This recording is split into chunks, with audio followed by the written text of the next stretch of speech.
it's in the schedule as State of the Nation Fireside, but it was the Fireside Chat. Yeah. Every year there's a unscripted evening, so to say. And the last 2 years been hosted by Doug Hall. So last year, Doug was suddenly unemployed. So the Fireside Chat was about those things happening, and you know. And I think Simo couldn't make it. His flight was exactly, was cancelled. Yeah. And now Doug is snapped up by Duga Digital. It didn't take too long, right?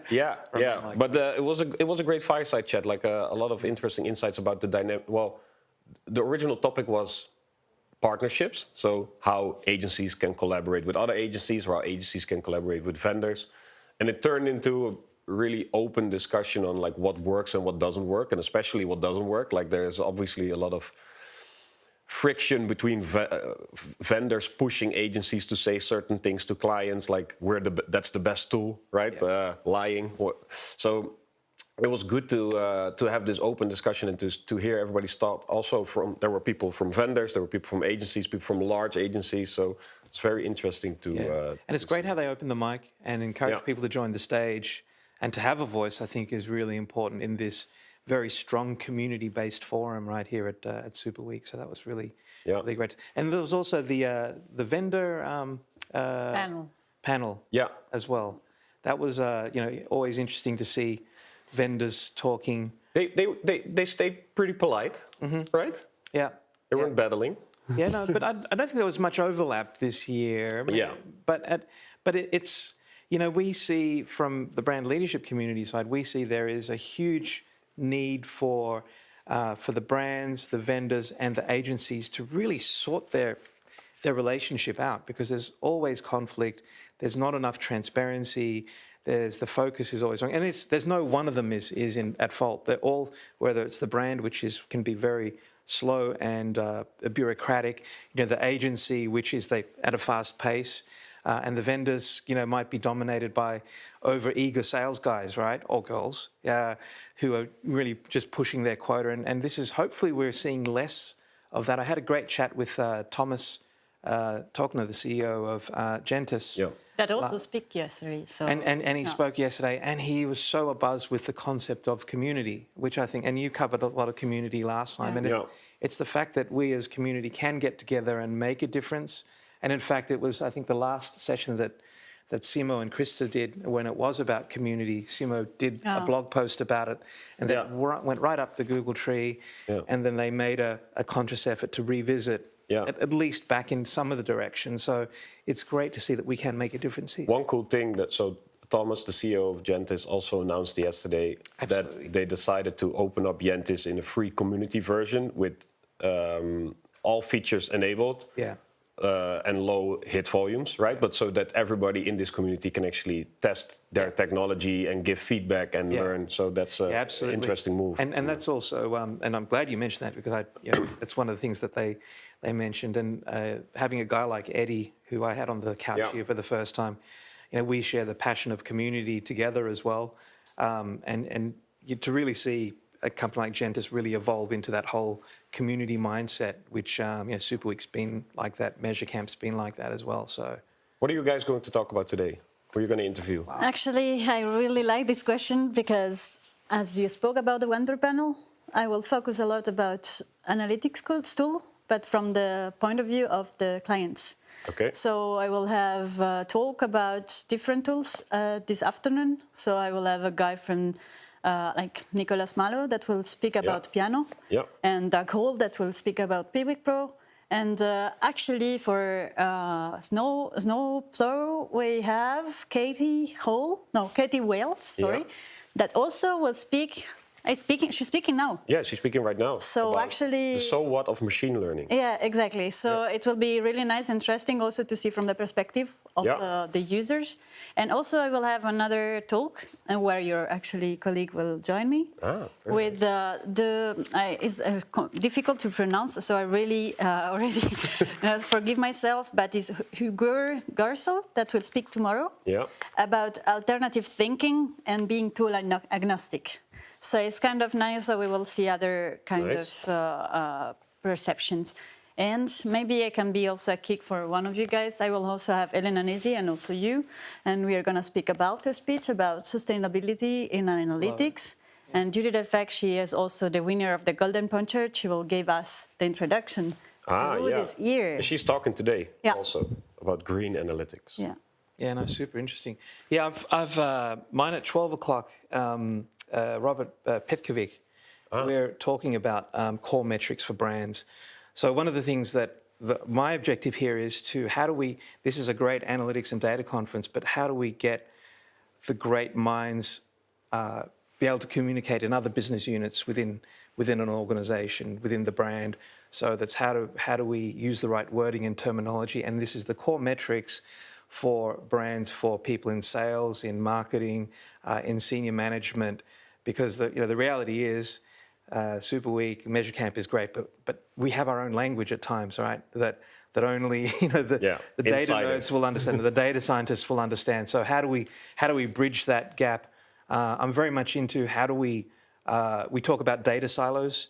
I talk about human silos. Is that we have a lot of all organizations by human nature will be very tribal, which can be good, but can also stifle innovation because people are staying in their lane. So hopefully through metrics and data, I see that as something that if it's projected in the right way from the top, core metrics, it can really bring the whole organization together.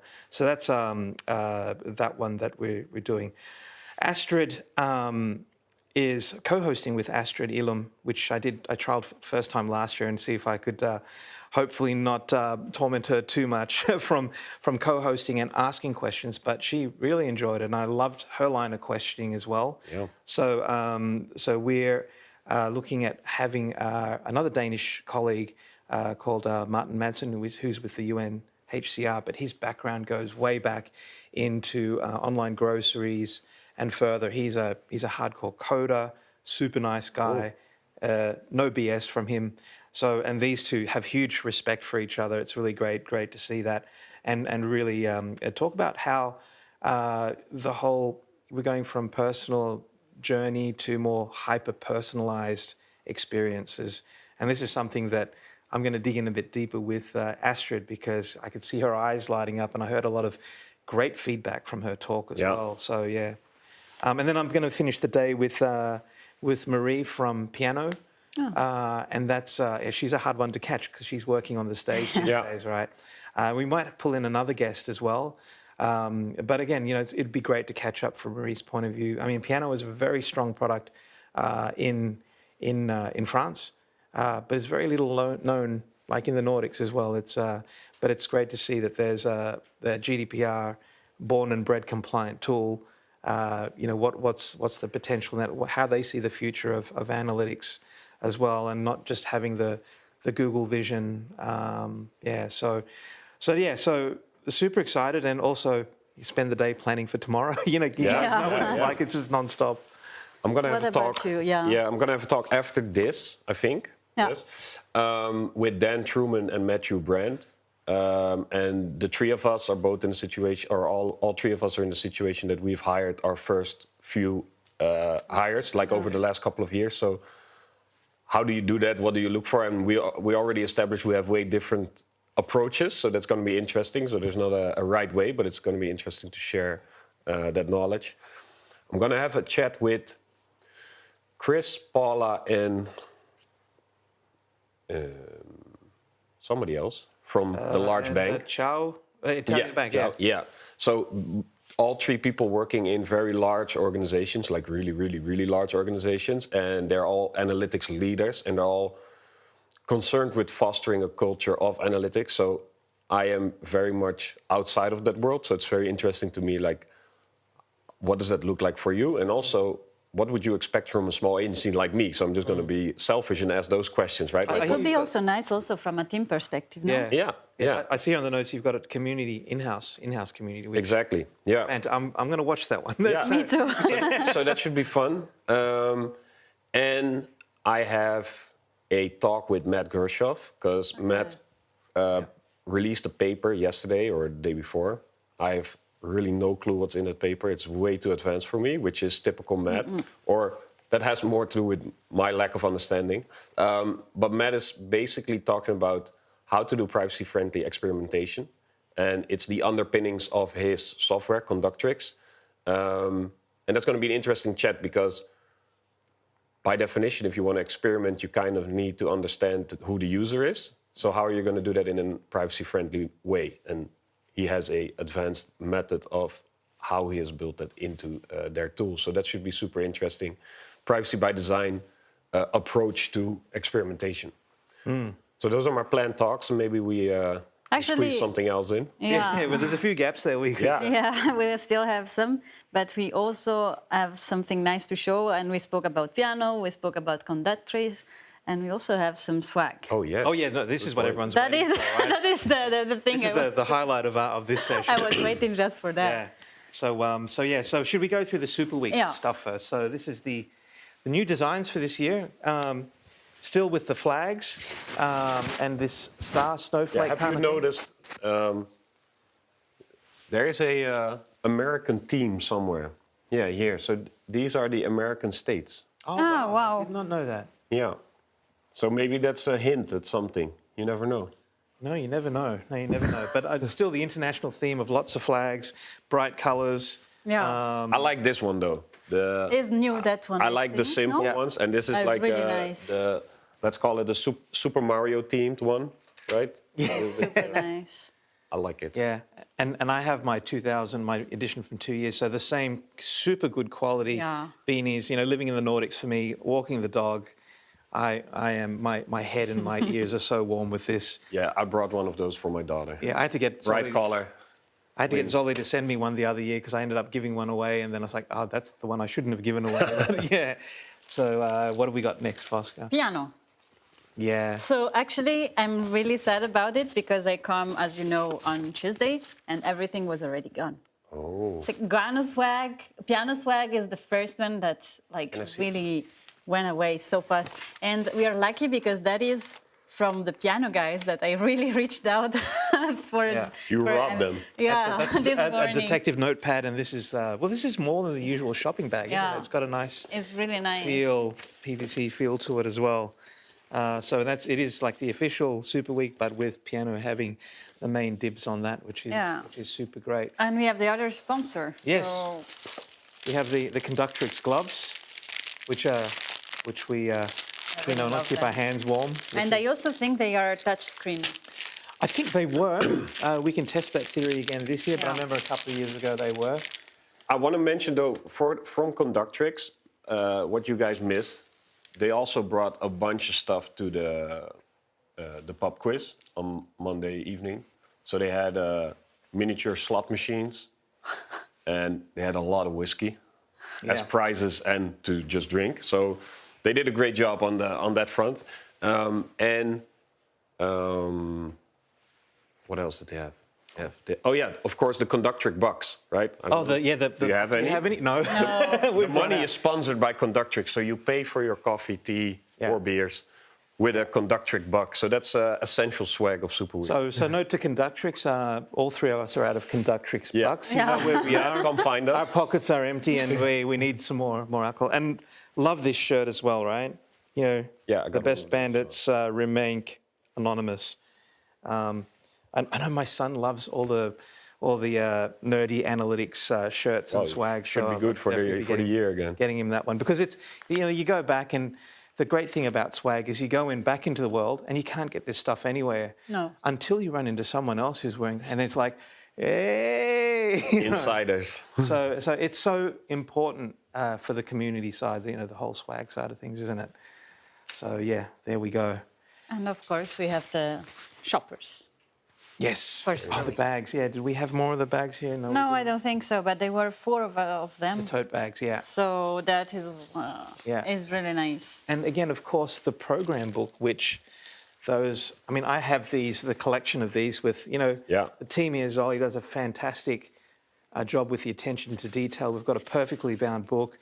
I worked in publishing for 8 years, magazine, and I miss it. Just the feeling of getting something printed and seeing it. And this is, love them. So I often bring a couple back. Who's going to bring home these cubes? You know, I don't know, but I think they're pretty cool. You think we can take him on a flight? I don't have space, but... I'm just, you know what, I'm waiting for Joshua to actually jump out of one of our things. I just know that it's not too late. He can still do that. Yeah, definitely. Yes.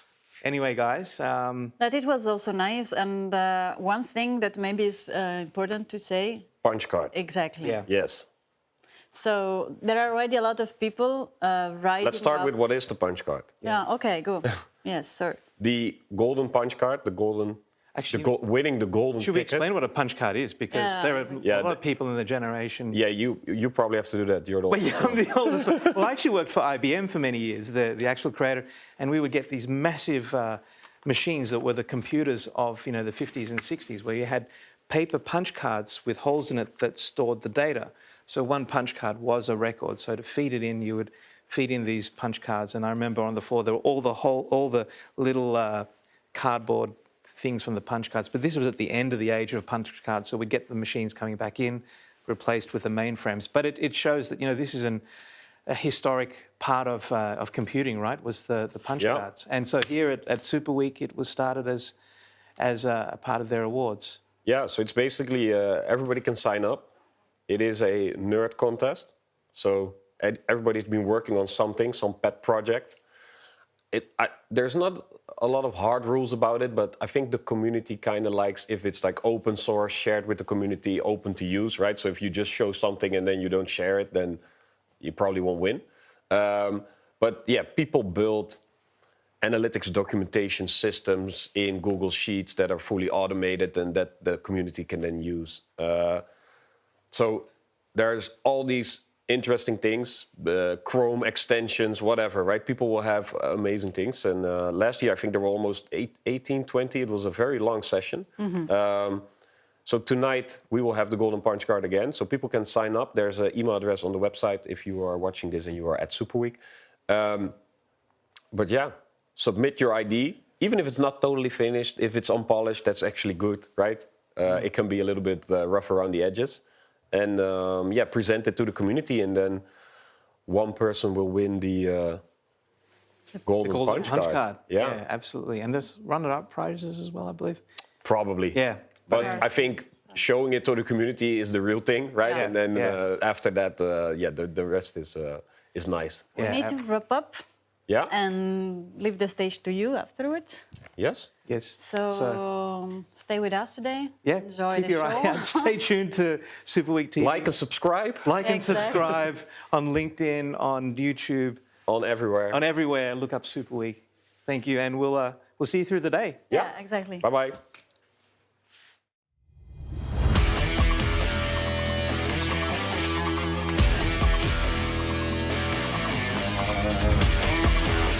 Back in 2023. So she's now European, well, UK. Yeah. And Katie will be talking about, so what, all this AI. I think yesterday we had Matthew talking about, or Matty saying, you know, we should ask 5 whys. And I think Ibrahim said the same thing. So we should keep asking why and why. And in my line of business, we always, you know, when I speak to our consultant, you know, smart consultants that we have here, I always ask, so what? Why are you showing me that report? Why would client be interested in that report? So I think asking that sort of so what question is so important. But today, it's about so what in AI. So, Katie. Thank you. Hello. Good morning. Hi, everyone. I'm Katie. This is my first Super Week. So, yeah, very honoured to be able to speak. I saw everyone yesterday and everyone was absolutely amazing. So thank you all for the warm welcome. And that's probably enough sucking up, and I'll get on to the presentation now. So that's me with shorter hair. So I'm based in London, originally worked in Sydney for a few years before coming over. And now I'm lucky enough to be mentored by the amazing Elena, who is my manager. And yeah, I work in analytics, like everyone else, makes sense. Anyway, let's get on with it. So today I want to talk to you about a project I worked on last year with a client who had us on a retainer. And when we're on a retainer, every month we're obviously trying to, deliver value in terms of maintenance and in terms of with reporting and things like that. But we also want to find new ways to create value. And this particular client, we were asking them about issues they were having, and they came up with one in particular. And the solution we came up with, I think, was quite clever. So that's what I want to talk to you about today. So this client is a retailer of mechanical products for consumers and businesses. They have a large user base in the UK, but they found that a lot of users were either just purchasing one item or making one purchase and then never coming back. And what they were interested in doing was trying to increase the basket size or the return purchase rate because they had a really broad range of products and they weren't confident that their purchasers were finding everything that was possibly available to them. So the caveat with this was that they wanted to work with the existing tech stack, which makes sense if we're on a retainer. We're not there to sell them more platforms. And we basically just wanted to figure out what we could do with the data they already had.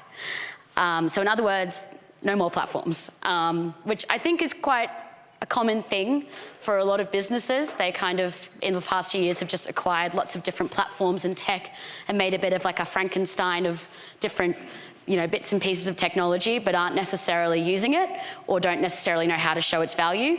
And so in this case, it was like, all right, well, you've got all this technology here. Instead of us going and spending more money on, a recommendation engine or some, CDP software, let's see what we can do with what you already have and try to be a bit innovative with the data we have available. So our approach was to sell additional items by improving the relevance of product recommendations. And we wanted to do this just using the technology available to us, which was GA4 and the Google Cloud stack that they were using. So the first thing was to look at the data they had. Fortunately, they had very good tagging set up for their products. And so we started by getting all the user IDs and getting the historical purchase categories and the number of purchases within each category. So again, this is all just from their GA4 data, just chucked this together in BigQuery.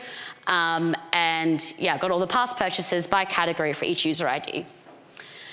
From there, we wanted to figure out the best kind of model we could use to come up with recommendations and to analyze the category crossovers that we could find within their library of items. So we wanted to choose something appropriate that would score the crossovers between these categories. And in the real life data set, they had over 700 different categories of items. They have this huge warehouse of all of their different products, and there's a big range. So it was obviously something we couldn't just do by hand and say product by product, this is the crossover category. So we had to get a bit more technical with it. And thank you to grade 11 calculus for this graph that I've drawn here.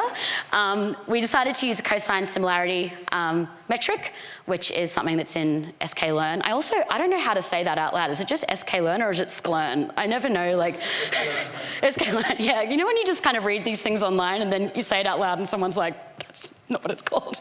So we used sklearn to calculate the affinity between the product categories. And something I really liked about using this approach was that it was something we could explain to them in simple terms, because I think with this client in particular, they would get a bit frustrated with some of the out-of-the-box models that they would have in their technology. For instance, the GA4 attribution, for instance, that for them, they didn't like the fact that they didn't really know what was going on under the hood. So for them, it was good to be able to say, here's what's happening at a very basic level. We're taking two categories. We're looking at all the people that have purchased from each of them. And that gives us an idea of how similar they are. We don't have to go into matrix multiplication. That's what the robot will do. But at least now you know what the robot's doing. And the robot isn't just mysteriously plugging away in the background. Which I think helps because, yeah, at sometimes I think it can be quite overwhelming for a client that's, focused on marketing to have to just have all these products and black boxes happening and not knowing what's going on with the model underneath. So to actually get this thing going, we put a little script together in Python, and it's quite simple. It just takes that table I showed you guys before with the user IDs, categories, number of purchases, put it into a pivot table. Obviously, this is a very simple fake version of it, but this gives you an idea. User IDs, categories, number of purchases, multiplied by millions and millions of users and 700 different categories. From there, the transpose of that flips it upside down, obviously, and we get the column being the category, the column being the user ID and the rows being the categories. And from there, those user IDs will be the coefficients that are used to map the similarity between the categories, right? So again, nice simple version on the left. This is how we can basically explain what's going on with the bigger table in a smaller version. And over here is an example of what is spit out by the cosine similarity package, which gives us an idea of how similar all of these are with this like relative score. So again, really simple example, but you get what's going on here. They're saying lights and oil are similar because they've been purchased by both users. Everything else gets a 0, except obviously the diagonal, which gets a 1. So this shows us how often different categories are purchased together. From there, we basically get this output that we can then manipulate a little bit with our script. And for each category, just iterate through and say, find me the top 3 most similar categories, right? Based on this past purchasing behavior of our other users. So simple example here, we can say we've got a primary category of lights. The most commonly purchased by users who purchase lights is bulbs, then wires, then batteries. And so we just limited it to 3, keep it simple. For each category, let's get 3 crossovers that could be used as a recommendation. From here, we then assigned these back against a user ID. So pretty simple, we have each user ID, we've already got their past purchases, put that in a little array of purchase categories, and then the recommended categories are basically just created using that output that we showed before from the category crossovers. And so we get this array of categories that would be recommended to that user based on what they've previously purchased. Obviously, we're taking into account, don't include any categories that they've purchased before, so doing a little bit of cleaning up and things like that. But the logic is pretty simple, it's pretty straightforward. Once we were happy with that, we deployed it just in Cloud Run, so we're still just using the Google Cloud world. This script can run every day, and every day it can bring in new data of purchases, add that to the model's knowledge base, and keep building and building and building upon what we know about these category crossovers. So this is just triggered every day by a scheduled query, which is where we're saying, here's all the new data, let's incorporate that into our existing set and readjust our model from there. And again, it spits out a more refined version of that category crossover array that we have for each user. So from there, this is the part where we said, all right, let's actually put this back into GA4 so that it can be used by our client and by their media agency to activate what we've done. Because this is the point where usually I think with projects we'll stop and we'll say, here we go, there's the crossovers, have a nice day, you know, like here's the dashboard, it looks amazing, see ya. So this is where we said we need to try and find a way to activate this so that it can be used further and actually put a little $ next to it in the end. So what we did here, if any of you have used the GA4 data import, you will know it's not as simple as the UA version, but there is a way that you can import against a user ID in an automated manner by using an SFTP server. That's something I don't know anything about, to be honest. I had to get someone else to set it up, but it is quite simple. What's that? Yeah, it was, yeah, Ahmed. Anyway, it's got someone else to set it up, and basically every day it's open for an hour and it will send the CSV that we've created in Cloud Run and put back into BigQuery. It'll send that back into GA4, join against the user ID, and assign these categories as custom dimensions against that user ID. So what it looks like in the end, if I go back, is basically you have in GA4 these 2 user properties, so purchase categories and recommended categories. And these get fed back into GA4, assigned against the user. So for every user, they will have these assigned against them, and that can be used for further activations. So it's not quite as easy as it used to be in UA with like the way that we could do like an automated CSV upload. You have to use this server. Maybe that is really easy and I just don't know anything about SFTP servers, so that's why it seems harder to me, but there is a way to do it. So the final architecture for what we were doing here looks like this, right? So we start just with GA4, the events go to BigQuery. From there, we do our purchases by user ID with the category level and then the number of purchases. From there, we run our little model. We spit out the recommendations against user ID in another table. That then gets exported back to GA4 and joined against the user ID. So that's everything that's happening. It's all within this little GA4 out and then back in again. Okay.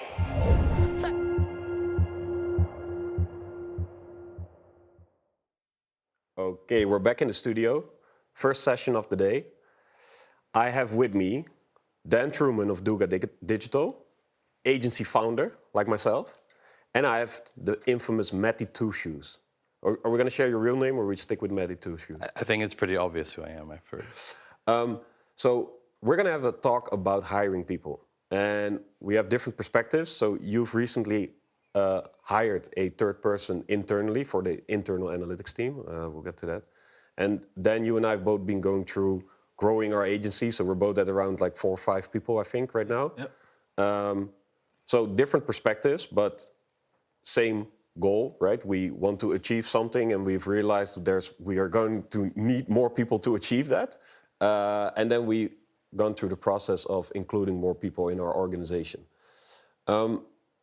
Let's start with you then. So you started out freelancing like me, I think. Yep. What was the first reason to start hiring? So yeah, you're right. I started out freelancing. I was doing all right with that, quite happy. Eventually you end up in a situation where you're doing all of the work and all of the payments, and everything becomes a bit too on you. And then, to be honest, the tipping point was I landed what I'd call a whale client, where there was no way in heck I was going to be able to do this myself, whether I stayed up all night. And actually, it was, that tipping point just said, right, okay, I need to get more people in, or I need to do something. And yeah, it was more capacity led me there, rather than, we'll probably come onto skill sets in a bit, but it was more capacity that got me to the point of, okay, we need to hire because there's an expectation here. The clients ask for a lot more. How can I do that? I need more people.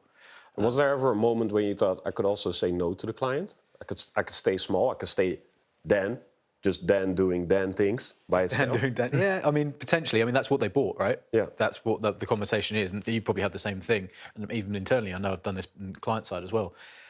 They're buying you, they're buying your ideas, they're buying your strategy, your abilities. You're asking the question, can I say no? Not to that money, Rick, no. Oh, okay, so there was an incentive to try it, right? And it was worth it to take the leap of hiring your first. Yeah, I mean, I never really went out with the idea of becoming an agency. Yeah. I don't know if you did, and I'd love to hear if you did or not, but you just sort of go, because I think we've been in the industry for a similar amount of time, and you kind of go, all right, yeah, maybe I'll try this. I feel like, and this is why I call myself an accidental business owner, because it was a complete accident. I worked with a really large company that I needed more hands, and they were expecting that. So yeah, that was the reason that got me there. It wasn't, I'd love to say it was really intent, but it wasn't. Yeah, interesting. For you, how has it been expanding your team? What is the main reason that you expanded your team? The reasoning behind that was pretty simple. We're a team of 2, and as most often cases within a pair, just mathematically, there's a big risk that someone falls away for a period of time, whether it's personal reasons or even something like pregnancy, which was the case in our team. And so you're immediately then in a situation where there's only one person. And then you never really want that, because then the risk of only having one, which both of you know very well, is that everything then falls away when that person is on vacation, sick, etc. So they wanted an extra level of security for that, and also distribution of work was also just a way to manage work a little bit differently within the team, and also focus.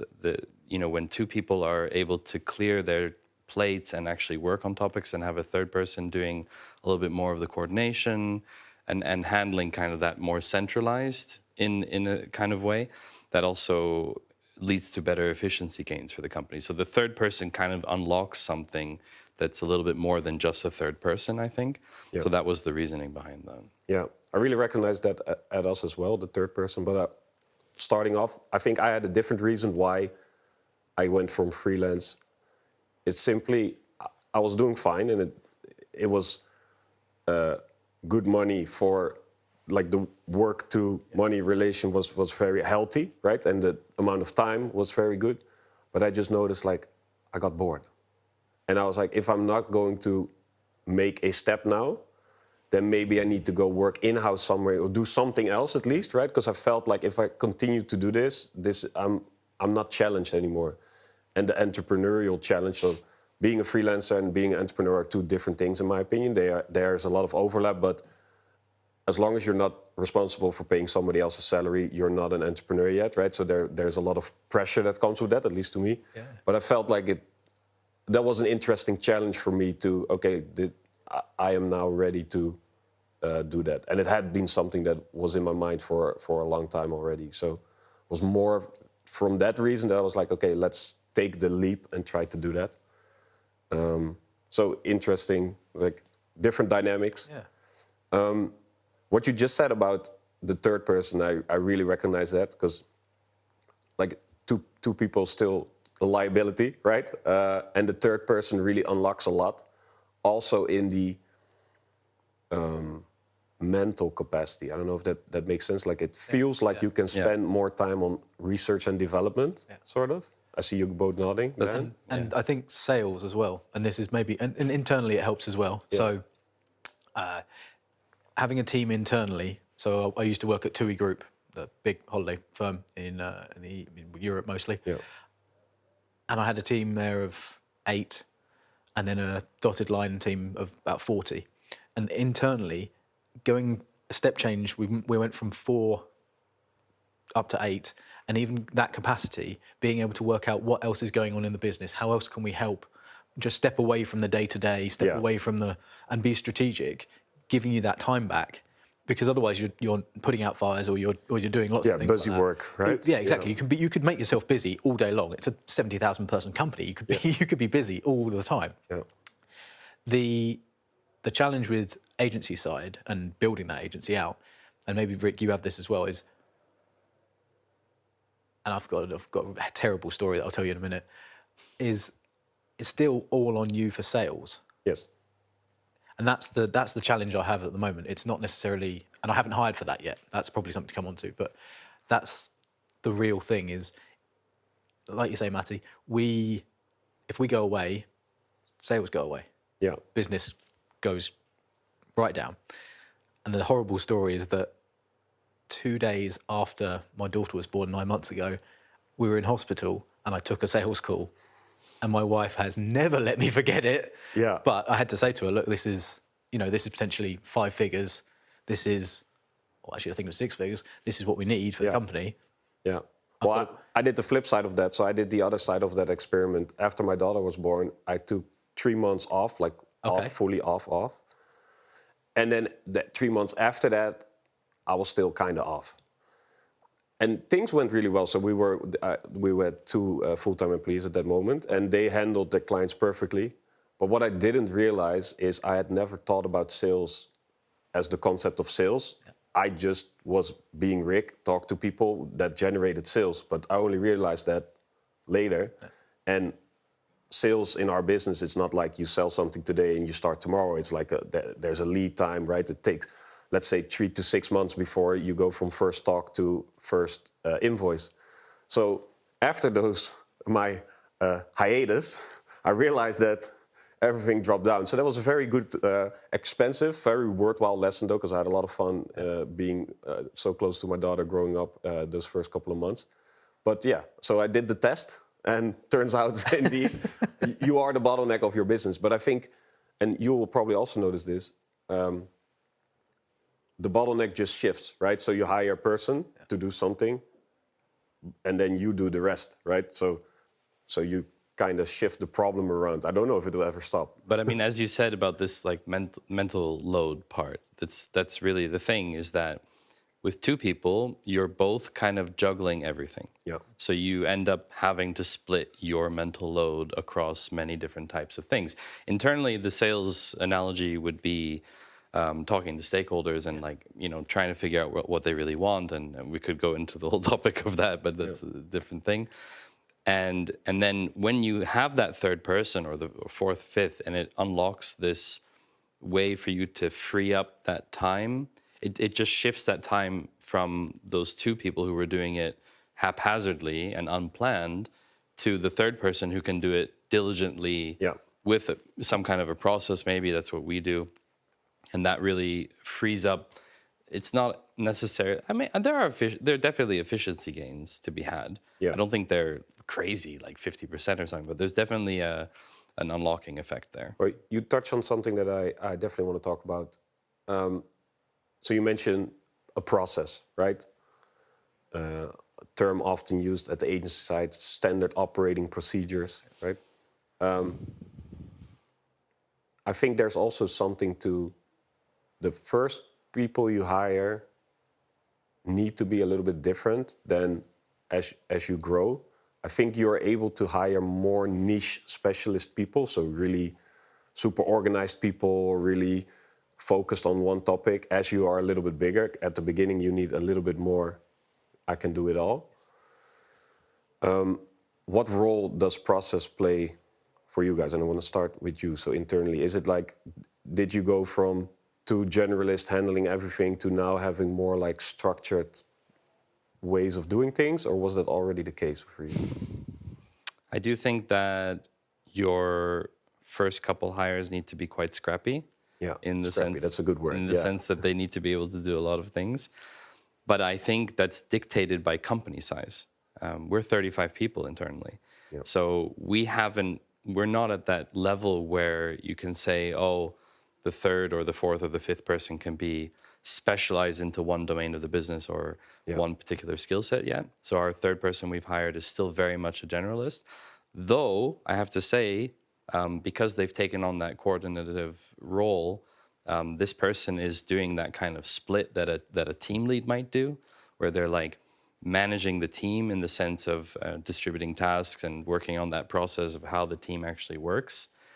But also doing analytical tasks. And that's something that is very difficult to maintain for a very long time, usually. Yeah. But that person really likes doing that. And so that's why we hired them. Well, that's interesting, right? Because my experience, there's not a lot of technical talent who also enjoys organizing stuff. That's right. I think those are a little bit harder to find. And maybe that's the kind of niche that you were speaking about before, is that that's their talent, is being able to do both of those things and do both of them well and like both of them. Yeah, especially the like part. That's the trifecta, right? Yeah, I think that's where you have to sort of, as an agency or even internally, start providing guardrails and guiding frameworks for those people, right? So you can get the maximum out of them, but they know where they sit, and they're happy there. Yeah. And that's the management part, that's the leadership part, that's the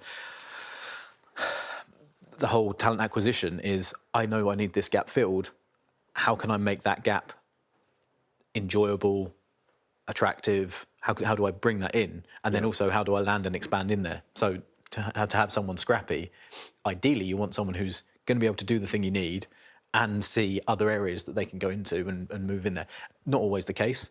So yeah, for us, we have standing operating procedures for everything, from how to book a meeting. If we don't send out an agenda, it probably will get cancelled. Like just small things that mean that we don't have to go backwards and forwards doing various different tasks over and over again, because time is our money. So yeah, we have standard operating procedures, which I think also clients take you more seriously with that, or at least you can force better behaviours out of clients, which may be a better way of saying that. Yeah. because there's an expectation set and they know where they stand in that. And also everyone in the company then comes on this journey with, oh, sorry, that was horrible. You're working together towards the same goal. Yeah. And then that goal is made really clear. To what extent are you a very organized person yourself? I wasn't when I was doing my freelance stuff because I think maybe I'd love to hear your experience of it, but I was just scatty and I was basically throwing everything here, there and everywhere. But generally, yes, very organized. Yeah. And want to build that up. And I think that organization and process and structure is where companies are formed. Companies are effectively just bunches of people coming together doing the same thing in one goal. And you need to be able to structure that because otherwise we fall out of routine. That's why humans love routine so much, right? Well, so I think that, so that's interesting. So I am the opposite. I am very unstructured, really? Chaotic, you could say. Creative would be the positive. You can tell, right? I mean, pure chaos. I mean, all of this is definitely not organized in any way whatsoever. I just show up here to interview people. The rest is organized by other people. No, but I very much so. I really desire structure sometimes when I'm in my most chaotic. But my biggest output always comes out of chaos, and that's just a trend that continues to return. And what I've noticed is I've hired really senior people that that handle themselves, and that has now been. I've now turned that into official company policy after realizing that that was unconsciously what I was doing, because I am very bad at telling them what to do exactly. I don't think that would work in our company. So we have very little standard operating procedures or any of that. So we really rely on the individual capacity. But the funny part is I'm starting to notice the limitations of that, especially if we have to collaborate, right? So if we don't work individually on a client or on a project, then you start to notice the challenges of that aspect. And as you may have seen in Krisztián's Silence presentation, we work together with her team for American clients. And she has Elizabeth, who is the technical project manager. Yeah. And she basically takes that role for those clients. And that works really well. But I noticed that is not a capacity we have internally. And I think that is because it is very much opposite to who I am. So I think as a leader, you kind of, that's what you create around you. Yeah. But it's going to be interesting for me to see. I think we will need to have some form of process, but I think I will have to hire a person who loves process. Makes the process, but also loves the process. But this is like the blind spot thing, right? Yeah. You, as a good leader, you are the type of person who knows what your blind spots are, and because you know what they are, you hire someone for those blind spots, right? Yeah. Well, eventually, right? And I think, but it's also like, it is about reflecting, right? And you can go pretty far doing just the stuff you're good at until you run into a wall somewhere, right? And that's when you start to adjust. But I think it's funny to see, because I've had many chats with other agency owners, and there's so many different flavors. And I think definitely up until like 10 people, you can basically, everything works. Like there's a lot of roads that will get you there. Yeah. And not necessarily good or bad, just different. And then, but after a certain point with more than 10 people, I think you will need some form of structure for it to function. I think internally or agency side, there's like an expectation you set of how you work by who you bring in, what kinds of people they are, and what and the audience. Like their expectations need to be set so that you can work well. Yeah. Otherwise, like you say, you end up butting heads and going, actually, this is never going to work. Yeah. I think the type of people you bring in as well kind of reflect your brand. Yeah. As an agency anyway, and maybe internally too. So that it's always people with people. Yeah. Like we're in a professional setting, we're in services, we're going to have people with people. We just need to make sure that they're the right communicators. Yeah. And there's a whole bunch of soft skills that we haven't talked about. Yeah. Where, like you say, the more senior people, I think we do exactly the same thing. Doug won't mind me saying, bring in senior people, and that's the old people. Seniors, just seniors, not senior people. We bring in senior people, and you have less I guess, governance for them. It just covers a bunch of the basics because they have been working for a while. They have run into more problems, so they know how to handle themselves doing work in general, regardless of the specific skill, right? Yeah. But that's an interesting one. I would like to ask you guys about. How about hiring juniors, training juniors? What's your experience with that? So it's very contrarian, but I actually prefer hiring people without experience. Do you define experience both years in general working or in the specific field you're talking? To that specific, well, in our case, analytics, years of experience in analytics, because it's a little bit like baking a cake, is that with junior people, you have kind of all the raw ingredients there and it hasn't really been fully formed yet. So you have a chance to shape how that person and mold how they become. Yeah. And that's a very impactful process for you as a company and for them as a person, which is very rewarding. But it also yields really high value individuals. And that's happened in the past. I've had that on 2 occasions now, where we've hired someone with very little work experience and very little analytics experience. So they haven't been, jaded by the industry and they haven't been subjected to all the horrors that we have yet, which is great.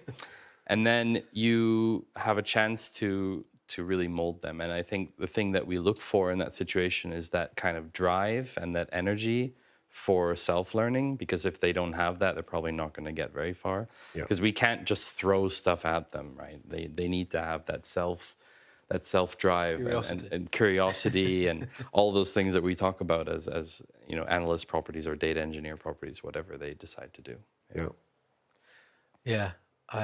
So I just mentioned we don't hire juniors at the moment, and I think there's a distinct reason for that, and probably the same one you have, right, is when you're paying someone else's mortgage / salary, you haven't got time necessarily. You're being paid on that time, and it's your company. Yeah. But I did set up the analytics department at Brain Labs Digital, and there, the whole philosophy for the entire company was go out to red brick universities in the UK and around the world, so good quality universities around the world. Find people who weren't necessarily going to go into banking, solicitor, or anything else, and wanted this different experience and to go into digital marketing. So really switched on young guys and girls, and see if they wanted to come in. And so I had a team of flat out, straight out of university, never had any work experience, and that was amazing because, like you say, the fledgling. Sorry, that's probably demeaning, but the junior view of the world was actually really good to get back into you as well, because it invigorates you. Fresh energy. And fresh questions. Yeah. Because they're looking at it through a completely different lens. They're not jaded. I'm going to use the word trauma. They don't have the trauma. They haven't gone through all of the regulatory pieces of the last few years. So there is a vibe there, and I think it is different when someone else is paying their salary. Yeah. Compared to when I think you need a certain company size for it to work. Yeah. Right? Like we have the exact same philosophy. It doesn't work when you're so small because it's just too much overhead. Yeah. Guys, I'm getting signals here that we need to cut off. I think we can continue this conversation later on today. Thank you for joining me, and I hope you enjoy the rest of the conference. Thanks for having us. Yeah. Really good. Bye, everyone.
decision, but data-informed decision. Now, on this stage, usually you don't have enough audience to conduct a clean test, and like founders are fine to make decision by them own with limited data. So don't worry about it a lot. Quality research could be a good source of information, of data for you. I wish I would have the same huge team of researchers as we heard about from Hilton. Yeah, Paula, if I remember, tell us about. But usually on this stage, like product owners or some product guys have interviews with customers, and this information are not, transferred to the whole company. So it's a good idea to start to collect this data and promote it across the teams. And one not obvious thing for me was that we calculate metrics, okay, we formulate the definition of them, but the base entities are also a thing, like you need to review them time to time. In my practice, we 4 times change how we define the churn. But looks like it's kind of most common thing, yeah, like how to understand that the customer is paid or not. But due to some technical specification of the business, it could change with the time. So please make sure that you align the definition and review it and actualize it with the product changes. So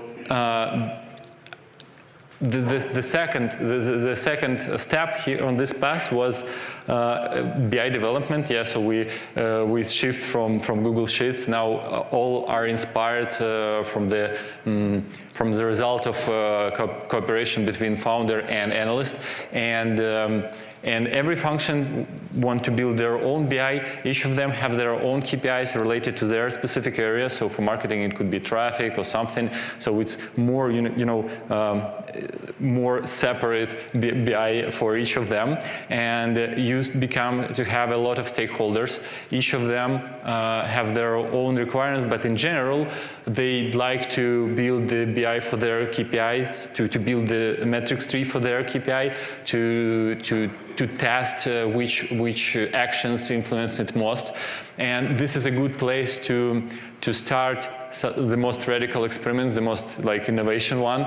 This is a place where we start to cut off marketing in some regions, to make this incrementality test.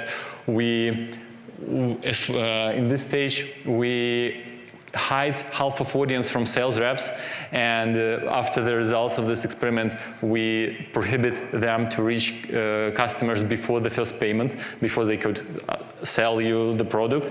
But experiments show that they didn't influence a lot on the conversion, so they do pretty well expand the subscription, but not the first payment.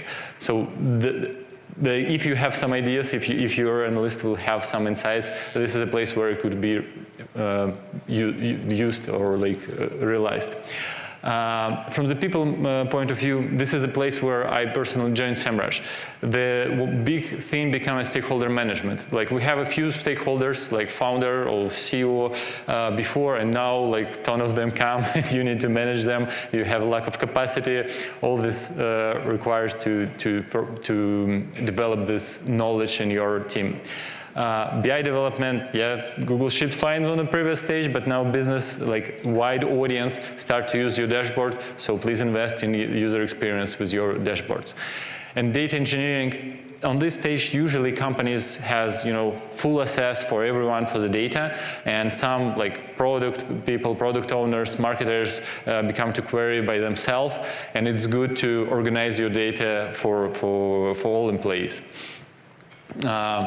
And because the business is quite have high tolerance to complexity, this is a place where complex or ML attribution appears, some complex algorithms. I would call them sophisticated. Sophisticated, yeah. Sophisticated attributions appears. We have a Markov chain here, as far as I remember. Right. Yeah, and one of the questions back those days was, is it possible to somehow pull data on expenses from DoubleClick to Google Analytics Premium, or for example, based on internal DoubleClick management report? So organization was about to collect all the expenses in one place and build trustable reports. Yeah, and kind of things which I highlight from this is the most clickbait point. A month is the worst cadence to track your metrics. Business wants, because they have these KPIs, they want to know on a daily basis, are they achieving their goal or not? So they want to have more frequent data, more granular one. And firstly, we start with the week cadences, week measurements. But the best one, was something we're still using, is a sliding window sum. So we take 7 days sum, and like last 7 days, 2 days before and 8 days before, and it gave you the most smoothest trend and really like show daily updates, daily changes.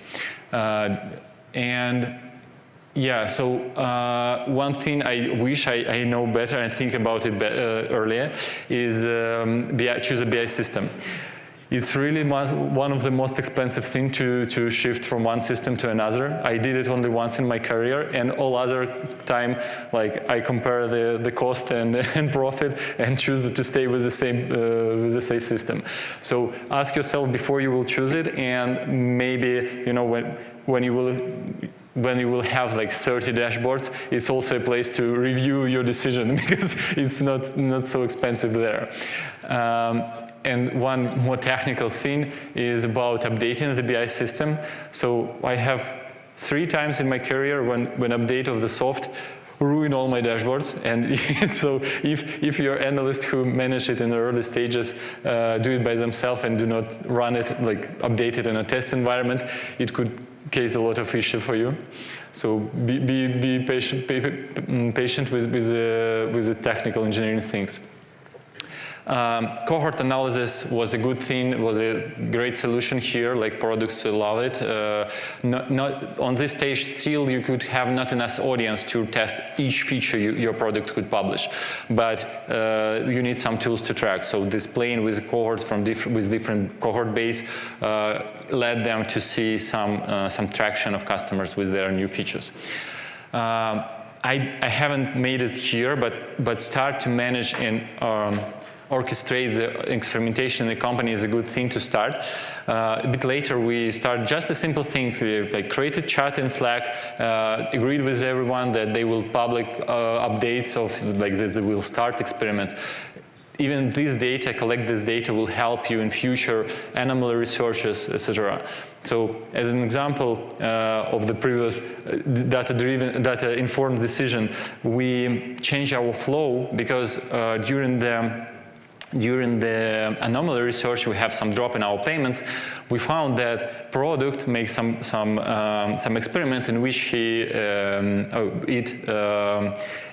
drop trial pop up in some places in the product, and it can cause a drop in payments.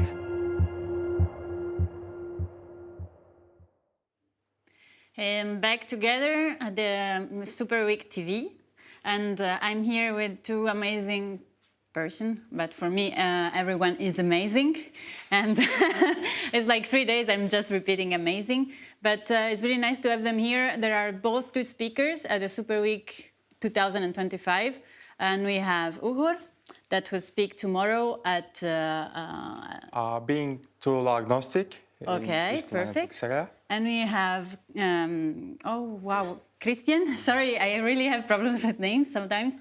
Krisztián, that already spoke yesterday about GA4 data form, and is also a colleague of Rick. So it's nice to have you here. I'm really sorry for sometimes my memory is awful. And what we are going to speak today is about being tool agnostic. We have really incredible tools everywhere, and from my personal perspective in Italy, we're really working a lot with GA4, so we just proposed that. So it's really nice also to understand which is another point of view. And I have two two questions mainly, and then we go on with that. And maybe I will do the first question to you and the second question to you, Krisztián. So the first one, also because it's really related with what you're going to speak tomorrow. But before beginning with the question, it will be nice also to present yourself. So I just tell that you are speakers here, but it's nice to understand who you are, what's your work, and... Thank you so much. I'm Uğur, as you mentioned. I live in Istanbul, coming from Turkey. I have 9 to 10 years experience in digital analytics area. I started to work with a tech startup as a vendor to providing install analytics to brands. Then I jumped to agency side. I worked for the 3 different agencies. 2 of them were the international ones. Then I moved to client side to manage the team, to create the digital analytics and digital marketing teams. 3 years ago, I established my own consulting company with this experience. Also, I am one of the organizers of Measure Camp Istanbul. I'm trying to give something to community, especially in Istanbul, Turkey, because unfortunately we are a little bit far away from the European community. Yeah, that's a quick summary of my experience. Okay, good. And Krisztián? Yeah, so my name is Krisztián. I live in Budapest. I started to work in PPC, like Google Ads and Meta campaign management, and then I transitioned to the analytics world. And now I'm more involved in the engineering side of digital marketing, so like building data pipelines, transforming data, and building reporting dashboards based on them. So that's the gist of it, yeah. Nice. So my first question is for you. What does it mean for you being tool agnostic? It means not stuck on just one tool ecosystem. I mean, we hear some Google stack, Adobe stack, or something like it, and people are trying to use one of the tool of these stacks, and not open-minded for the new tools.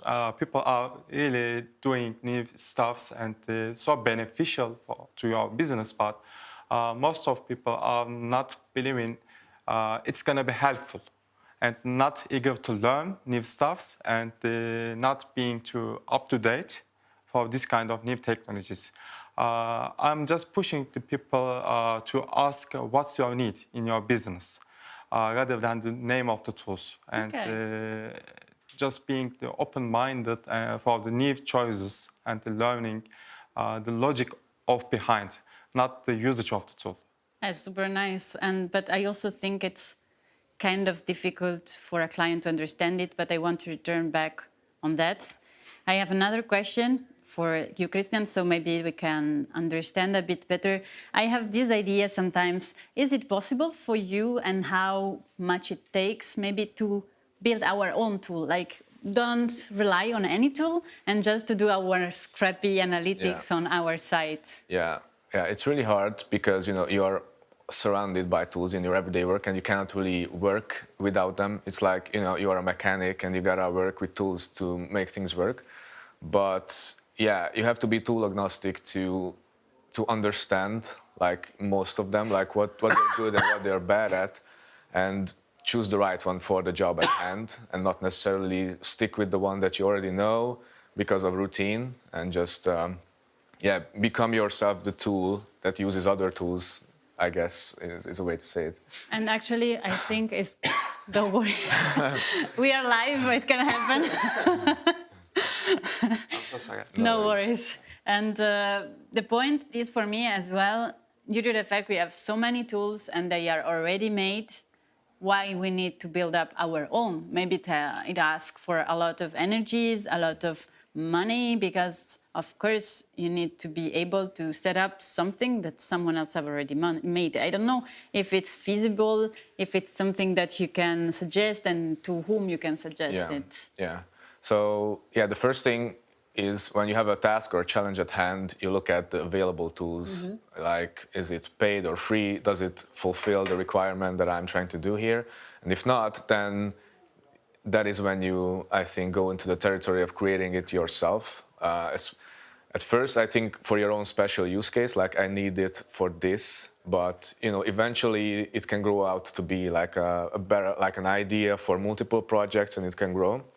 But usually if there's like a specific use case and there's no specific tool to use it, to solve it with, then you gotta make your own, I guess, at that stage. Like a GA4 data form, right? Yeah, exactly, yeah. So like, is easy or feasible for doing some things, but you really also need to have the right people. Yeah, but yeah, just one more thing to add is that also I think a lot of people have played around with the idea of recreating the tracker, like, you know, like, why do you need GA4? Let's just send an HTTP request to BigQuery and that's all you need. Why do you need GA4? But, you know, there's a lot of nuance there. There's a lot of processing, a lot of bot filtering and that sort of thing when you realize, when you start to send those random hits to your tool. So it's usually what you see that, okay, I can do that myself. This must be easy. Sometimes it's not how it looks. It's usually a lot more nuanced. Okay, great. And I want to connect back with you with the question I had before. So as we see, Krisztián made up a GA4 tool for BigQuery, so to process data and to allow people to have some kind of clean database. May I say that? Yeah, okay, cleaner, perfect. Yeah. And it's really nice. But you made it yourself together with the other guys because you saw a need. So you wanted to do that because, of course, you need it also for your work. Yep. But here we have Uğur that said, yes, I'm tool agnostic and I need to show the clients, trying to be tool agnostic, and I need to show my clients that what I propose them is the right path. What do you suggest to do, or which are the different things that you are doing to try to convince them, mainly? Yeah, to be honest, at first we should spend the time to learn the tool. I mean, with the trainings, and I'm trying to be a part of the partnership process of the tools to learn before explaining to client. Okay. I mean, explaining to companies. And we need to understand what the client needs in the project, digital analytics project. Then looking for what's the alternative of the tools. I mean, you can build a similar tool in the industry with adding just one value. And we need to follow up what's different and what's the value proposition of the tool. And the key part is the partnership and the training to learn before explaining and bringing it to the table from our side.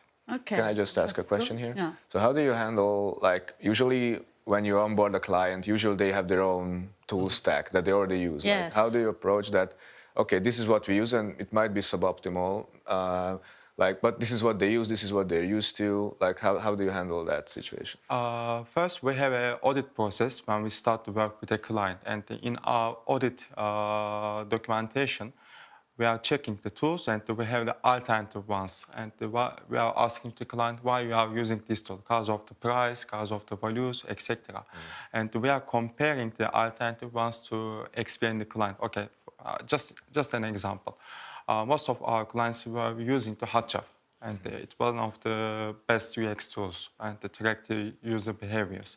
But some years ago, Microsoft built the Clarity, and it's a free version. And we are asking the client, is there any reason that you are using this tool rather than this one? And we are updating our audit list with the new products, new tools.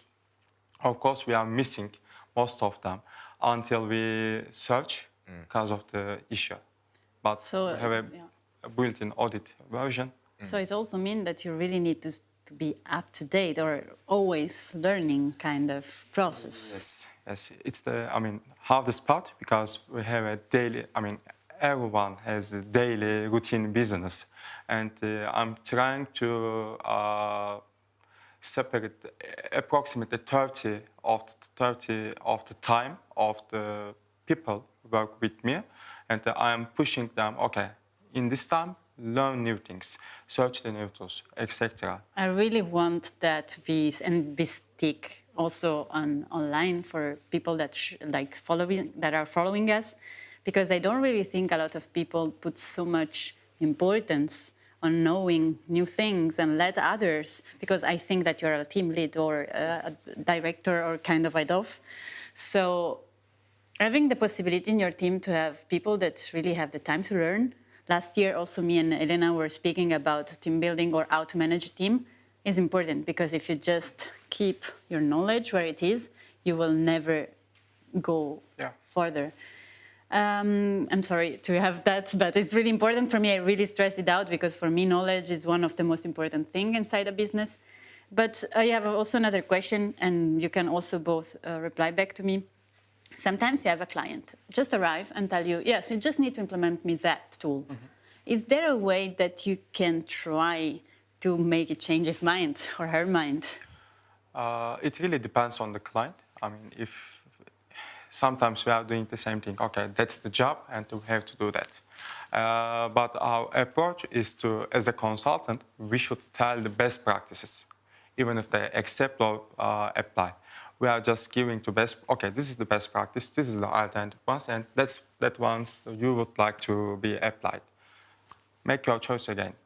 If they are strict on doing the same thing in their mind, we are doing. It's our job at the end.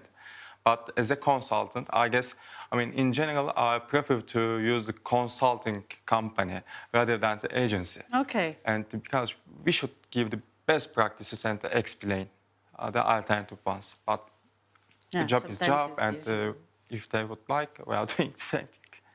Yeah, so usually, as I alluded to before, like usually the clients have their tools already, and I think best practices can be tool agnostic as well. So it doesn't matter if you're using Adobe, GF or whatever, like tagging good practices and data engineering best practices are usually very similar, even if the tool is different. And so what I asked Uğur earlier is that I think it's a very common situation that they already have a tool, it's already whitelisted, it's already approved by legal. So, which is, very important nuance to have. So yeah, you cannot be like, okay, I know like a slightly better tool for this, but usually the reality usually says that, okay, this is what you are dealt, this is what to make the best of, I think. And that's usually fine. It's like not like they are having like the worst tool of them all that, kills the whole project. Maybe it's not the best tool, but I think usually we can make it work in some ways. Okay, it's nice. I have more interesting question for me, but I think for everyone. I hope it's not about the legal processes. I know. No, if you can share with us maybe a really nice project that you had, that it was not the normal setting up tracking, or something that you really like doing in the last career. It's always the hardest question. Oh, sorry. One of the project was related to CDP implementation, and it's a global company, not directly selling the products to users.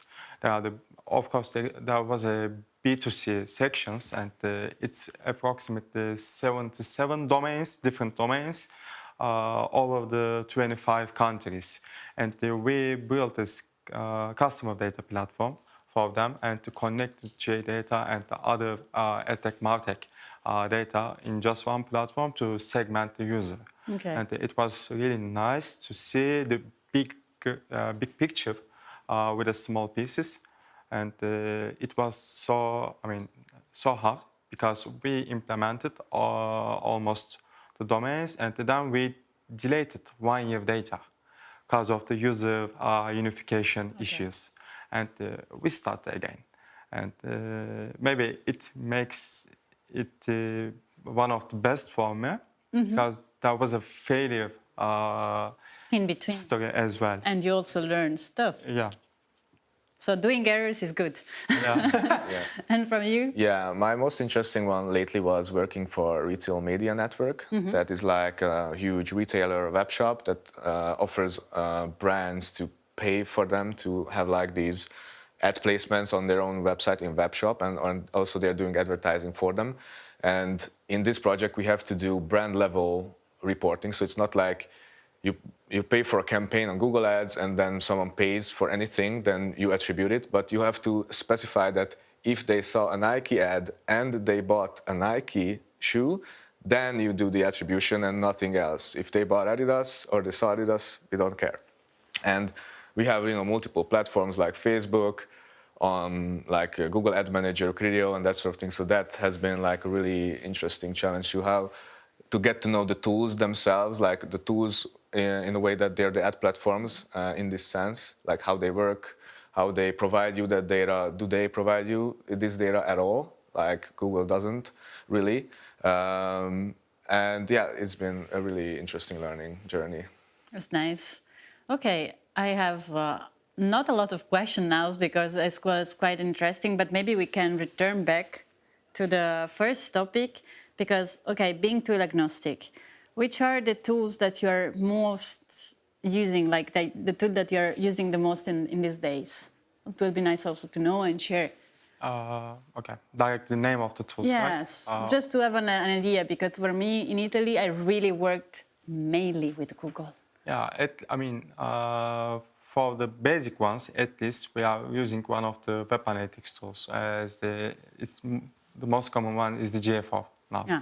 And the tag management, for the tag management system, we are using Google Tag Manager, but some of the clients from the French, I was using Tag Commander before.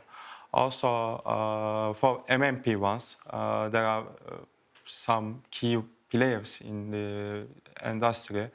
We are using Adjust, Singular, or AppsFlyer as the mobile measurement partners. Normally, we were using Google Optimize for the A/B testing because of the free versions, but nowadays most of the clients stop to do A/B testing because of the fees. But we are using VWO and Optimize for some clients. Maybe Conductrix in the future. I hope one day we will have a client to try them. Really, I'm following up the tools and updates. And in general, I'm always forgetting to talk about, but the consent management tools are so important. And the OneTrust now is the leader of the, as I follow, the market. Not only for the digital analytics perspective, legal teams are using to assign the contracts in the OneTrust. And we have a server-side solution, also, of course, using STEP, but we have one server-side company from Turkey. It's the name, the Havas, and we are using it. And Firebase, of course, again, Google Stack and the BigQuery, other data platforms, Looker Studio and Power BI for reporting.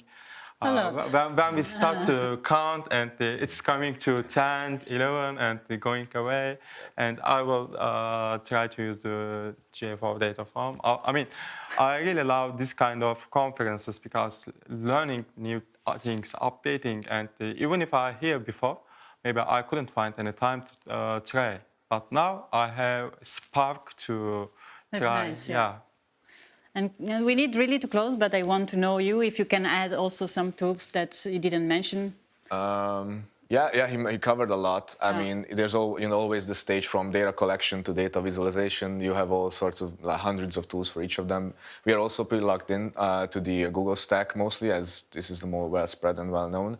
Most of my time has been in BigQuery and Dataform and other like GCP products that facilitate data pipelines. But he covered most of them. Okay, great. So you can try to follow the GA4 for Dataform. And you can also follow this afternoon. We will have a panel with the Piano, Piwik Pro, and Snowplow. So you can also begin to learn to use that one or suggest them. We need to close. We are a bit late. So thanks a lot. Thanks to you. And next will be Jomar. So stay connected.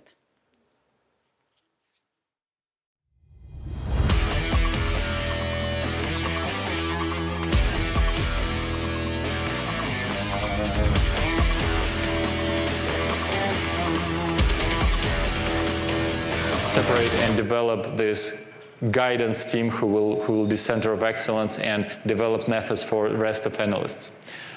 One thing that helps us here was this server-side solutions for tracking. Do you remember some latest? Yeah, one of the challenge was to keep Google Analytics tracking in universe format live after sunset of Google Universal Analytics, because it's kind of migration that takes a lot of time, and SEMrush asked to to extend the stream in the same format, and I would say that a lot of customers still using this format. No, nothing wrong with Go Universal, as far as you can match and transform it with comparable format to GA4. Yeah, we still didn't finish it fully. Like the amount of work on the product side is like unreal, and we step by step go there. But this data in universal analytics format helps us to keep our metrics live on the same level as they're present for the public reports. Yeah, so it's not everything I bring from here. Maybe sometime after I will tell you about takeaways from this stage. So we are right here, right now. Stay tuned. Yep. So there are some points that go through all the presentation, and I want to. Sorry, could you? Yeah, sure. And I want to go through them.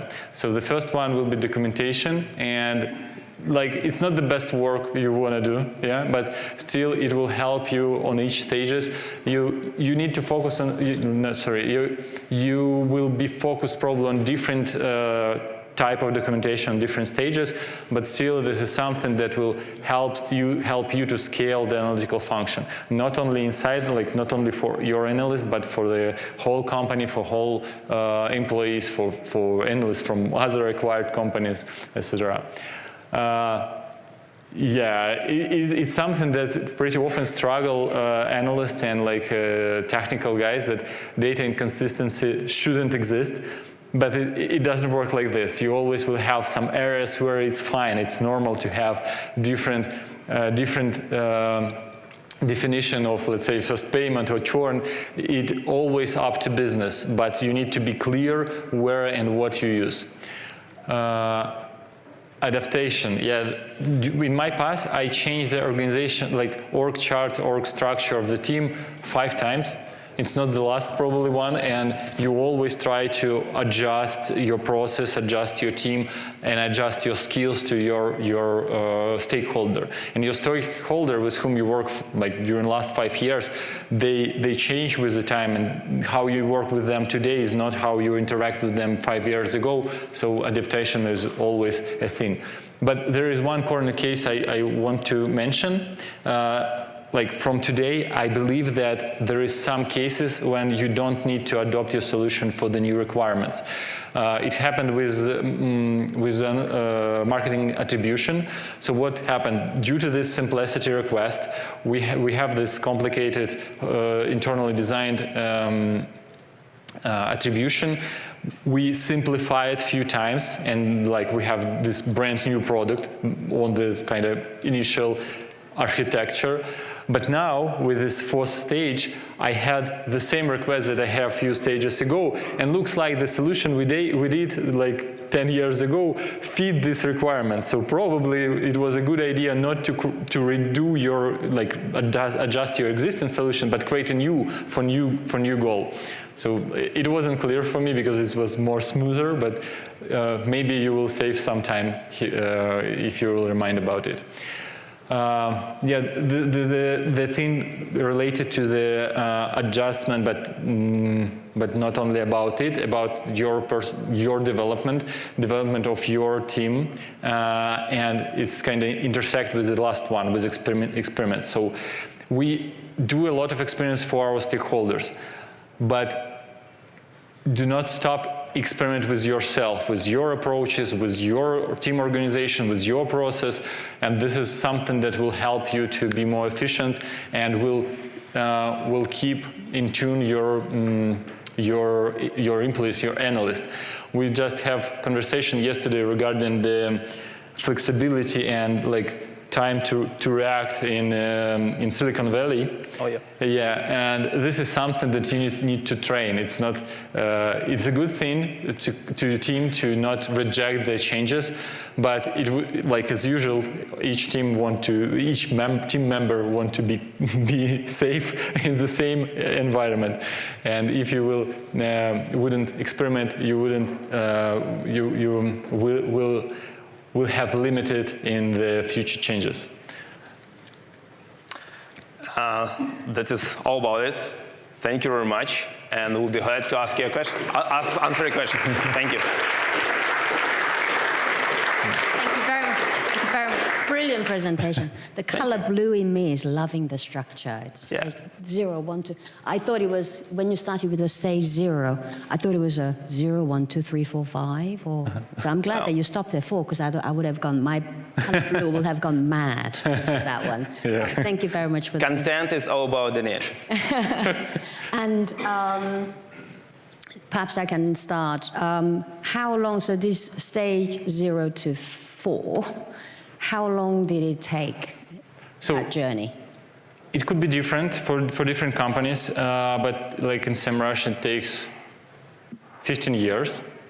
Yeah, so this is kind of baseline, but it could be longer or shorter. It depends on the market, it depends on the specific business. Yeah, but usually, like, the most painful will be first and second one. This is a place where a lot of companies stuck for a longer period, due to limitation in budgeting into analytics function, due to some market environment. Very good. 15 years. Have you been in public company for all that period of time? No. The public company we become like last five years. Okay. Yeah.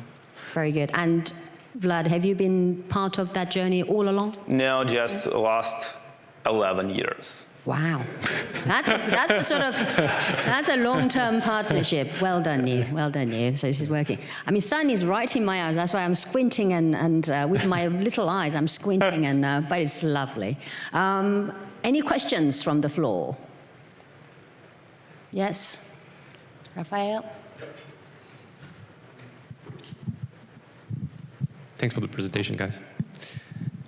You mentioned in stage 3, there's a point where you mentioned you prioritize stability over precision. Could you expand on that, please? I'm not sure about precision, but stability become, so in some cases, business ask us to be more stable and to have simpler method instead of having more complex and maybe better from more insightful data, but without with some granularity, but with more complex way how we achieve it, like Markov chain attribution. So yeah, it happens on a high level of the company. Like when you interact with some specific team or function, they still are interested in this more insightful approaches. Yeah, if I may, just a quick example. For instance, you have a reporting over traffic over channel grouping, and you publish your report for Q1. On Q2, you find out some campaigns without TTM parameters, and you manually adjust your channel grouping. You cannot roll out it on back Q1 because it would change numbers backwards. So despite the fact that you can make your numbers more precise on a previous period, you need to keep them stable and apply new channel grouping rules only on a future period. So that's why we used this dashboard certification. We keep some of them freezed with this kind of limited approaches, and we keep some more operational level reports with kind of live data with this recalculated one. Thank you for the question. Yeah, very good. Thank you very much, Raphael. Next question is from Mim. Thanks for the presentation. It's very interesting. Just a question about the metric glossary and definition. Like how do you enforce the same definition assuming you have multiple tools, if you are enforcing a tool. Yeah, so you mean how we keep the different definition in different functions? So that's what you meant. Like, could you help me? I didn't get it. Could you please rephrase the question? I'm not sure that. Yeah. So, if I get you right, the question was how to make different definitions because of the different tools doing the same job? Yeah, like how to make. Sorry, wait. sorry. Like how do you make sure that the metric definition is universal, like regardless of the tool? Regardless of the tool. Okay, so it wouldn't be the same for all tools. That is a reality in my case. But the thing is that you need to ensure that all stakeholders, when they say, let's say, MRR or like active customer, they mean the same. So in fact, it's about name convention. You have active customer like platform-wide, SEMrush active customer, and you have specific like tool or area active customer. So it's not to get the one specific entity for each of them, but to have some upper level entity to feed kind of average needs. It wouldn't be the best one for each specific function, but it will be something fitable for the organization in general. And if I may, one recommendation from my side is always make assumptions clear. So behind all the definitions, there are some assumptions, what we exclude, what we include, and it always makes sense to make it clear for all the users and stakeholders. Thank you very much. Matty, you have a question? I do. You mentioned that you passed a stage where you went from analysts that are centralized across the company to more embedded analysts. A lot of companies tend to combat that by not doing that and instead rolling out a lot of self-service, and you have both. You have a combination of self-service and that. Have you found that has improved the quality of questions that stakeholders are asking and overall the kind of decision-making? Yes, I am biased, but I'm curious, why the hybrid approach? Why do both? Yeah, thank you. Good question. So in fact, what we face that these analysts who start to work with a function, they usually execute some researches or something, and their capacity is not enough for all marketers, so like product owners. So there are still a bunch of people who are struggling to get some data, and that's why we try to use a hybrid approach. In the first period of time, like let's say 3 to 6 months, you will get more questions, and the quality of them will be lower because they will start to interact with data directly, and their knowledge about the entities, about like what does it mean will be low. But half year after, yes, it helps us, and we received maybe less than 20% of previous questions, and they are more global, more kind of research-oriented questions. It doesn't work the same way in all function, but like the most successfully it works with like researchers, with product teams, with some marketers, not with all, but if you will rotate them, it will be the list. Thank you. Excellent. Any other questions from the floor? Oh, thank gosh. I did say I already ran this morning.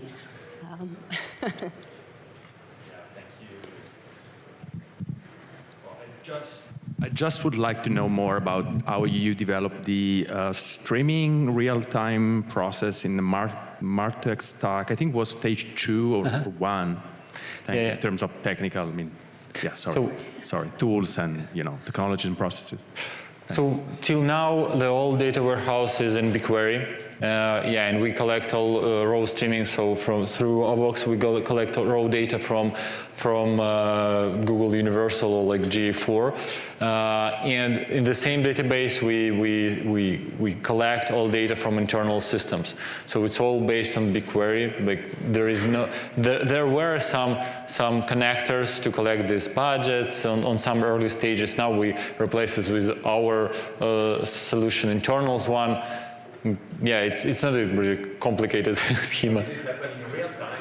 Yeah, it's happening in real time. Few Avox connectors. Yeah. I don't know. Okay, so the thing is that like this website data you receive with like few minutes delay. But in our like reports, we usually do not use real-time data because like to build all funnels, we use kind of the minimal is day. Yeah, so we today collect the whole data for yesterday, and that's what we work with.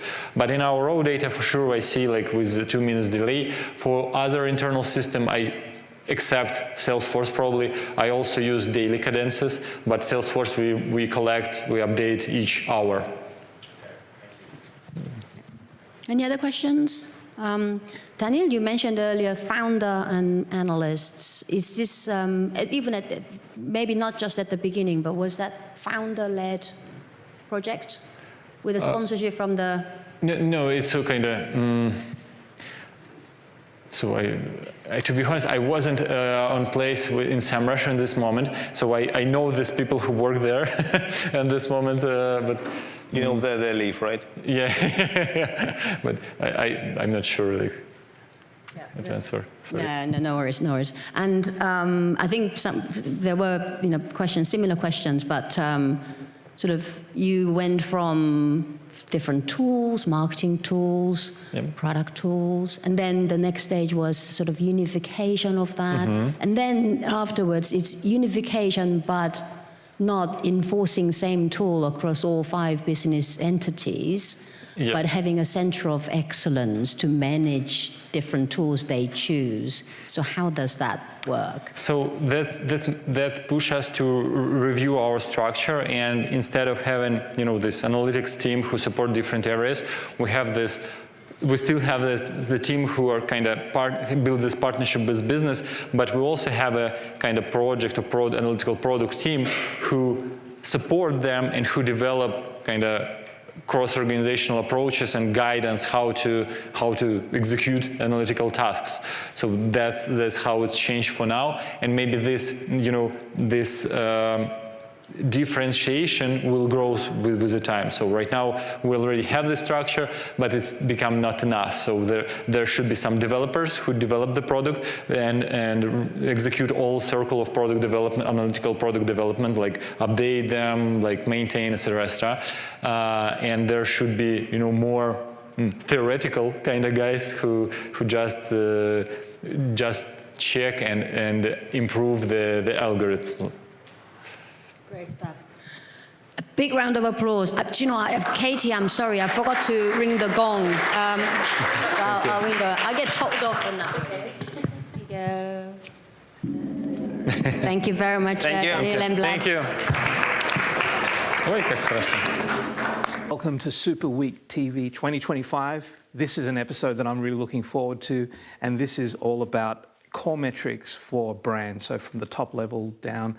And today, I have a great panel of agency folk. I have Jenn, Elena, and Robert. And I'll get you guys to introduce yourselves. I mean, Jenn, we haven't spoken before, so please tell, apart from 5 minutes ago. Right. So please give us a bit of your background. So yeah, I'm Jenn Kunz. I am an analytics architect, I think technically, but I primarily work on the data collection side of analytics and MarTech and all of that. I've been in the industry since 2006, based out of Atlanta, Georgia. And you're kind of like a solo worker, or you work with a team? No, I'm at an agency, 33 Sticks. We're a boutique, small. There's only 5 of us, and very niche, analytics and optimization, very focused on those 2 things. So. Yeah, thank you. And Elena? I'm Elena Nesi. I come from Italy. I am a senior analytics architect and team lead at Monks. I also take care of data collection, but I dabble a little bit in everything, data analysis, visualization, a little bit of data engineering as well. And I worked mostly with the consultancy agencies, but also at times in Brandt. And 2024 winner of the Golden Punch Card, is that correct? That's true. Yes, yeah. Thank you. Such an honor to have you here. Oh, thank you. Yeah. And Robert, how are you? Hi, fine, thank you. I'm Robert Petkovic from Croatia. I'm actually right now a key events manager and conversion whisperer in my own company. So far, I've been in the industry for, I don't know, 3 decades or so. I've been a developer, been in several agencies, and then I figured out a couple of years that people usually want to work with me, no matter which agency I am at. So that's why I'm solo for the past 3 or 4 months. Finally, I quit. Yeah. So I'm a solo consultant for many brands, many agencies as well, and I'm trying to, I don't know, push my personal brand. I'm the guy for analytics in Balkans area, so that's it. Yeah, absolutely. So when I'm talking about like core metrics for brands, we're talking about, I mean, a Super Week is fantastic because colleagues get together within the analytics industry, in the machine room of data, if you want to call it that. But ultimately, we're servicing a brand. So there are stakeholders that may not be at this event. So my question is, of discussion is, we're looking at a brand and core metrics, and we'll just go around. What would be a core metric for a brand at a top level that you would look at? It's a very broad question, but if we're going to say we needed a dashboard for C-level to keep them attuned, what are some of the things that you would look at to have in that? I mean, it's a standard consultant answer, but it depends, obviously, a lot of the time. I miss the days when I worked primarily with e-commerce because it was so much more obvious that money, just revenue spent online. And I do still work with some e-commerce, but particularly working with the website, there are some organizations where the website can be a bit detached from those North Star core metrics that I work with a company right now that the website basically exists for lead generation, but it's a very long sales cycle and it's very hard to tie back to the website. So yes, helping the company figure out their core metrics, which may or may not have anything to do with, well, directly to do with user experience on the website, and trying to tie those together can be very tricky. So to summarize the answer, it's almost like the need for putting in a workshop. Yes, absolutely. On a brand by brand basis. But it's what is your North Star and what are your core metrics? Yeah. It's not something that can be arrived at very quickly or externally, I don't think. Yeah, absolutely. What about for you, Elena, in terms of if you're dealing with the top level of a brand, where would you start on the core metrics? Yeah. I agree 100% with Jenn that it depends. And a workshop, it's a wonderful idea to really get the context from the C-level directly. If I had to mention 3, I would say customer lifetime value and revenue and profit. And I would also add that sometimes it depends not only on the business, but it also depends on the specific stage or goal of the C-level at that moment. For instance, I once had a client that was more concerned with revenue than with profit, because they wanted to demonstrate that the product could generate revenue, and they were not interested in profit just yet. It was something for a future stage. Yeah, so I mean, revenue doesn't necessarily mean growth if you're looking at the actual, the company's bottom line earning, right? But that also might be a part of a tactical part of the strategy. Sounds like it, right? Yeah, exactly. Yeah. Great. Robert, your thoughts? Well, of course, customer lifetime value. That's it. But the thing is, people usually, or brands usually approach me as, are you able to set up the analytics the right way, or we're losing constant signals? Can you do the fix? I always demand a workshop. After that, a workshop on data analysis so that they know what they can get. And then I could figure out which metrics, dimensions they actually need. And I usually insist on, revenue, lifetime value. But if I work with, publisher, I ask, what's your weekly retention rate? Let's work on that. For e-commerce website, I always ask, how many times a year do you think your customers should come to buy something for your website? How many times a month should they come just to see what's there new? And just to reshape the way they think, because I think the ideal dashboard for any client is a personalized dashboard with 2 charts, 1 table, and maybe 2 metrics for each stakeholder. And it's a process that may take a few months to get to the ideal dashboard. And always ask what's the metric that your boss will get the bonus at the end of the year for.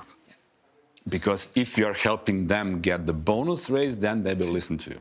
Yep, absolutely. Interesting, yeah. I mean, one metric I spent a couple of years at AC Nielsen in the early 2000s, and we had this big, the big topic was brand equity. And how do you measure a brand equity? Well, you don't know what a brand is worth until it's sold. That was the joke. But how do you compare brand for brand? Is this a metric that you've kind of often has come across your way in the machine room of things? How do you measure the value of an overall brand from a competitive space? Yeah, I'm trying to think if it's been directly. I mean, certainly it's always a thing that, and as folks do competitive analysis and figure out the best way forward and what growth looks like and all of that. But I don't know. For me personally, I don't know that brand equity has come, and that may very well be because of some of the silos that exist within orgs. My primary stakeholders are often fairly far removed from the folks who are at the top talking about brand equity and things like that.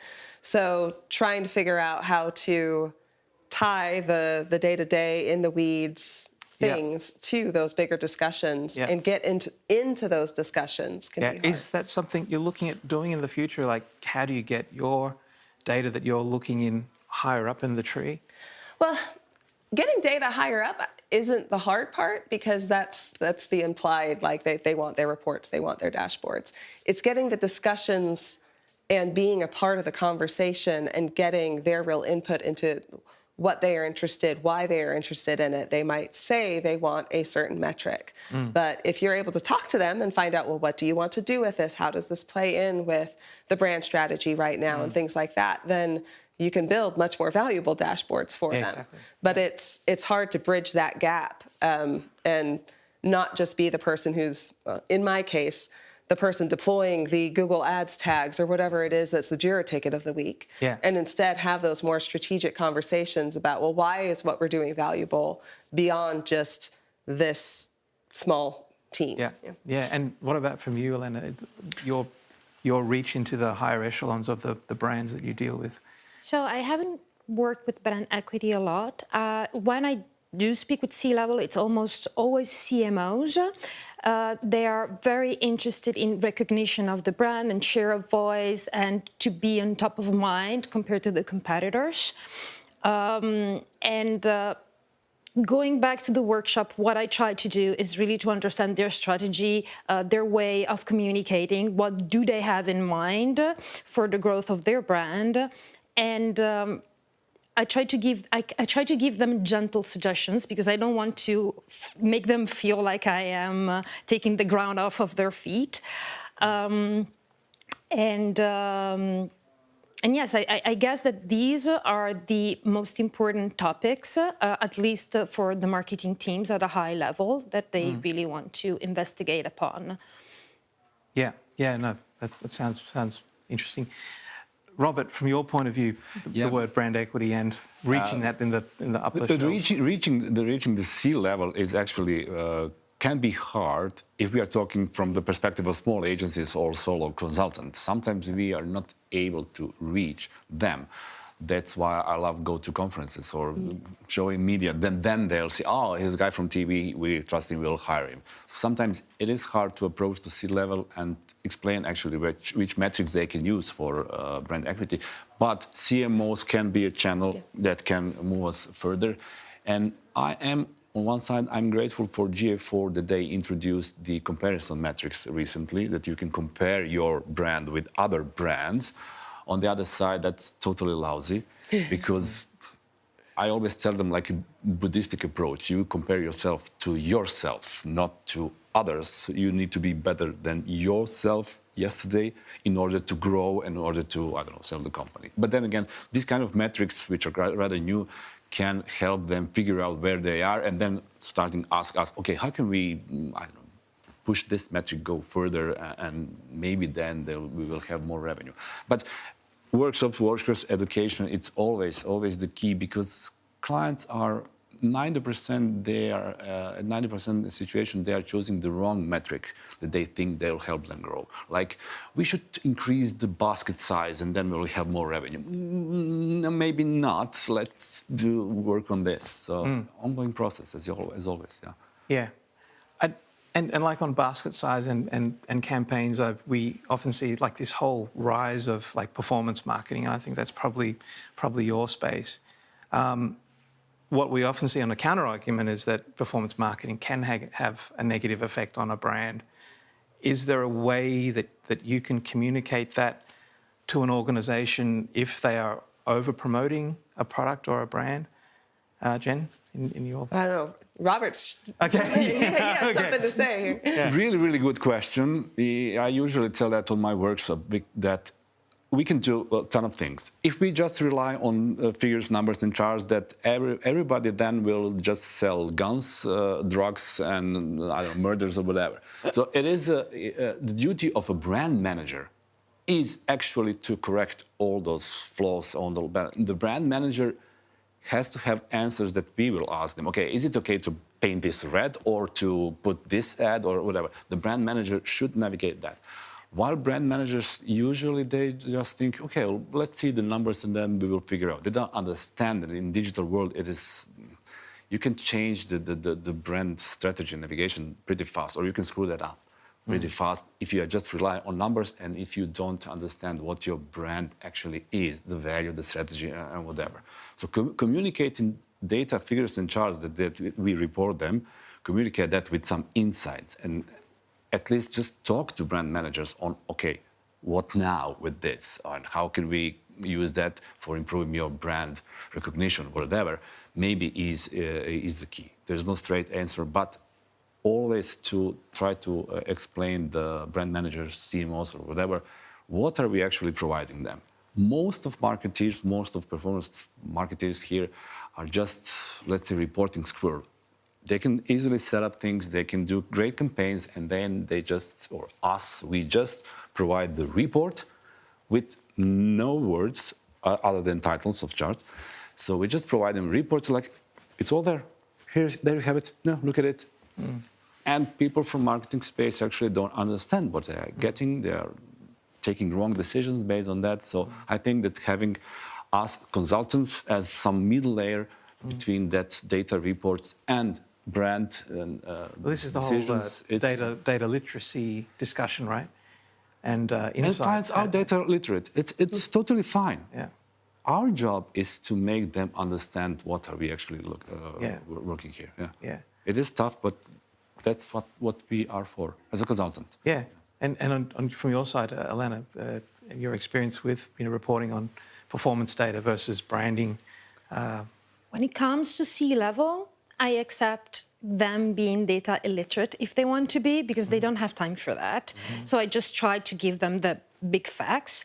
And what I like to use, I'd say it's MMM, so showing the incrementality of your activities, because that kind of evidence speaks loud. And also, I love using social listening and sentiment analysis. It offers a great way to look at what the competition is doing or how your user base feels about your product and your brand, not necessarily under terms of comparison with other brands, but also to get inspired of what worked for them. And when I'm thinking social listening and sentiment analysis, I'm talking not only on what happens on your own website and the reviews that you get there, but also really genuine and spontaneous opinions of people about your campaigns, organic or not. Qualitative data, yeah? Yeah. Oh, and qualitative research too. Yeah. So, you know, interviews, focus groups. I think those are really important to examine too. Yeah. Jenn, a question for you. I mean, the people that you're in day-to-day contact with, I mean, you're working hard with the data and stuff. If you could change something or give insights, first explain who are your main stakeholders, I suppose, and you don't have to mention their names. But what is it that you wish they were educated in terms of increasing their data literacy? Oh, goodness. Where do we begin? Right.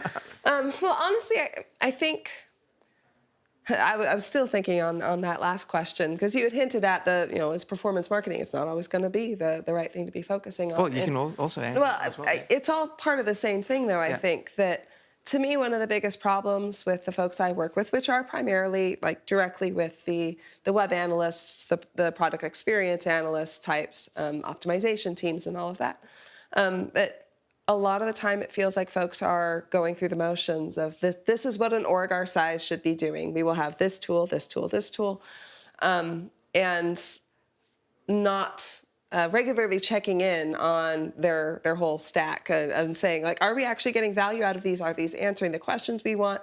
Are we keeping them around just because they have the potential to be valuable that we hope we will achieve someday? And what ends up happening is resources get spread too thin, trying to support too many different tools, be experts in too many things. And instead of having someone who is very literate in the quality set of data that they have, we have people who are kind of jacks of all trades and trying to be the sentiment analysis person, as well as the marketing attribution expert, as well. It's very hard to do all at once, and I see a lot of, I suppose, wasted effort, I think, because people are not focusing on the value that's derived, but rather on these are the things that could be delivering value that we feel like we should be doing. Therefore, we're going to be experts of everything and spread resources. That was not at all a direct answer to your question. No, but it does bring on other thoughts. I mean, especially the topic of value, because value is not necessarily revenue or profit. Right. Value is the perception of your customers, of your potential customers, and how do you identify it, and how do you measure it? So yeah. So I mean, Robert, I'll throw the question to you. If there's something that you wish your main customers could do or think differently if you had the CEO in a lift and you had the 30 seconds. Yeah, I'm thinking that even customer lifetime value is still kind of struggle for many clients. So, okay, maybe for e-commerce that's easy, but as I said, I'm trying to push some other metrics that we're not even thinking about. Like, as I said, weekly retention rate of users, which for, I don't know, publishers can be interesting. They're always looking for how many users we had in the month. So that's focus in a month, in a month, in a month. And why, if I'm adding users from January, February, March, why they are not summed together? There's some problems with GA4. I'm crazy on that. And then I try to refocus them on some other metrics that I totally don't understand or haven't thought about. And then they're trying to match that with the brand. That usually helps, just to switch their focus to something and to start them think of their brands in terms of maybe figures and data and so on. So the value for them, I'm looking more for value for us, or what are our values for brands or CMOs in such case, is to make them understand all those not understandable charts and data and figures and everything which they actually hate most of the time, are afraid of most of the time. And you did mention like customer lifetime value, such a simple concept, but it just changes the value rather from an immediacy to a lifetime. But it's sometimes, I don't know, for e-commerce clients, they have, I don't know, weekend campaigns. So if they don't see the immediate revenue on Monday, then they think that the whole weekend campaign failed. While on the other hand, I see that the time, the amount of days from the first touch point to the purchase is on average 20 days, then your weekend campaigns actually are not a part of the strategy, or whether you're doing something wrong. So yeah, there are a ton of metrics. I usually say in my workshops that there are 160 or 180 metrics in GA4 and 160 dimensions in GA4, and you are using just 2. So let's try to find some other metrics there that maybe could fit your need. Yeah. I mean, it seems like, we're talking about success metrics, but often what we're missing is failure metrics, right? And we can actually gather more insights from the failures than our successes, yeah. Users, as a metric, user, always failure. Yeah. If you focus on users as a metric, it's always a failure. Yeah. Exactly. Elena, I suppose this is the final question. What's your thoughts if you were to be able to change the something in your clients? If you had them trapped in an elevator and you could really tell them what you think, and your boss wasn't around either. So many things come to mind, but... Legal, please. Yeah.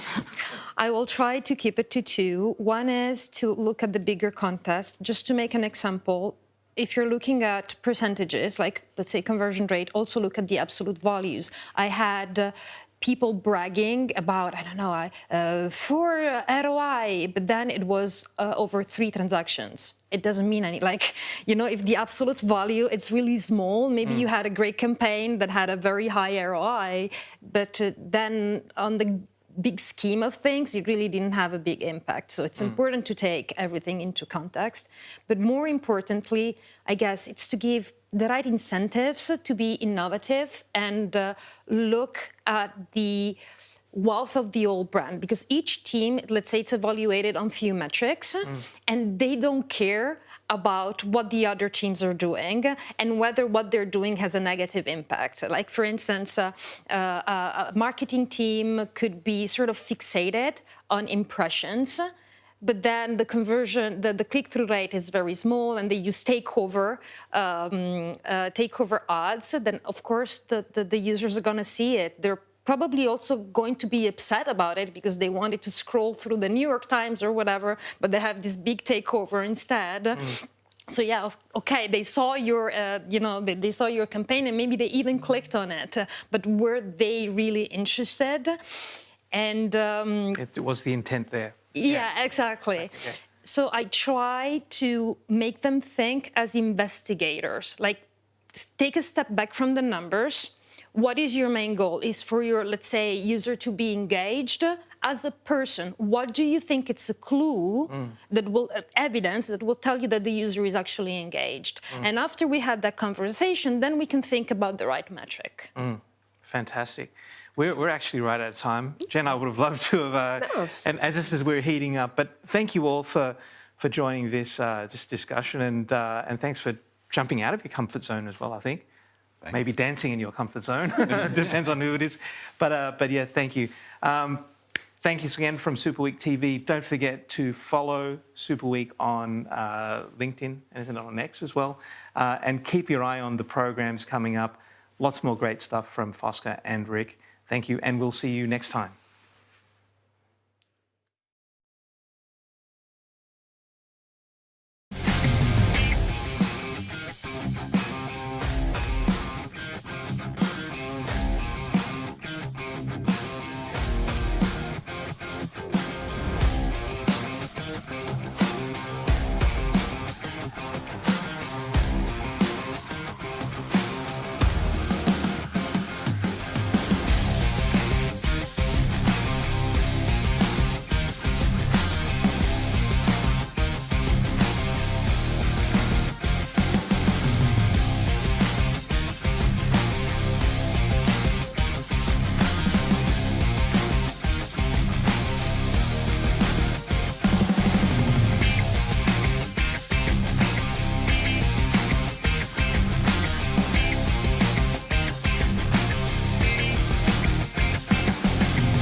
Okay, we're back in the studio for a last-minute session with people who did and did not want to be here. So I'm very happy I got you all on this panel. We're going to talk about education. And you all three have a very different role in that. So I'm joined by Julian, Johan, and Dan. And I'm starting with you, Dan. So you do a lot of in-person training. You give training at Brighton SEO, at MeasureFest. You train a lot of clients in person. You also educate through your podcast, I would argue, a little bit. But I would say you enjoy in-person training, right? Yeah, I love it. I think I counted over 1,000 people last year. Wow. Collectively. I mean, obviously, some of that's online, some of that's in person. But yeah, I've been doing it for 12 years. And I started by being told I was going to do training. I never wanted to do training. And over the last couple of years, I've really enjoyed it and got really into like learning design and thinking about structure of learning rather than throwing lots of technicalities at people, because that bombarding them with analytic slides. Years of trial and error, but we've got there, and I really enjoy the process. It's a very it sounds really obvious, but it's very rewarding. You know, it's really nice to when you see someone click and they're like, "Oh, I get it," and yeah, that's the good stuff. And then Johan, you have a totally different story. I would argue you also have trained a lot of people. I went through your course, so you do the GA4 BigQuery course with Simo Hava on his platform Simmer. You also have your own website where you have premium articles that I know a lot of people use to learn how to use the GA4 raw data export, basically. Yep. So you're also an educator, but less in person. Definitely. So I do client work, and then I obviously like to train one-on-one or really small groups. That's what I like in a working session environment, not a presentation style. That's not my thing. Yeah. I prefer, like, I guess you could say, anonymous training. Like, I record videos. I don't see who is on the other side of the table. Yeah. Or I write about it, blogs, basically, and that's my style. Yeah. Yeah. And is it for you an afterthought, or do you create the content to help you understand it yourself, or what's the? Usually it is I have an issue. I try to invent the wheel, so to say. Usually I like to be one of the first at a certain topic to do that. So most of the times there's little documentation around. So I really have to dig and find my way in a subject. And then I can, when I really understand it enough, then I'm ready to share it with others. And that's what I like. And when I start to see a lot of people talking about the same subject, I'm ready to move on to another subject. Yeah. Well, it's probably a good idea from a marketing perspective as well, right? Yeah, that's sure. And Julian, you have a totally different take. So you are structurally training people to become better at analytics from the agency perspective, I would say, right? Yeah, I think for me, the initial trigger was probably a challenge with recruiting the right people. Yep. You know, that's the industry sort of exploded. There is no in education in the UK. There was no clear path to becoming an analyst, and speaking to my peers and people at MeasureCamp, etc., asking them how they found their way into analytics. You probably find the same. They came from everywhere. You know, you've got people with geography degrees and people with history degrees and like all sorts of things. So and I think I also got to a point in my career where I was looking for a little bit more meaning for me. You know, and I think teaching sort of gives you that after having done it for so many years for just basically supporting clients. So it was really nice to be able to sit down and think about what it takes to be an analyst. And then what I wanted to do was I wanted to provide a pathway into our amazing industry to anyone, really, whether you come out of university or you're a sort of midlife career changer. There are lots of people out there bringing transferable skills. And it's most of the people, when you speak to them, they sort of fell into it because there is something in there that they like. So all you have to do is find the people that, that they may not know that they have that, but for that, you design a recruitment process that sort of tries to flush this out of people.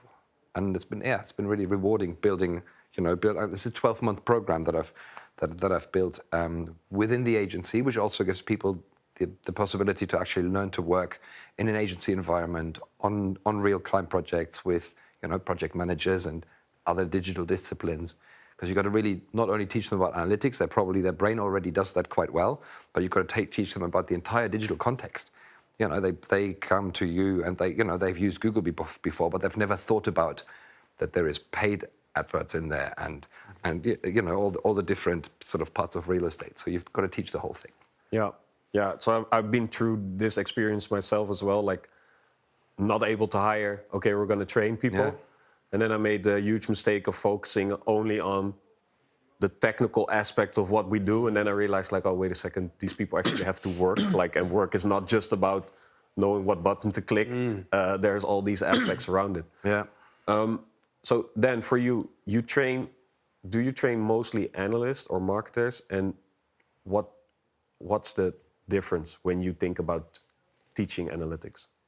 Yeah, it's a big difference. So a lot of my training courses are mixed teams, team-based training. So the whole team, whether it's a full marketing team or even a whole organisation or agency, and I'll go through that, which changes the approach somewhat because you can't. I always say that my aim with a team-based training is not to make everyone really good. It's to get the base level slightly higher. And it's not about being able to answer the question yourself or know what button to click, but it's also knowing what's possible so you can ask someone else to click the button.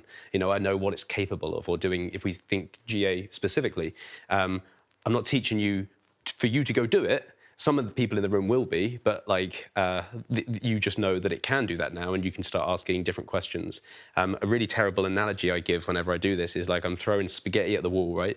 And it's going to stick differently for everybody. But as a collective, there'll be enough spaghetti on the wall to be able to figure it out afterwards. Yeah, there will be some dinner left. Yeah. Okay.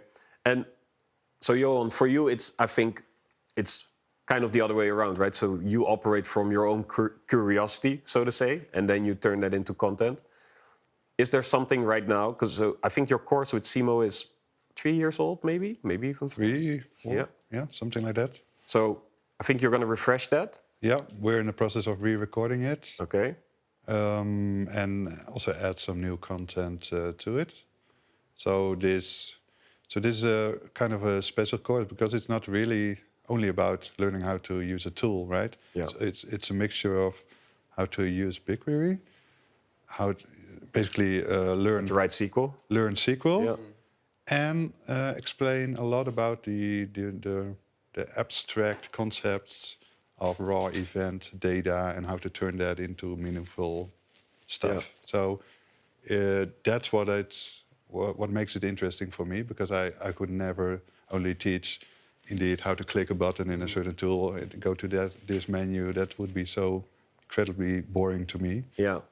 So do you have future ideas of other things that you might be interested in building courses about? Well, we've moved on to a new project that's called GA4 Data Forum. Yes. We just discussed here with the other guys that are also at Super Week. We might set up something like an academy as well, just to train people how to, not only how to use the data models we are producing for them, but mainly what can you do with it? So what are the use cases? How can you really make it work for your business or organization? I think that's where the real value is. Yeah, I think a lot of people will be very interested in that. Also, the people who previously, who did your first course. Yeah, it's a logical progression, so to say. Indeed. So, Julian, at the agency, there is working with clients.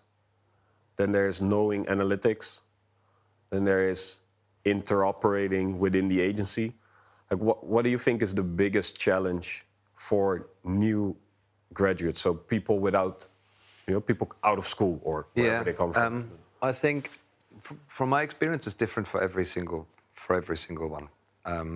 It depends on what everybody brings something that they're already good at to the table, and for one person it might be, one person might be really technical and might get to grips with Advanced Tag Manager and BigQuery quite quickly, whereas for another person that might be the hardest part. A really interesting exercise we went through as an agency last year was like a strength finder exercise, because I think this is also like one of the biggest learnings for me as a manager over the last few years. I always tried to make everyone good at everything in my team, and that doesn't work. That created bad situations, and people leaving, which I regretted afterwards, because I tried to make them good at the thing they're not good at. Whereas actually you need to spin that on the head and figure out what people are good at and then train them on that, because you're never going to be good at something that you're naturally not very strong at. No matter how much training you put in there, you're only ever going to be average.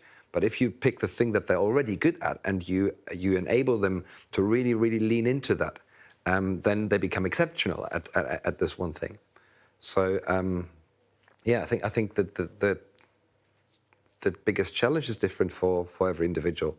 Do you leverage courses like Johan's course, like Simo Hava course? Absolutely, yeah, absolutely. Havas is a masterclass for Lucas Studio. We've used absolutely. I use material that is already out there, because I had to put this all together. So the agency was good enough to allow me to full-time build this, but I wasn't going to build all the content. So the first thing I did was a sweep of the entire ecosystem to see what content is already there that I can build into this. And also, I didn't have a fully prescribed sort of 6 or 12-month course. I set them off. I built some columns, sort of pillars of learning. There is data collection and engineering. I know engineering was its own. There is the digital context. There is visualization and storytelling, and then obviously a really important analysis, data analysis sort of element to it. And I set them, get them started on all 5 of those, and then I let them go, and I see which ones they pick up and which ones they want to lean into, and then I support them in doing that. Do you also offer like non-tech, non-data content? Yeah, absolutely. Because my background, I'm not particularly technical. My background is a business background. I get excited about business. I get excited about getting under the skin of a new business. Like every time we get a new client on, that's exciting for me, especially if it's an industry I haven't worked in. So in the sort of the digital context element of the learning, there's almost like a mini MBA sort of thing in there, where I teach them to think about how companies make money, how does the money flow, and work this one all the way back to what you can actually influence. It's like teaching them to ask good questions, teaching them to teach their clients to ask good questions. Really important. All of those things. Yeah. Then, when you do live training, how much do you rely on stuff that's already out there?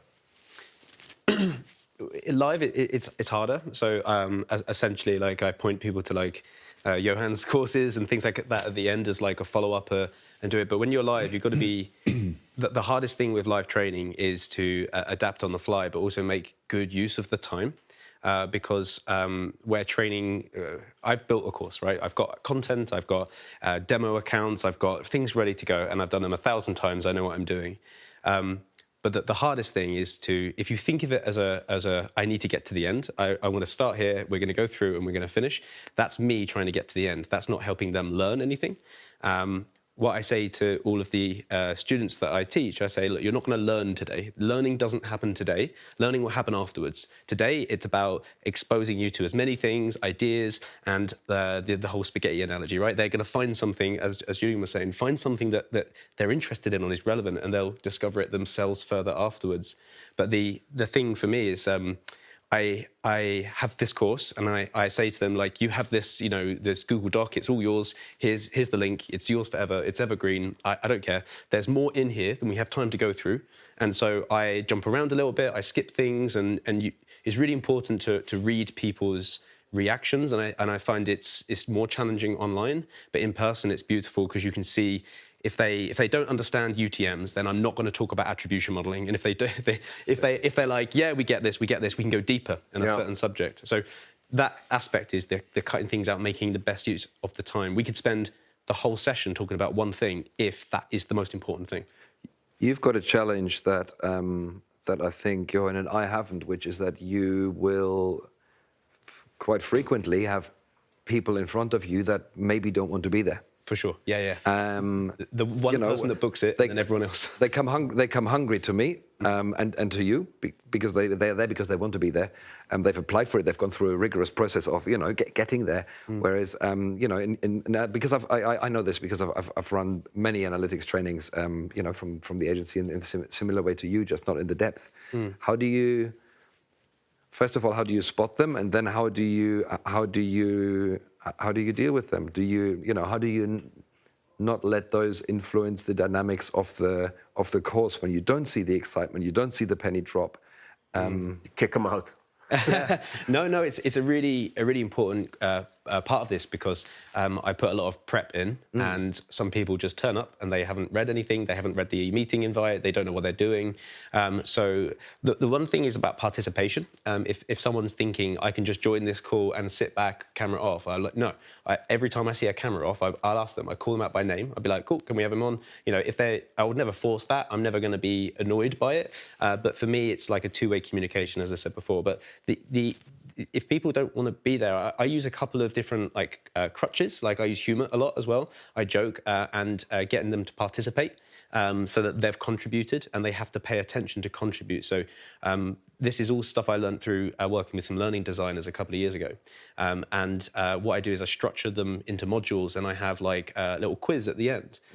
If I'm doing it in person, it's really good because I use stickers.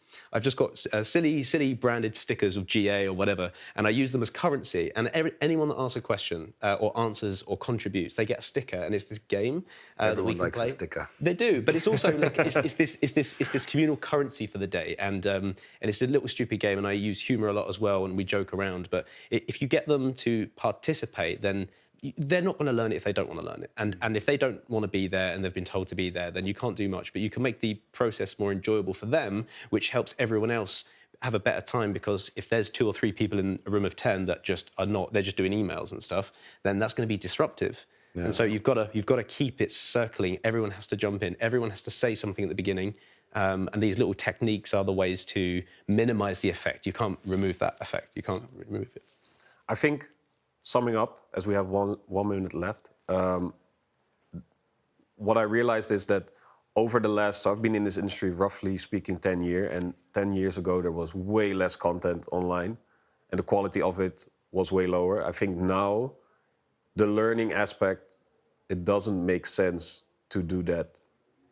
Like you said, you're not going to learn in that session, real life. You should get inspired, right? You should get triggered, because there's so much great quality content out there to actually learn in depth. And combining that, we also do this at the agency. We try to buy access to all courses. So I think that's a no-brainer. So I want to thank you all for sharing, and hopefully we get to enjoy the conference together a little bit more. Awesome, thank you. Thank you. Okay, bye everyone.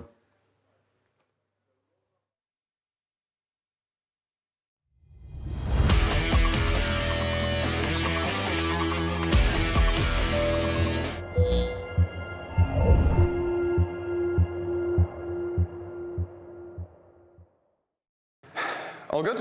Right. Hi, everyone. Thank you for having us. Thank you for sticking around. We'll do our best to not keep you from the bar any longer than absolutely necessary. And yeah, thank you for having us. We're going to talk about client-side versus server-side tracking, as Joshua said, myths, realities, and the hybrid future. Oops. So, for those of you who don't know me, I'm Jordan Peck. I head the technical account management team at Snowplow. I joined Snowplow in 2020 as a solutions architect, working with customers to implement and get the most out of Snowplow. And I took on running the technical account management team about a year ago as a newly formed team. And my responsibilities and role is to work with our most valuable and most complex customers on continually getting the value from Snowplow. And prior to Snowplow, I worked in digital analytics and digital marketing for around 10 years before I managed to join the team in 2020. Cool. Hi everyone. Apologies to the French people in the room because I know that my name is quite confusing to those of you. So I am Elle. I work alongside Jordan at Snowplow as a senior solutions architect. So I work very closely with Jordan's team, the technical account managers, but I focus predominantly on our customers' initial implementation to the Snowplow product. So working with them through their priority use cases, platform adoption, etc. for the first few months. Before I became a solutions architect, I actually used to be a front-end engineer where I spent a large chunk of my time working for ASOS, who some of you may know as it's quite a large online retailer. This week is a week of many firsts for me. It's my first time attending Super Week conference.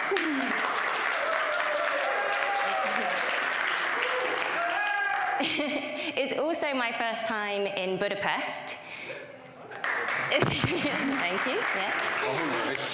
Budapest, sorry. And it's also my first time doing a talk at a conference. So, thanks, Jordan. But yeah, don't worry, I'm not going to do that thing that everybody advises you of doing, which is picture the audience naked, because I think that would probably have the opposite effect, and we'd all feel a bit weird. Okay. Yeah, exactly. Okay, what are the aims of today's sessions and that we want you all to take away from? So we're going to discuss the difference between what we mean by client-side and server-side, and client-side tracking and server-side tracking. We'll help you understand when to use client-side tracking over server-side tracking or vice versa. We're going to take you through some real-life case studies, real-life examples from customers that both me and Elle work with. There will be a live demo, so pray to the demo gods, and if you would be kind enough to go off the Wi-Fi for just half an hour or so, that'd be really kind of you. And then we'll wrap it up by exploring what the future of client-side and server-side tracking is going to look like, and agentic tracking as well. So why should we talk about client-side versus server-side? Anyway, Julia mentioned it yesterday. Those of you who are old enough to remember working with web trends in like the late 90s will know that that used to be the only way to do web analytics, was to get hold of server logs. But really since the early 2000s, really since the advent of JavaScript, the client-side tracking has been basically the de facto standard and status quo kind of ever since. What this has resulted in is that server-side or offline data or non-user interaction data is missed or is missing from your analyses, leading to incomplete conclusions. And in more recent years, server-side tracking has become emerged as a way to improve data quality, make tracking and data and analytics more reliable and more secure. Do you want to say? So appreciate it's already quite late in the day, and some of you may already be a few beers or whiskeys deep. So for that reason, let's take it back to basics for a moment, so we're all on the same page about what we're talking about here. So who are or what are clients? Clients refer to the user's device, so that could be a laptop or a mobile. And these clients will send requests to the server in order to retrieve information to send back to the user's browser or application. So the server then refers to the back-end process, the back-end process which will then which will process that request and send the requested data back to the client. That's the point. There you go. Let's see. If we take a look at traditional web architecture, if a user would land on your site, in this example we have a browser here, so the user is accessing the site from their laptop. The browser will then send a request to the server in order to retrieve the page and the page content. The server will send this back to the browser, and then the browser will be able to load the page. If the user was to navigate to another page within the same site, then this would send another request back to the server, and then the HTML page would be sent back to the browser for the browser to be able to load that page. Modern day web frameworks, however, work slightly differently and use a combination of server-side rendering and client-side rendering. some of the smaller interactions that the user does on your site don't actually hit the server. If we take an example of a user is on a search page, for example, on an e-commerce site. The user either types something into the search bar or interacts with the filters in order to narrow down their search further. Rather than sending a request to the server to then reload an entirely new page, instead, what it will do is send asynchronous requests in order to retrieve just the new data from the server, which will send back a JSON object for the page or the component to be able to render the new data without reloading an entirely new page. So, how should we define client-side and server-side tracking?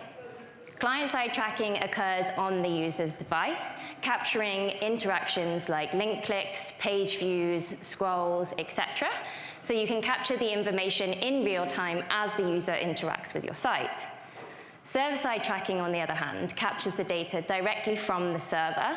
So this would be perhaps offline events that don't necessarily rely on a user triggering those events.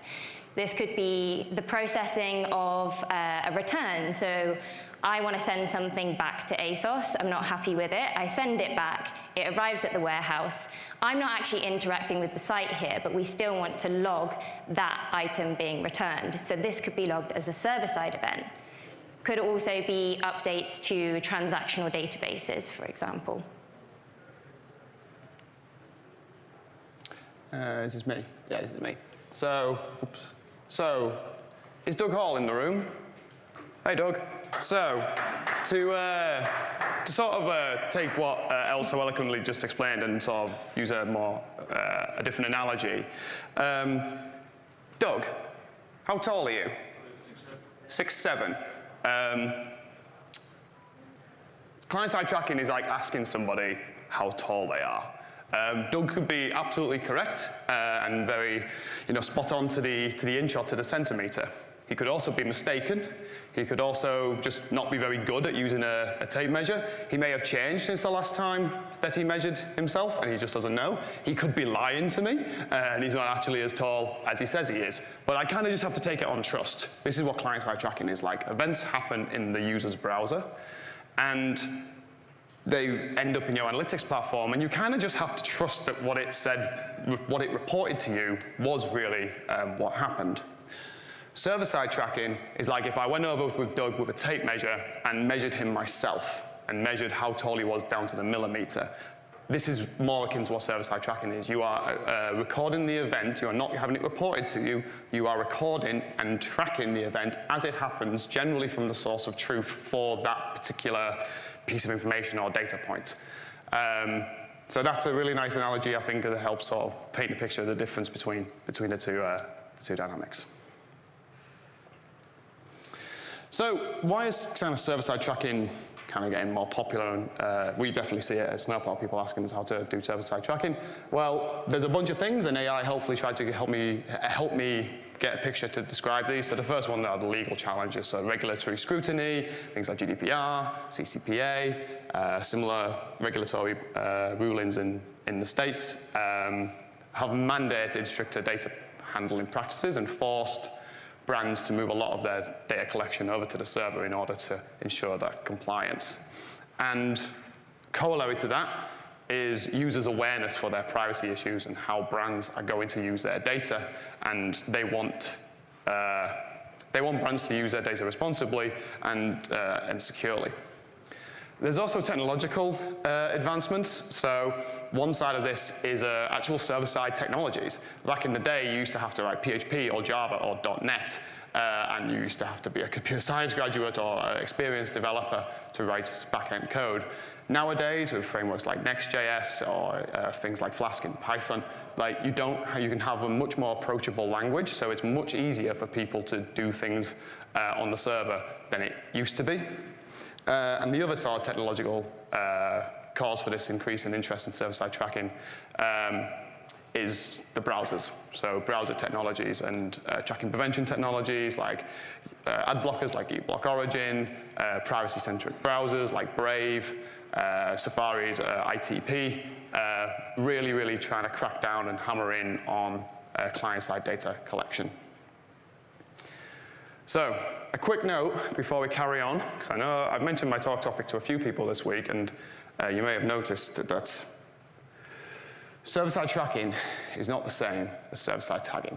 So server-side tagging is server-side tag management.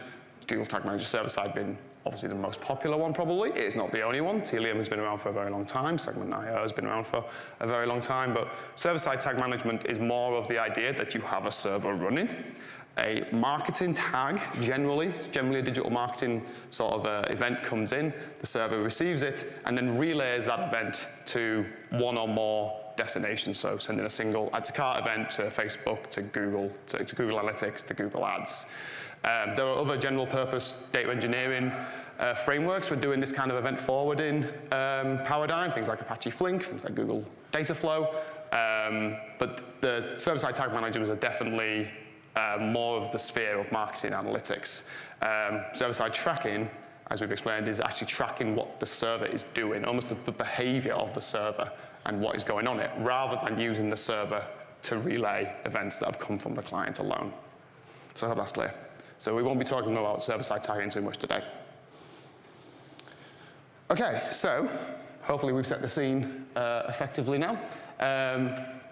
Let's look at some applications for server-side tracking. So an obvious one is the web platform, the web framework that your website is running on. So if you're an e-commerce platform, your order management system, or your Shopify CMS or BigCommerce, you can use this to emit events from the very server, like the Ruby server that Shopify runs on.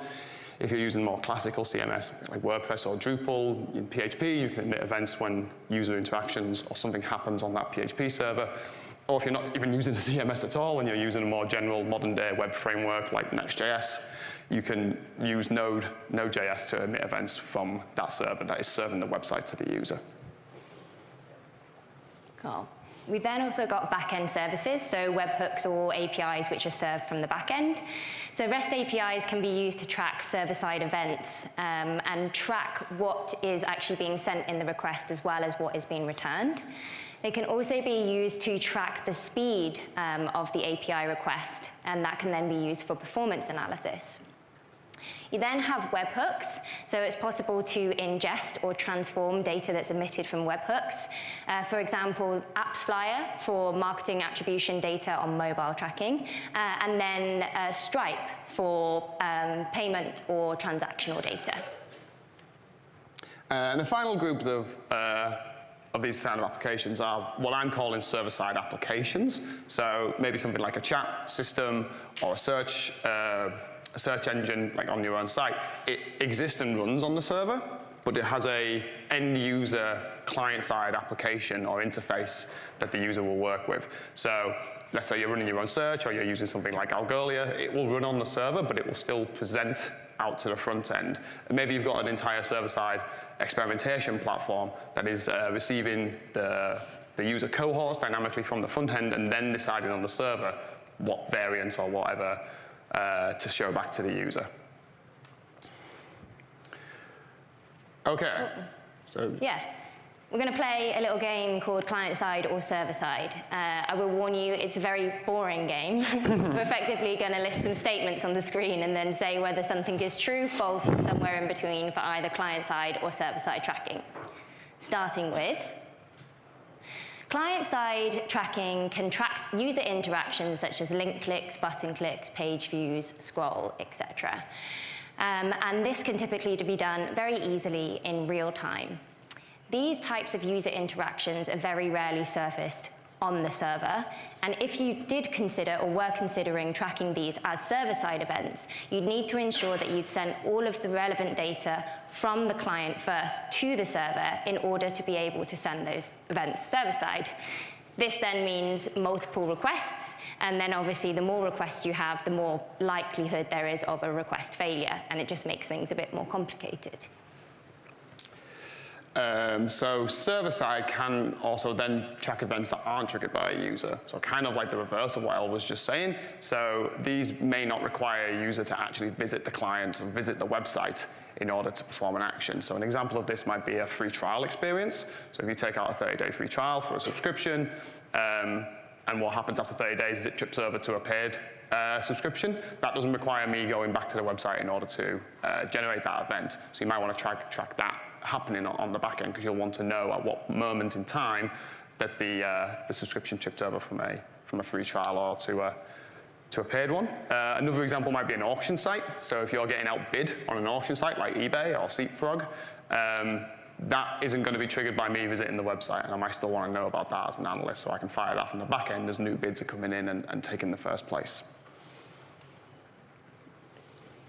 Client-side tracking can be implemented without developer resource.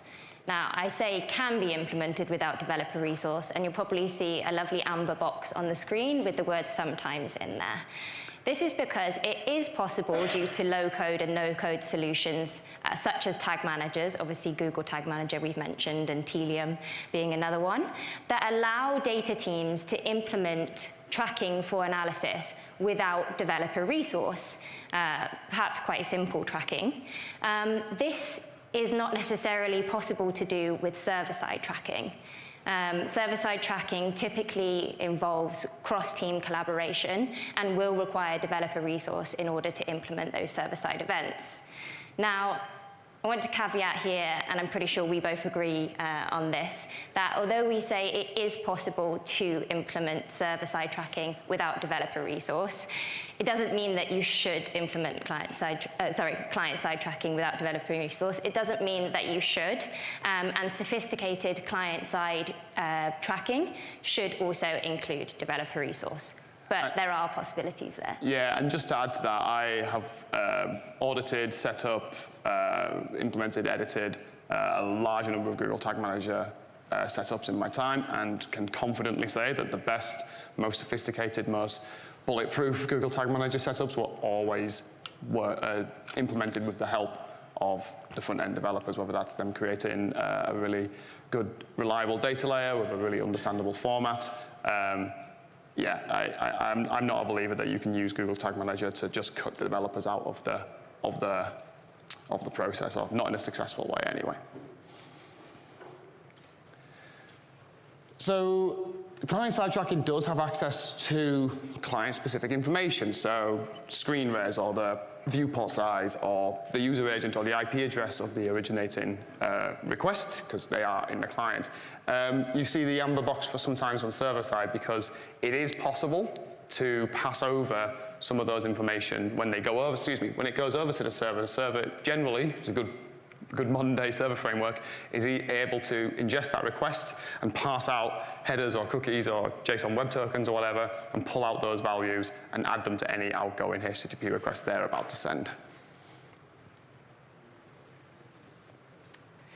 Server-side tracking is not affected by ad blockers or tracking prevention methods. So I wouldn't be surprised if some people in the room are here, because we're all aware that client-side tracking is highly susceptible to ad blockers and other tracking prevention methods.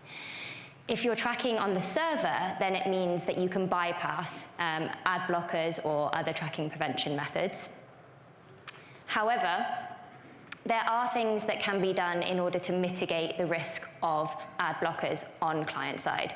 It's never going to be 100%, but implementing in a native application rather than implementing via Google Tag Manager, because Google is very detectable by ad blockers, so that's going to implement your tracking, affect your tracking.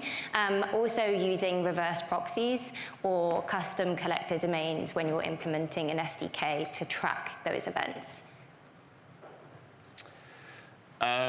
So server-side tracking is generally not affected by other client-side issues, not just tracking prevention methods. So losing network connectivity is a huge one. If you have a user who's on a mobile phone and they go to the subway or the tube and they lose connection, you're probably going to lose that event.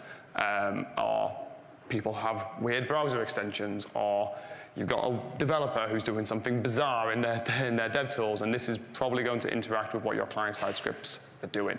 This does not happen on the server because the user does not have access to the server. Generally, it's a very solid concept to believe that the user is in complete control of their own browser, unless something's gone quite badly wrong. So anything that happens on the client can, in fact, technically be controlled by the user. So client-side, neither client-side nor server-side is not affected by user consent. I've had conversations with people who believe that they can use server-side tracking to track page views and events and conversions, even when the user hasn't granted consent or has explicitly rejected tracking consent. Whilst that's technically possible, obviously client-side tracking is inherently affected by consent management platforms. Consent management platforms exist to prevent certain cookies from being set until consent has been granted, or prevent scripts from firing entirely. But I don't think it's right to look at server-side tracking as a way to usurp users' consent preferences. It is not right ethically, it is not right according to the law, and it is not right in the eyes of users. Which law? Sorry? Depends which law. Well, yeah.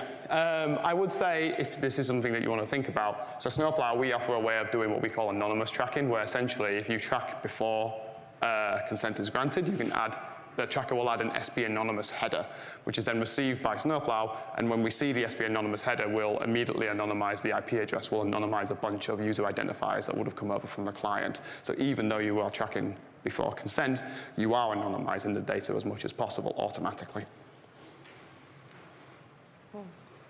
Server-side tracking is much safer to access and process sensitive data. So if you know that you're dealing with user data which is sensitive, it's much better to be safe than sorry. Don't surface that data to the client just to be able to track that event or track that data. Use server-side event tracking in order to collect that data. And the final one, I know it's at the bottom, so I hope everyone can see, but server-side tracking will give you the highest confidence in your data collection, more so than client side. As we mentioned, the user always has complete control over their own client, and so if there is something that is really business or mission critical that you cannot afford to lose, you really should consider tracking it with a server-side SDK. No matter how good your client-side setup is, and I've seen some very, very good ones, there is always something that a user can do to prevent it if they really want to, or something else that can happen, or a new browser or a new extension that will stop it. So if you really, unless the server has a vulnerability, which means you can send malicious information over to it and get control of the server, which if that's the case, you've got far bigger problems than thinking about your analytics tracking. But generally, the server will always give you the highest confidence and trust in your data. In summary, server-side tracking gives you highest trust in your data, as Jordan just mentioned, highest data quality, and best data security. However, you're potentially going to be missing out on client-side only interactions and typical client-side information, such as the URL or additional page metadata, and it can take longer or more effort and more teams to implement. So if you are interested in implementing it, I've got some integration tips for you that I hope you find helpful. The first one is to try and share IDs across the client-side environment to the server-side environment. So what's probably going to happen is you're probably going to want to analyze those server-side events alongside your client-side events, and you're going to want to know that those events were triggered by the same user. Now, if you use a tool like GA4 or a tool like Snowplow that set IDs in the client, you're going to want to have to pass those IDs over to the server.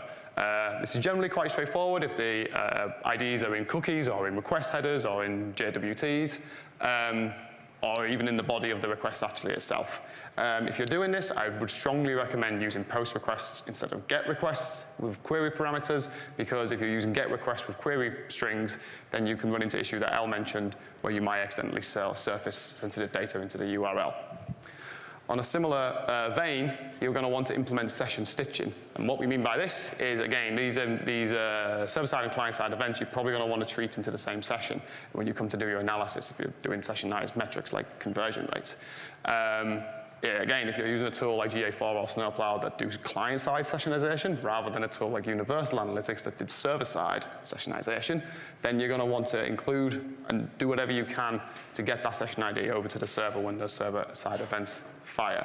Now, depending on how you have it implemented, you don't even have to send it as a tracking event, like a GA4 event or a Snowplow event to the server. Any request from a form or a page load or any element that actually hits the server, as long as it's first party, you'll get the cookies, and the cookies can be received by the server-side.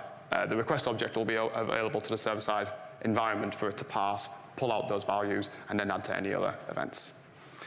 And the reason that's really important is because you need to be really, really careful with timestamps. Timestamps are extremely complicated because they can't always be trusted.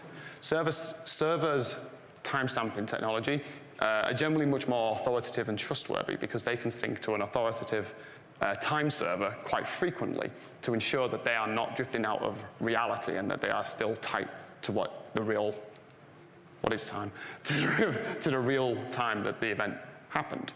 Client devices can and do this, but they do it much less frequently. This is mainly because they want to save the battery on your phone. They don't want to have to be pinging a time server every second to make sure they're still in time. And what this means is your client-side timestamps will drift from reality, sometimes by milliseconds, seconds, minutes, sometimes hours and days. If you've ever looked at some real raw, if anyone's used Snowplow data and stuff like that, you can see these discrepancies in timestamps from reality. The best way to handle this is to track multiple timestamps, client-side timestamps and server-side timestamps on those events. So the time that the client sent the event and the time your server received the event, and use differences in those times to rationalize when the event actually happened. So we've spoken a lot about the pros and cons of server-side and client-side tracking. You've probably noticed, but the strength of one is often the weakness of another. So why not combine the strengths of both client-side and server-side tracking with a hybrid tracking approach? Thank you.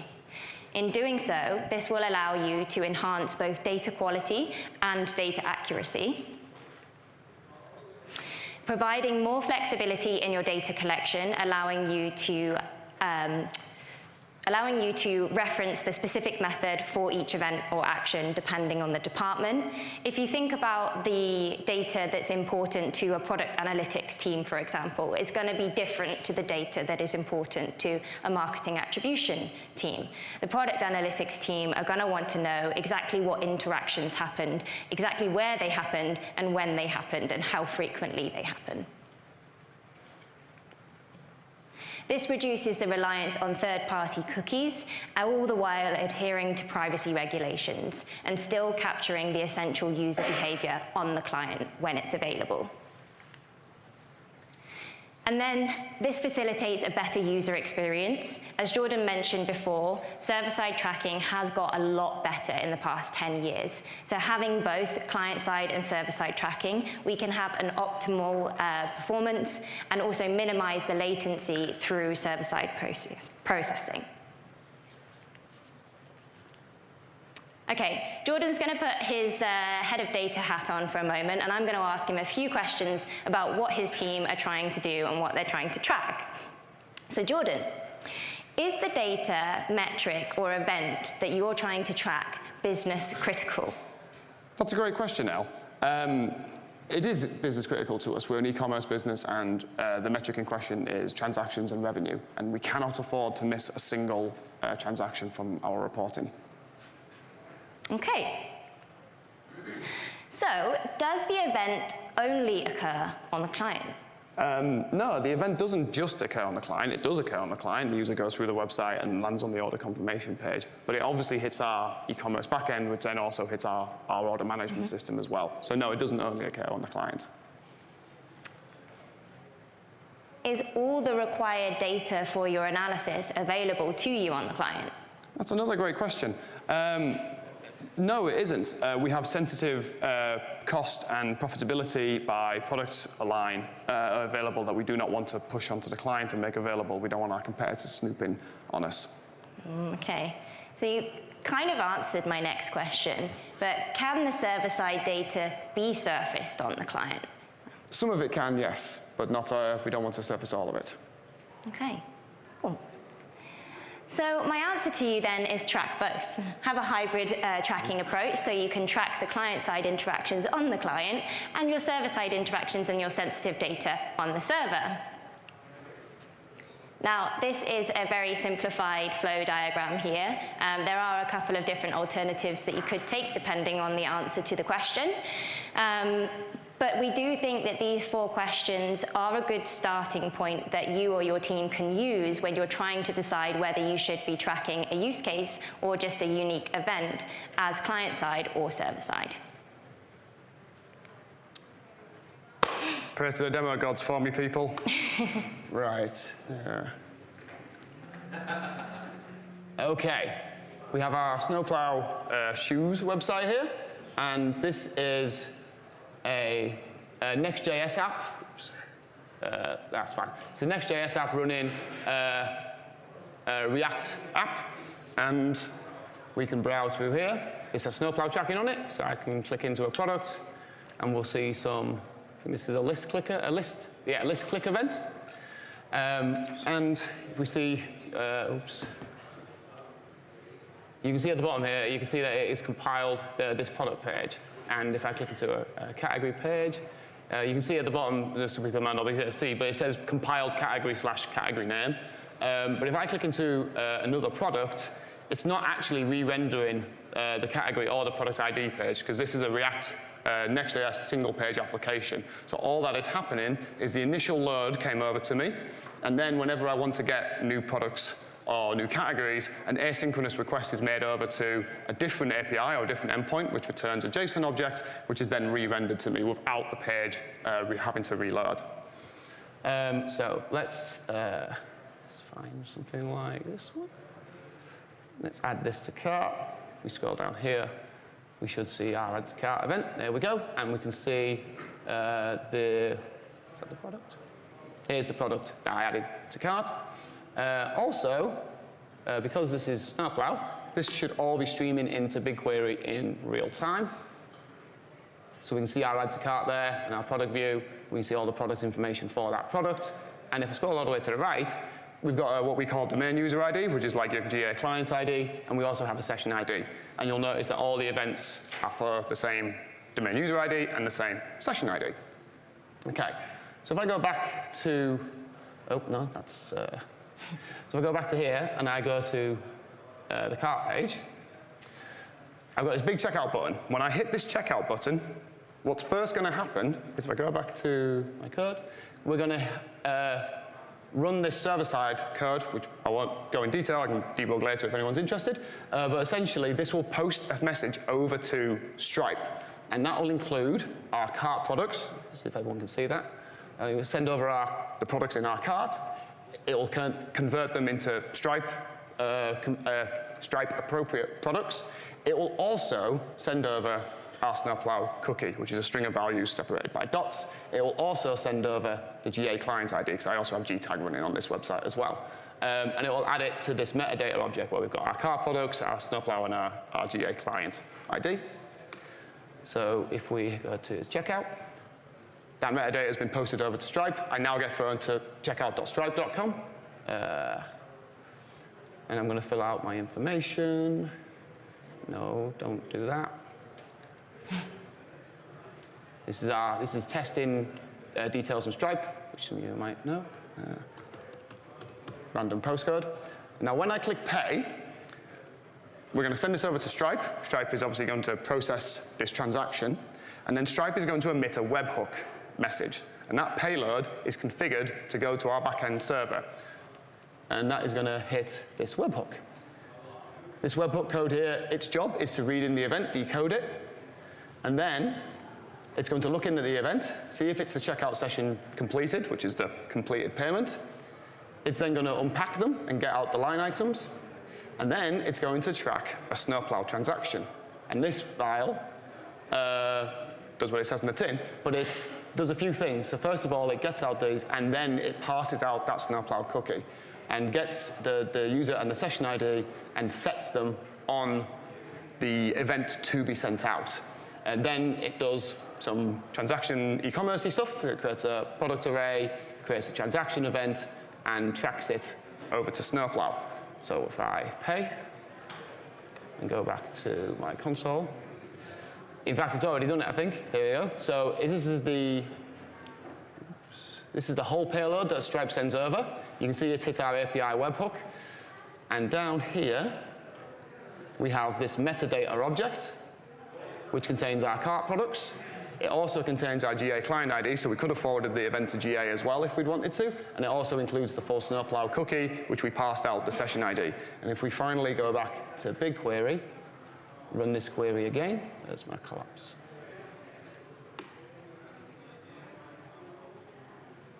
So down here, you see our transaction event. You'll also notice that there's no URL. This is because this transaction event didn't occur in a web browser, and there was no URL. But if I'll just highlight the line, or try to. Yeah. You'll see that even though that event happened on the server, our session ID, our domain user ID, and our session ID are identical. So when we come to analyze this data, this transaction will be in the same data set. You can go back on the Wi-Fi now.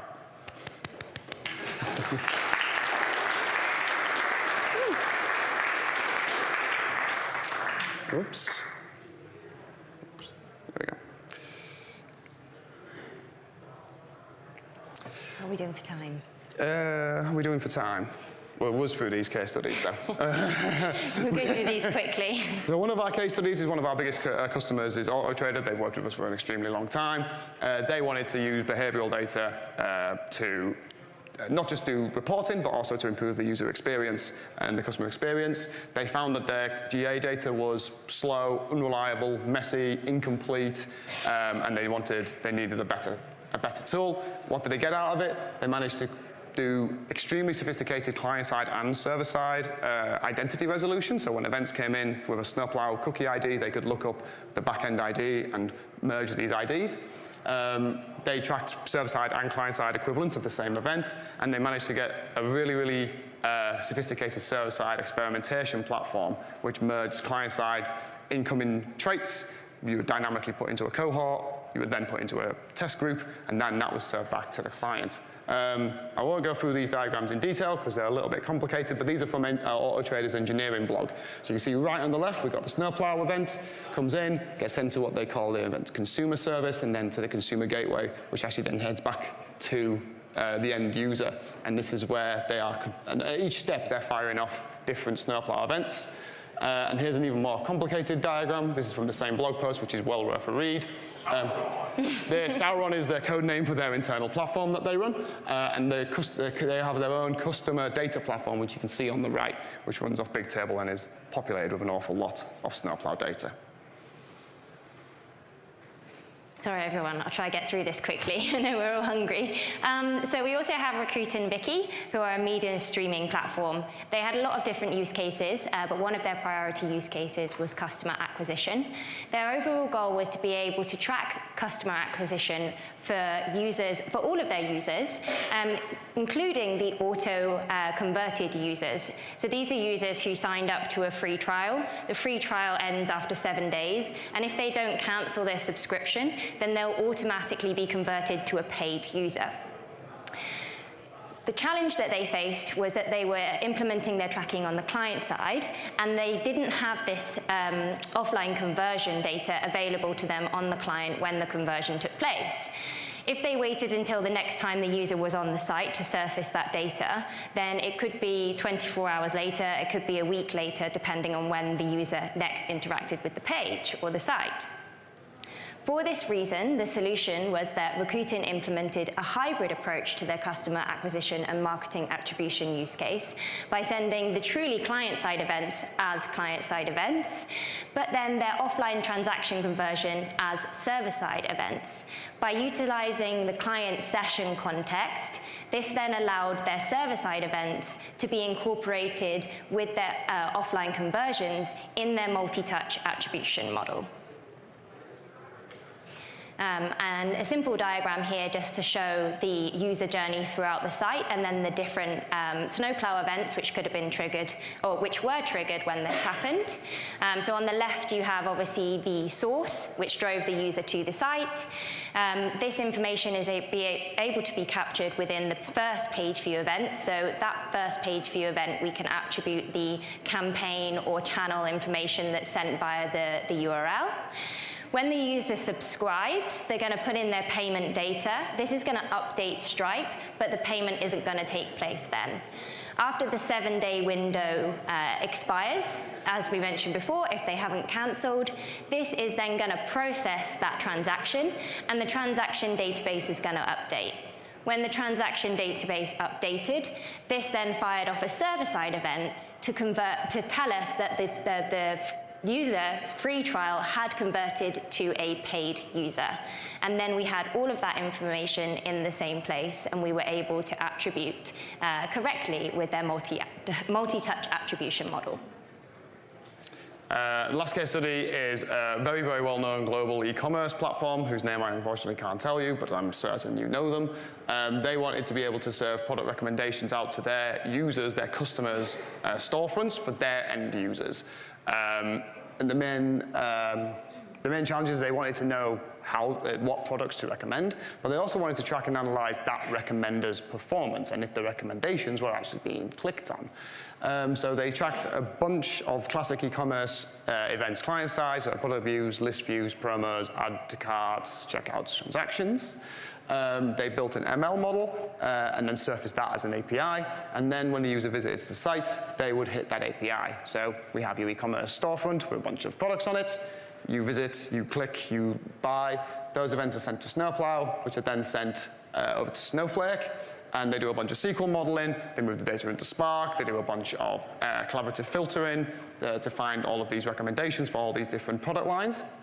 This is all then exported out to a recommendation service or recommendation API, updated on a regular cadence. And then when the user comes back to the site, the website calls that recommendation API, and the API serves back those recommendations. But also, when it serves back the recommendations, this is a Java application. The Snowplow Java SDK emits an event about that recommendation, what the initial page information was, what products were recommended, and how fast it took for that API to respond, so they can actually do performance monitoring on it as well. So, we're near the end, guys. Future of tracking client-side and server-side. What does it hold for us? So, as we look towards the future, which side would you rather be on? I was going to ask for a raise of hands, but I think that maybe we could do with some waking up, so I'll ask for a whoop instead. So, those who are in favor of client side, can I have a whoop, please? Ooh. Those who are in favor of server side, can I have a whoop, please? Oh yeah, nice. What about hybrid approach that we mentioned before? Yeah. Or I'm now calling Clover side because I've said client side and server side so many times. Or what about something completely different? So, I got an AI to help me create an image of an AI. The AI hype train is not slowing down. More and more companies are going to want to roll out these AI or agentic applications to their end users, and as they do, they are going to have questions about those agentic applications. What questions are users asking it? What is the agent? What steps is the agent doing, and what does it respond with? Do the users take the agent's advice? Does using the agent impact the overall user journey or make them more likely to convert? Maybe you're going to want to try and A/B test these agents over time with different system prompts. And there's not really a lot of tooling around at the moment in order to help you do this. There's good tooling to build agentic frameworks like LangChain, but there's not many to help you track and understand them.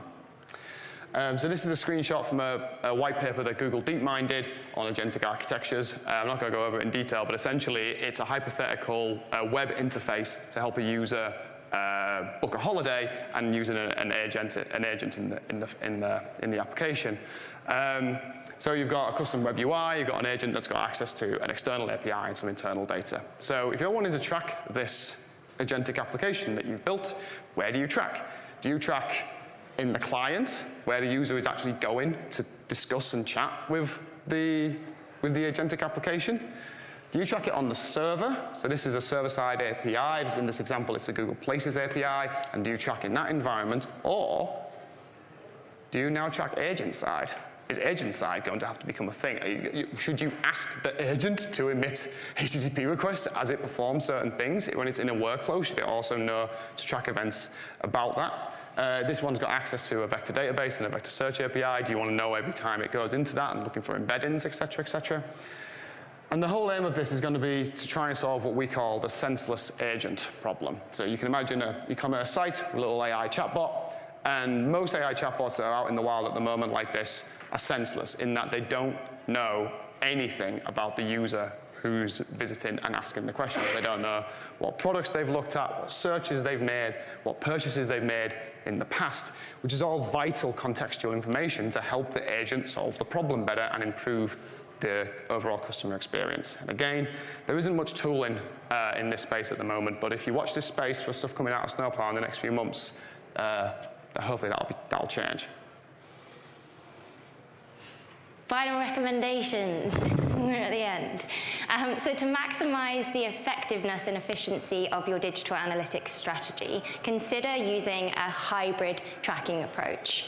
You combine the strengths of client-side and server-side tracking and allow yourself to collect granular data from user interactions while ensuring the security and reliability of server-side data. And some final key considerations: be cognizant of what events you want to track, where the data for those events originates, the business criticality, and find the most appropriate environment in order to track that event. Always keep user privacy and compliance in mind. Server-side is not aware of usurping users' wishes, and you don't want to upset the regulators either.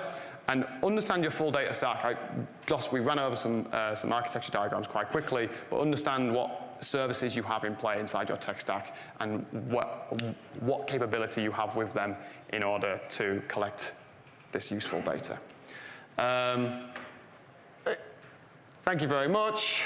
If you scan the QR code, you can enter to win a Lego set that we will send over to you after the conference. Thank you so much for having us.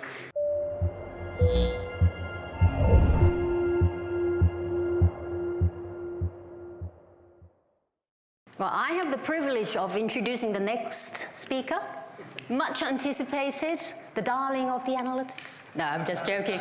Yes, I said I can just introduce myself. Delighted to meet you all. I'm from Piano, but I want to talk about 20 years of analytics evolution today. Actually, analytics, for some of you, it's much longer than 20 years.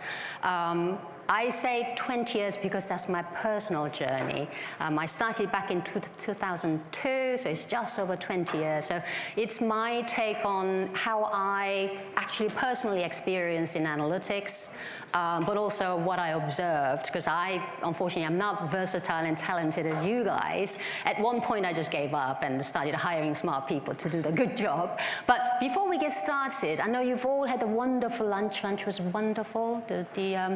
The chocolate cake was lovely.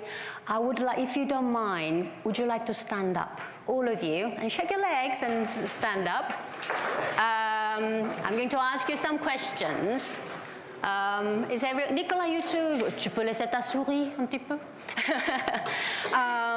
Now, those of you who have been in analytics, well, we'll count optimization as well, analytics industry for less than 5 years, raise your hands.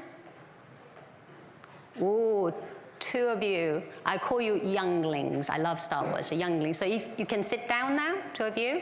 Now, those of you who have been in the industry for 5 to 10 years, ooh, a lot more hands. Okay, I would say majority. Okay, I'll call you Padawan. Great, we're talking about 20, 30 years of history, so you can now sit down. Ooh, Fred, you're still standing. Those of you between 10 and 20 years. Ooh, about 50-50. Brilliant. Jedi Masters. Well done you, and you can sit down. Those of you between 20 and 30 years, Nicolas, Paula, Julien, brilliant, excellent, thank you, you may sit down. 30 to 40 years? No way! Oh no, that's a cameraman. Sorry. Gosh, I was going to. So 20 to 30 years. That's a Yoda, grandmasters. But above 30, I think I don't know. I will call you a coffin dodgers. But thankfully, we don't have anybody with that long experience. So first off, myself. So that photo, a bit blurry, unfortunately, but that photo was taken on Sunday. Nicolas, sitting here, Nicolas Malo and I went for a run when we first arrived on Sunday afternoon. Lovely run. you can see out there, lovely path. So we took route A, which when you go out of the hotel, turn left and second left, and you have a lovely path, a bit muddy, but lovely path up and down, not too taxing. And we did just under 10K, 9.77. And Nicola was like a personal coach. She was running, Marie, we got 4 kilometers more and 1.75. I was very stressed, but very, very, very, very enjoyable. I would highly recommend. Tomorrow morning at 7 o'clock, I'm going to go for a run with Imi. I don't think Imi is in this room. Imi, everybody knows Imi. Imi is a fantastic, he organizes all our transportation. He manages the website as well. So Imi kindly volunteered to run with me. And you see the telecom tower over there? I didn't know how to get there, so I was going up and down, but actually you need to take the route B. So when you go out of the hotel, turn right instead of turn left. And that's, Nicola, what was the 6.25 kilometers up and 6.25 kilometers down. So it's round trip, maybe 12 and a half kilometers, which is maybe 7-8 miles.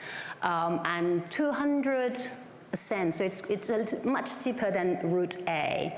So I'm hoping I'll make it back. I don't want to sort of kill over and die up there. It doesn't matter if I die up there, but you do want Imi, because without Imi, you are not going to have a shuttle back to the airport. So I have that huge responsibility.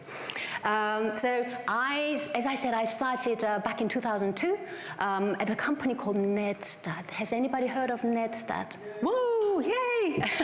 Netstat was a European company. Netstat name comes from Netherlands and Statistics, so we were the Dutch analytics company. I think I was employee number 5 at their London office, and Netstat was really, really successful. Why was Netstat special? Netstat was really special back in the days. Why? So, spoiler alert, I'm going to talk not about Netstat, but a little bit about the evolution and how we started the tag-based analytics. And Netstat was one of the pioneers back in 1996. And it was like step 1, 2, 3, and then voila, the report was there. Back in the days, it was phenomenal. And I remember when I was at Netstat, we were very small. We did everything. I don't come from technical, I studied linguistics. So I know the science of language, but not the science of tagging and stuff. But when I first started, I was asked to do everything. I was told, okay, in the UK, we've already succeeded in the e-commerce, we've already succeeded in BFSI and finance. Marie, why don't you go after public administration, public sector, like a Home Office, Department of Fishery and all that stuff? So I was very excited. And I was asked to do everything, literally go in, book a meeting, go in, do the demonstration, and once the contract is signed, you do the contract negotiation, contract signed, and then you do the implementation. I learned how to use JavaScript and doing the tagging audit, manual tagging audit. And once the tagging is onboarding, I would do the customer training, customer academy trainings, etc.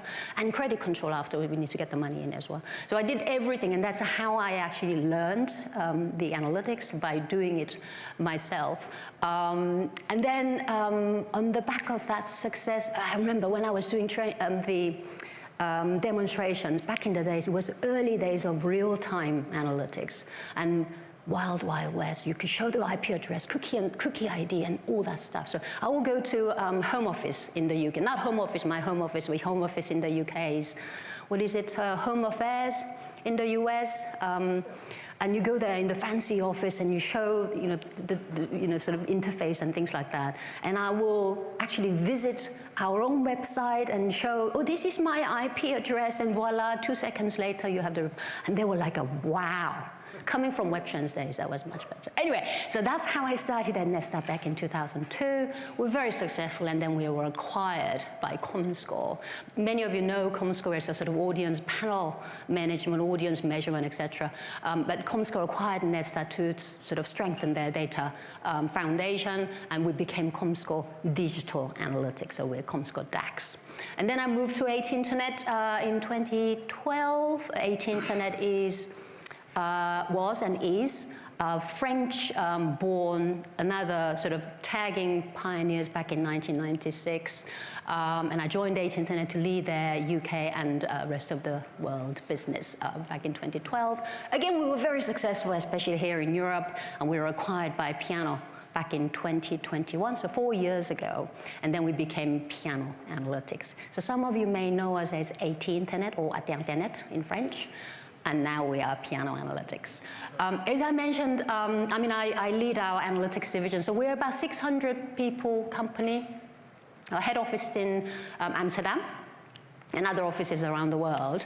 And I lead our analytics division. And we're about, out of 600, half of us are in analytics. So we have a huge R&D and development center in Bordeaux in France. And the rest, half of the business is what we call activation. So based on data foundation, not only do we do data and analytics, so we then use that data to personalize content recommendations, subscription management, audience development. So we have a DMP, CDP, and all that stuff as well. So that's Piano. But I'm not here alone because, as I said, I'm not one of the most technically savvy person. I'm here with 3 of my colleagues. Would you like to stand up so you know if you are really curious about Piano Analytics? So Titus over there, or Titus, is based in our Bordeaux office, very close to our product team and R&D team.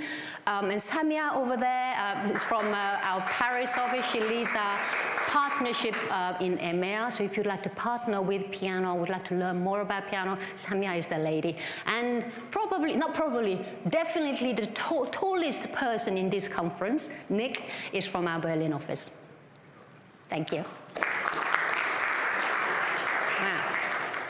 Now, so evolution, I thought perhaps, is that the revolution or evolution? I will call it evolution for now. So evolution of digital analytics, starting from the start of the internet, which was back in 1999. I thought that was not long ago. And my children said, I was not born then, so it was long ago. But hopefully this story is lightweight. I'm here mainly to entertain you. So I hope this brings a little bit of trip down the memory lane for some of you, the grandmasters and Jedis. But for our younglings, it may be just a visit to the museum today. But let me take you through, starting from the beginning. So the beginning, 1990s. You will all remember, so we started with the log files, everybody had log files, webmasters, they were the masters, they controlled everything. And then we started having tag-based solutions cropping up, and you sort of accelerated really quickly. So rise of web trends. I know, Julien, you mentioned web trends yesterday as well. So web trends was very much the pioneer of analytics, but log file based. They sort of evolved into tag-based model as well, but sort of playing, unfortunately, a catch-up afterwards. So they started in 1993, so 3 years after internet started. And then we had a tool called Analog, which sort of, in a way, democratized analytics data in a sort of cute little way. So it's a free sort of counter, sort of counting hits and things like that. And then websites started evolving. So in olden days, it was just HTML, very simple thing. You just put the hit counter, that was all you needed. And then you suddenly start having rich media, like audio, video contents, etc. And sort of log file-based analytics couldn't cope with, it couldn't give intel on how people are actually interacting with your website. Hence, enter the early tag-based analytics. So this, I think, unless I'm wrong, 1995/1996 is really the start of this tag-based analytics company. So Netstat started where I started my analytics career in 1996, Age Internet about the same time. Netstat and Age Internet were 2 European main competitors at the time. And Website Story was phenomenal. Julian's hand is going up. So Website Story was phenomenal. The Hitbox, Hitbox was the tool, very bad. And then it was acquired by Omniture and then became Adobe Analytics, etc. So Website Story was very much like the really darlings of tag-based analytics. And Red Sheriff, I don't know if you've ever heard of. Yes, Yes, I mean, Julia, stop raising your hand. I know we have some folks from Australia. So Reyes was founded in Australia by a gentleman called Richard Webb, and then he went on to sort of lead the IAB and things like that. So they were the strong sort of players in the market at the early days. And then in 1999, Core Metrics, again, Julia, you don't need to raise your hand. Has anybody heard of Core Metrics? Excellent. Core Metrics was a force to reckon with. When it comes to e-commerce analytics, when I was at Netstar, if we're pitching to a business and we know we're competing against Core Metrics in an e-commerce environment, we just walked away. It was that strong.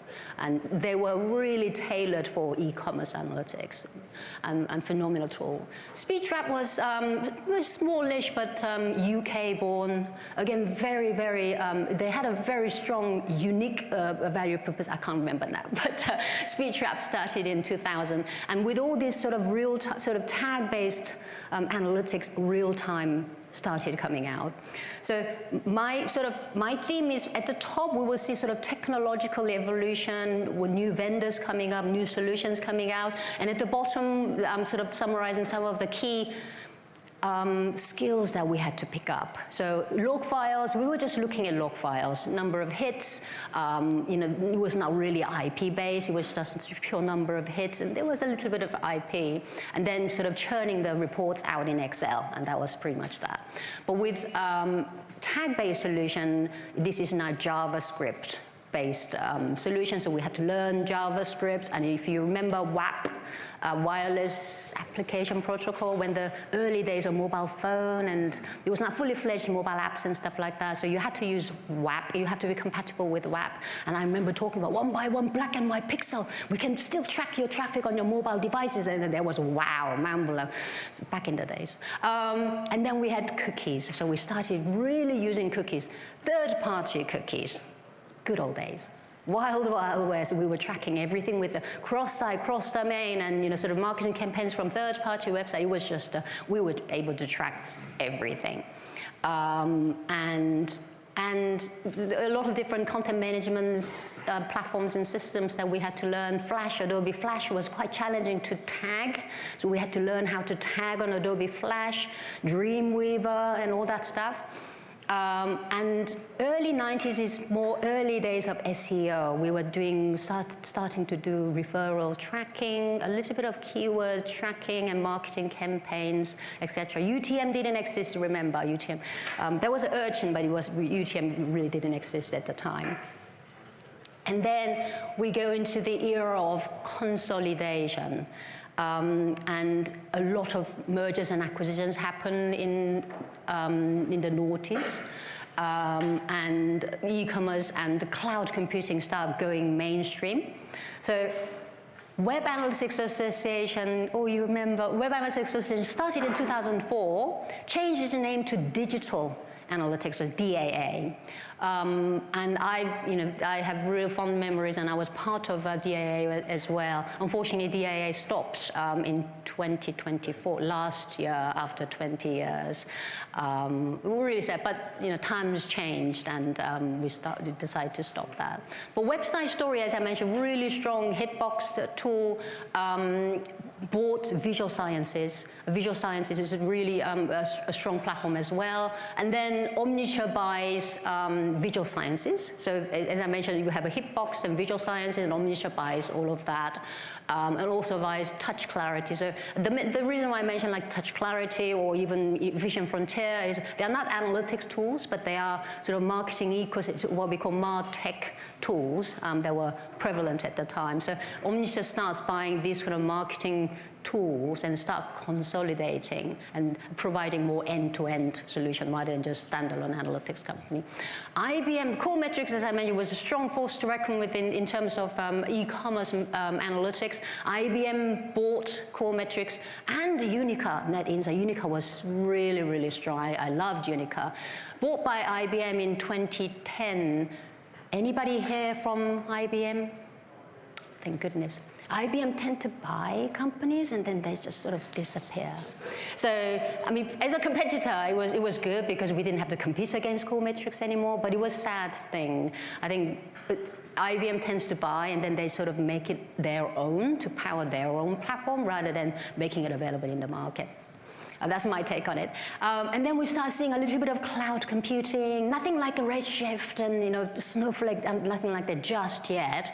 But we start seeing AWS S3, safe storage, storage services, and Azure starting to come out. I know Mim talked about Fabric. Fabric started on very, very late. But BI platforms start going, not quite mainstream, but BI platform, the first generation, I would have said. And then Google bought Urchin in 2005. I remember sitting in a meeting room. I was still in NetStat at the time, and we have a sort of group, sort of company-wide meeting in the UK. So Google's bought Urchin, and we knew about Urchin, and Urchin was sort of very sort of simple thing. And half of the people in the room were saying, poo-pooing the idea is that Google is just buying it just to power their marketing sort of measurements, etc., which is actually true even now. And the rest, the rest of us are wondering, oh, that's interesting. We start sort of getting worried, etc., and quite rightly so.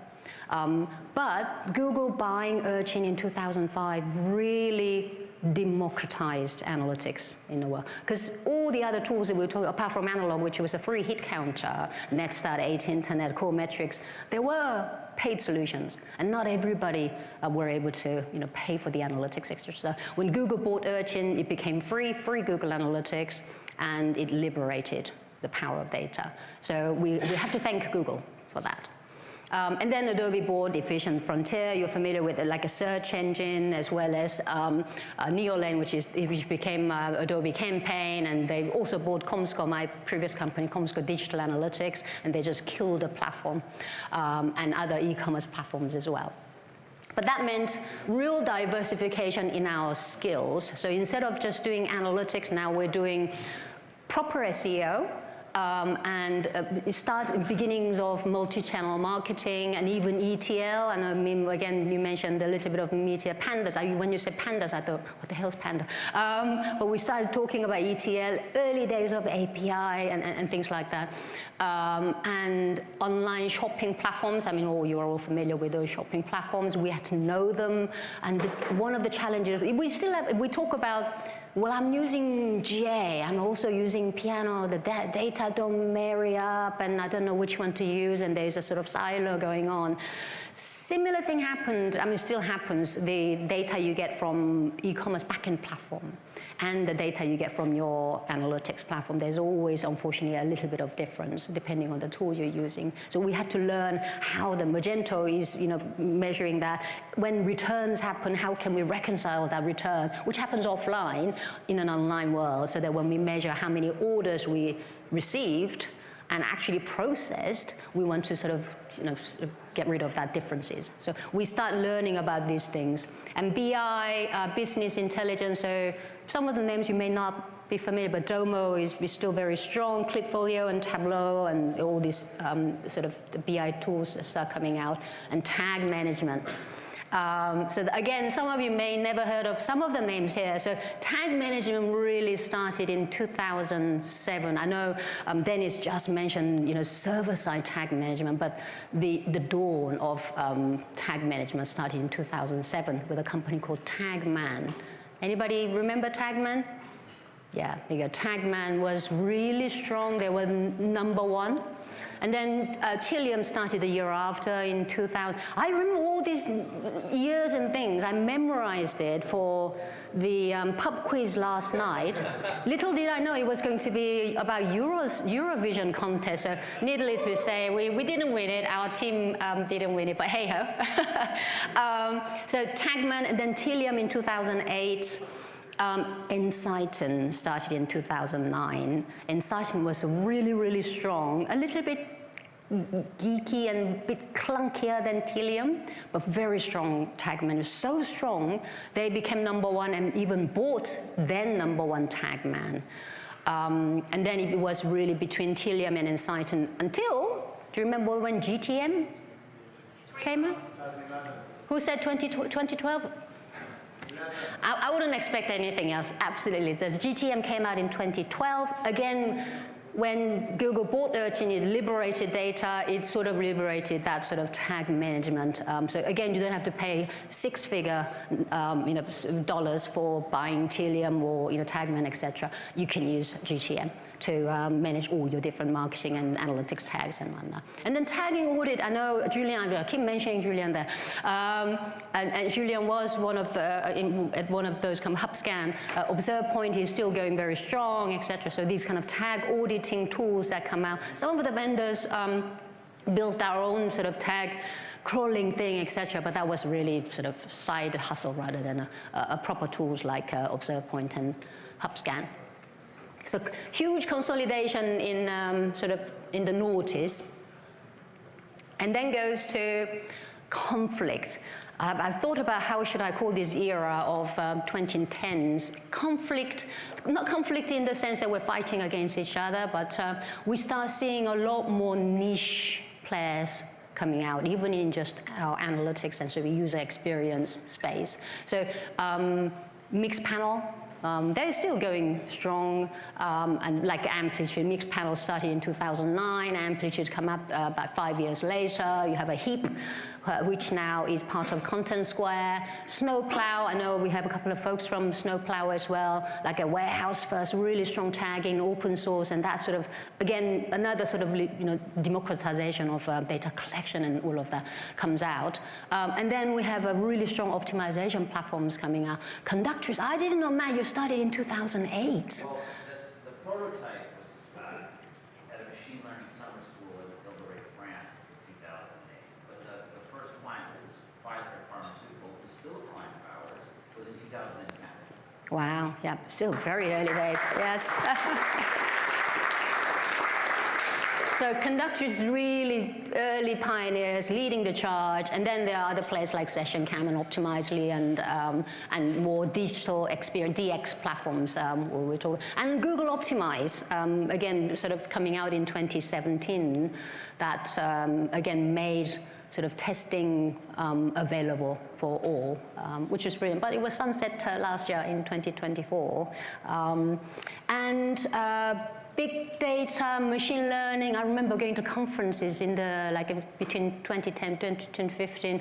Every conference I go to is all about big data. Now it's all about AI. So it was back in the days, it was all about big data. I do sometimes use this knowledge. I'm not going to use it properly, but big data, just like AI, is like a teenage sex. You know what I mean. So early days of not early days, sort of big data and machine learning. Pre-AI goes mainstream with BigQuery starting in 2010. I can't vouch for exact years, but that's as far as I understand, as far as my research. So BigQuery started in 2010. Snowflake, I'm a big fan of Snowflake. We're powered by Snowflake as well, and it really agile. It has that scalability and power that we need to power our clients' analytics. And Redshift came out about the same time. And with that, the skills. I didn't even mention mobile first because it seems just such a long time ago, but mobile apps and things weren't really popular before 2010. It was mobile, BlackBerry and stuff like that. And with the mobile apps, we start learning like React Native, C++, and Objective, all that we had to learn. I mean, I can't even, if you don't ask me, if you have any time for questions, don't ask that question to me afterwards. And then with all these DX platforms, we start learning about in-page analytics, heat maps, session recording, phenomenal things if you want to get down to like a one-to-one understanding of the user journey and fixing issues and, rage clicking, why are they rage, really fascinating stuff.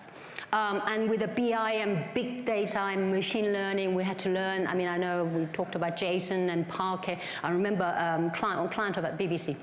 We were streaming the data, mainly in JSON, XML, and all that stuff. And they said, oh, we need in Parquet format to stream into our S3 bucket. And I said, oh, we didn't even ask why do you need Parquet, and because BBC is asking for it, we do it. And we did it very quickly. And then we said, oh, how are you using Parquet? And we said, oh, we don't use Parquet. We're still using JSON. Anyway, so a lot of new sort of technique. And SQL is still very strong. I mean, at least in piano world, when a client of ours is asking, what is my ROAS for last week? That's the SQL. We were sort of using SQL to return the data. So this is like a SQL it's all gobbledygook to me. I can see who are the nerdy sort. Whenever I was showing photos, they were like, And then when you see this, like, oh, what's this? I need to decipher. Anyway, so this is sort of SQL behind screen. Our clients don't use these kind of things, but we are doing this to power the stuff that we need to do. And then GDPR, 2018. Everybody remembers 2018. Sorry? 2018, May 24th, 2018. Yes, 2018 is a good point. 2018 is so grace period ended. A bit like DORA we talked about earlier, so there's always grace period. And May 2018 was the, little did we actually realize how profound impact that's going to have in our industry. But it took 5 years. I remember doing a retro of 5 years of GDPR, doing a presentation on that, and then 5 years later, it started really, we started feeling that. So with the GDPR, we had to learn about data protection agreement. We have a new role called DPO, Data Protection Officer. And we start talking about data lineage, data observability, and all of that. So we're now not only dealing with sort of customer marketing team, etc. We're now also dealing with DPOs who are traditionally coming from legal. So we are learning new lingo, how to deal with different types of people as well. And then the last leg. I don't know how much time. How much time do we have? Little bit. So this is new beginning. So from 2020. Schrems 2. Boo! So Schrems, does everybody know what Schrems is? So it's an Austrian lawyer called Max Schrems, who's the honorary chair of NOIB, or None of Your Business. So it's an activation group for the protection of European data privacy and the rights of data subjects. So Schrems 1 happened, I don't know, I mean, I need like 1 hour to talk about it, but we had, so between Europe, EU and the US, we need to have the safe data transfer mechanism. So back in the days, back in 2010, we had what we call safe harbor. And that was a mechanism that allowed companies like us to transfer if we needed to. But Max Schrems went to court and actually won the case, and that sort of demolished and destroyed Safe Harbor completely. And that happened in 2015.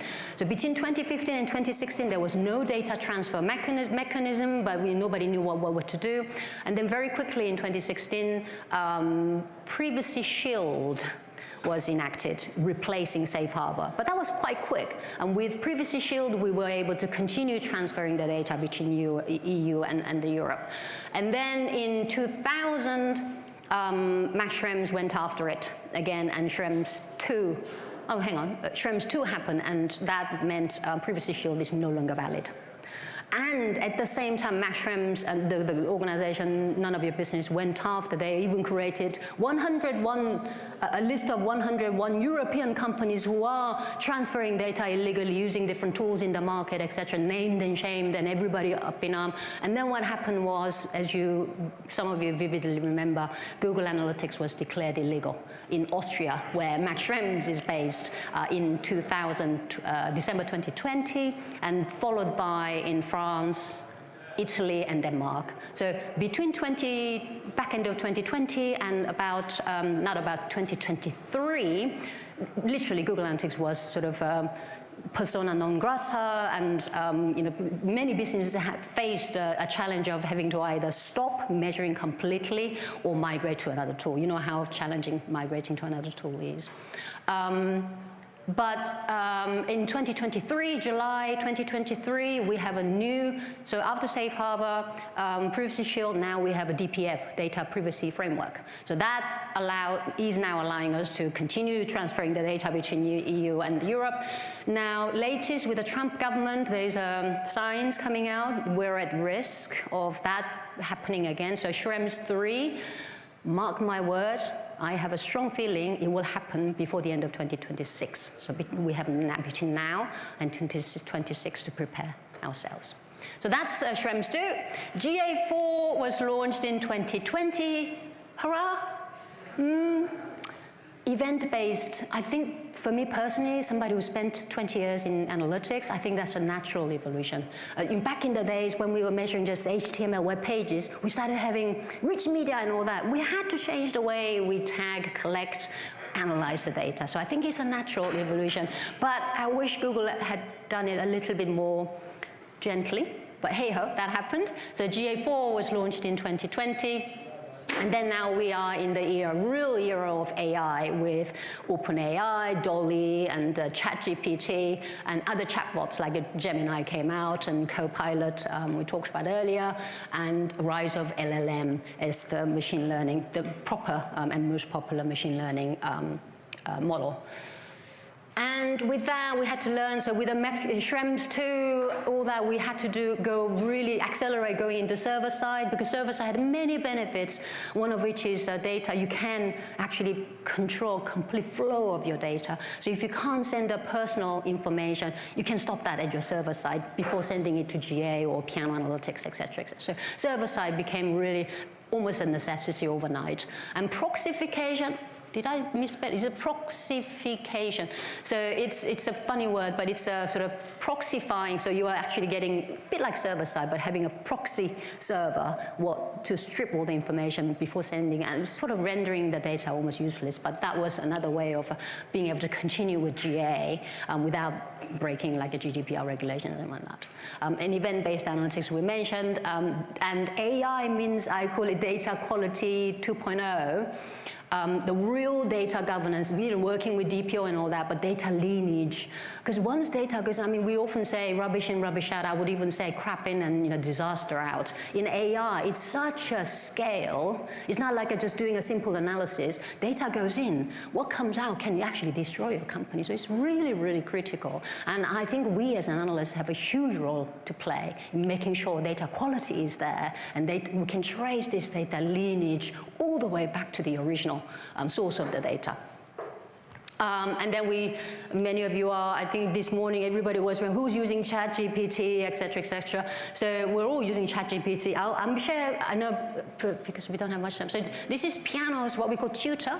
I know Till, you mentioned you have Ask the Analytics team. You have ticket, raise a ticket file. This is very similar. So tutor is Piano Analytics tool, Piano's tool. So our clients are actually sending, we have a traditional Zendesk ticket as well, but they're actually self-serving. Go onto our tutor, ask questions. So Marie Fender is asking, how do I calculate ROAS in Piano Analytics? And then it will tell you, explain, et cetera, And I have a the Slack channel where whenever our clients, I mean, it's just phenomenal velocity there, a lot of clients using it. As a result of using, we launched the tutor just over a year ago. Our Zendesk ticket number has gone down quite dramatically without sacrificing the quality, the interactions and satisfaction score. So it can be used within the organization to democratize, and you don't want to, as an analyst, we don't want to say, yes, ROAS means this is how, that's not what excites us. So let's sort of make that, AI can do that job quite easily. This one is we have AI, we call it AI Insights. So this is one of our traditional dashboards. I'm looking at customer assistance tools, and on our website we have a customer service tool, as well as a chatbot, as well as FAQ. So we're just looking at, based on age groups, what sort of tools are they using? So very simple report, chatbot interactions and whatnot, but then I can click on AI Insight button at the top, and it is giving me some insights, like a chatbot usage rises as customer service interaction goes down. anybody can guess that. So it's quite simple. I mean, yeah, cute. But then it gives you a little bit more based on age group. They tend to do it this way. So it's trying to interpret the data you see on this screen as we would normally do as a human. But going one step further, that's actually what we are really excited about, the next best action. It is starting to recommend next best action. So the senior people tend to still stick to the traditional customer service methods. And next best action we're recommending is, why don't you create a step-by-step chatbot flow for senior people to actually easily understand and start experimenting on that. And the cost reduction that we will create by doing that is phenomenal. So we're trying to go, use AI. I do believe AI is a means to an end. It's not the end product. We should be able to leverage AI to come up with the insights, but there's always human verification, validation, and the creativity we still need to add. Data democratization, I'm going to go quickly. We're seeing a lot more people using it, and this is a graph in PR analytics. Some clients have, don't worry about the numbers, but you can see over the past 4 or 5 years, number of users who are using analytics platform is going up, so that's democratization. Some of our clients are using SQL to text, like a ChatGPT base, so they ask, show me the monthly active users for the last whatever, and then it gives you. So that is really liberating, or helping us democratize the data as well. Now, I will end with the soft skills, because we talked about hard skills, different tools and technologies, and soft skills is as important as hard skills, especially when AI can do a lot of things that we use to sort of mundane work that we're not really excited about. How do we differentiate ourselves? How do we add value to our business? I think soft skill is, in that sense, very important. So this is actual painting called Yellow Ribbons. I should remember the artist, but it's a painting. But this is about storytelling. I'm not sure if I have time to do a storytelling, but I have 3 children. They're not as little as I would like anymore. They've grown up quite a bit. But when they were little, you remember when you were little, you have a baby teeth and you lose baby teeth and you have a proper grown-up teeth. And in the UK, in many other countries, when you lose teeth, you keep the tooth under the pillow for the tooth fairy to come and collect it, and the tooth fairy will leave a pound coin under the pillow. And that was the excitement of my children. My daughter, Jessica, she will get everything. Whenever she loses a tooth, that's, tooth. She's not excited about £1 I put in. Tooth fairy is going to come. And I used to write a letter for her. Her tooth fairy was called Ariel. And I would write with my left hand so that she doesn't recognize it. All that stuff I used to do, beautiful stuff. But then I travel a lot, actually. I am very often away from home, at times weeks in a row. So I missed quite a few tooth fairy duties.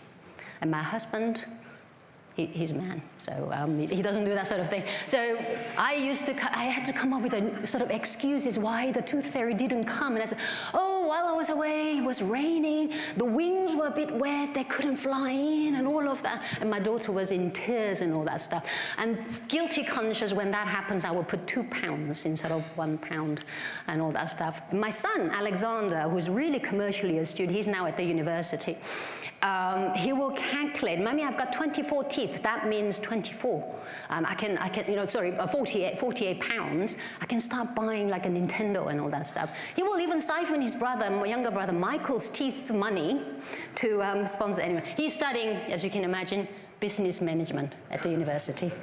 So that's the sort of story. I don't know if you like that story, but we need to sort of contextualize and storytell. But this, personality, I'm sure you are all, so I don't like bucketing people, but we try to sort of create sort of 4 different buckets of different colors. So red, so more sort of extrovert on the right, introvert left.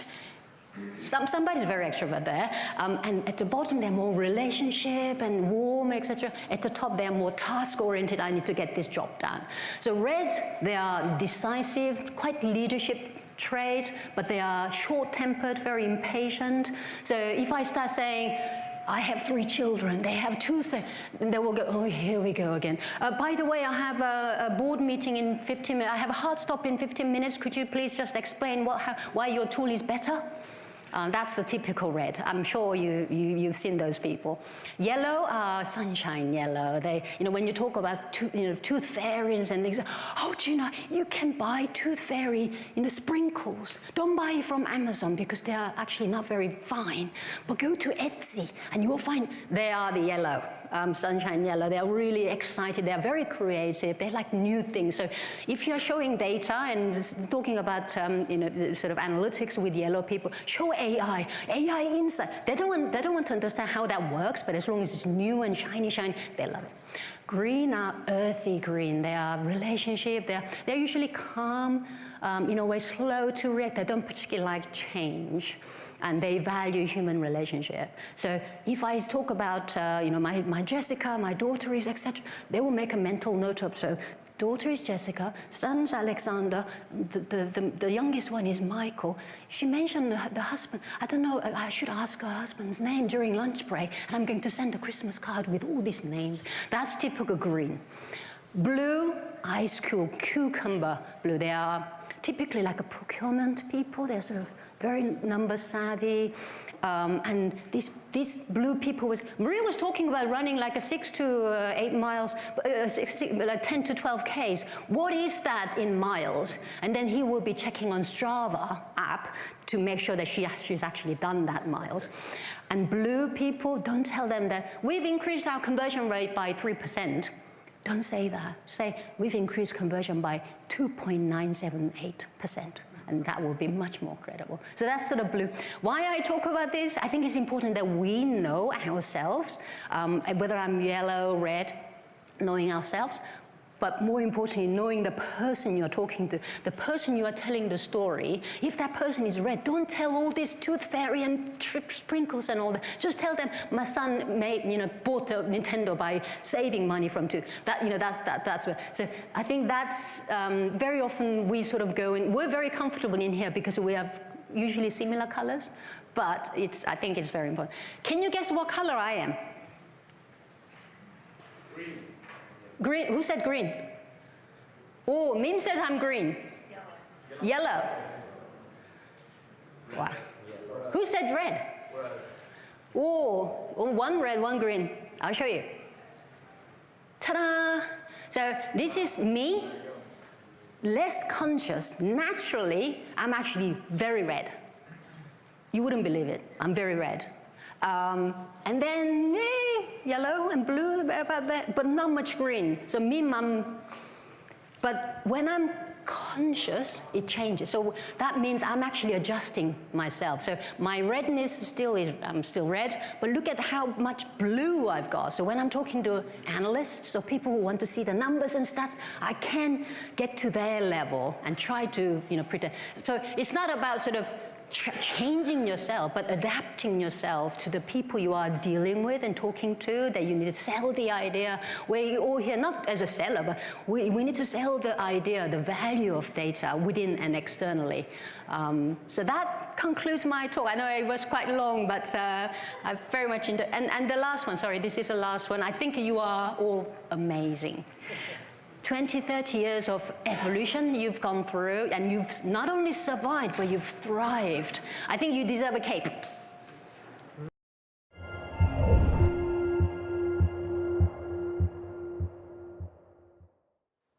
Okay, we're back in the Super Week studio, and I am joined by Caio, Paula, and Chris. Welcome. All three of you work in data-related roles in very large enterprise organizations, and that's why I got the three of you together with the couch. I want to understand what it is like to foster this community of analytics, of data-driven people within these large organizations. So from what I've heard, there's unique challenges that not all people will be exposed to, especially if you work with maybe smaller agencies or smaller companies. And I want to dive into a couple of topics. So we quickly mentioned, want to talk about people, which is obviously a big aspect, process, technology, maybe a little bit, but I think we can keep that one small. And you guys, all three of you mentioned culture is very important. So I think we should actually start with culture, as you all very much reacted to that. So Kai, I want to start with you. What does culture mean to you when we speak about culture in a large enterprise? So when you're talking about large enterprises,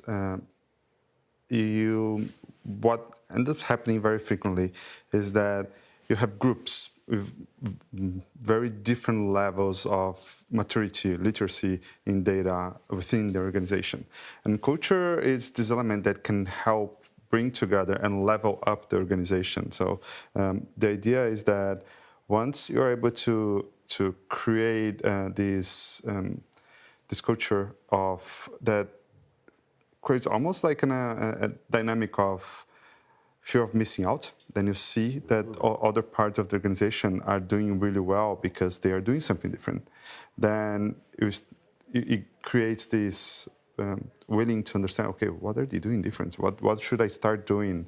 And there's a huge role of leadership in this. So if the leadership is not actually doing the questions, and I think data literacy has more about actually asking the right questions than having all the answers, it's really hard to create getting to this tipping point when everybody around say, oh, this team is doing something different and I should start take a look at what they're doing and trying to implement this in my team as well. It's very interesting. I thought you were going to say creating this area of like inclusivity, getting everybody along, but you actually flipped it around. You were like, you kind of have to make the other departments, so to say, jealous. Like, hey, look how good they're doing, to kind of trigger them. Do you recognize that? I don't know. Correct me if I perceived it wrong, but I don't think that this is something that you do intentionally. You don't want to have anybody feel bad about not having that thing in place that you achieved. But you can achieve, or you can come to that point a bit subversively in leading by example, and in creating North Stars would be too big of a buzzword, but to have that kind of examples ready so that others see, okay, if we do it that way, like other parts of our organization did, we can create great outcome. And we can accelerate things, and we can benefit from it with each other without being separated from each other. Yeah. That's my experience. Yeah, I fully agree. I think it's both. It needs to come from, the folks doing the work, but it also really leadership needs to be brought along. And I think in the work that we do, often it's pretty easy to tell the story. Especially in the world of experimentation, you can, prove with statistical significance, that you've driven a success metric forward.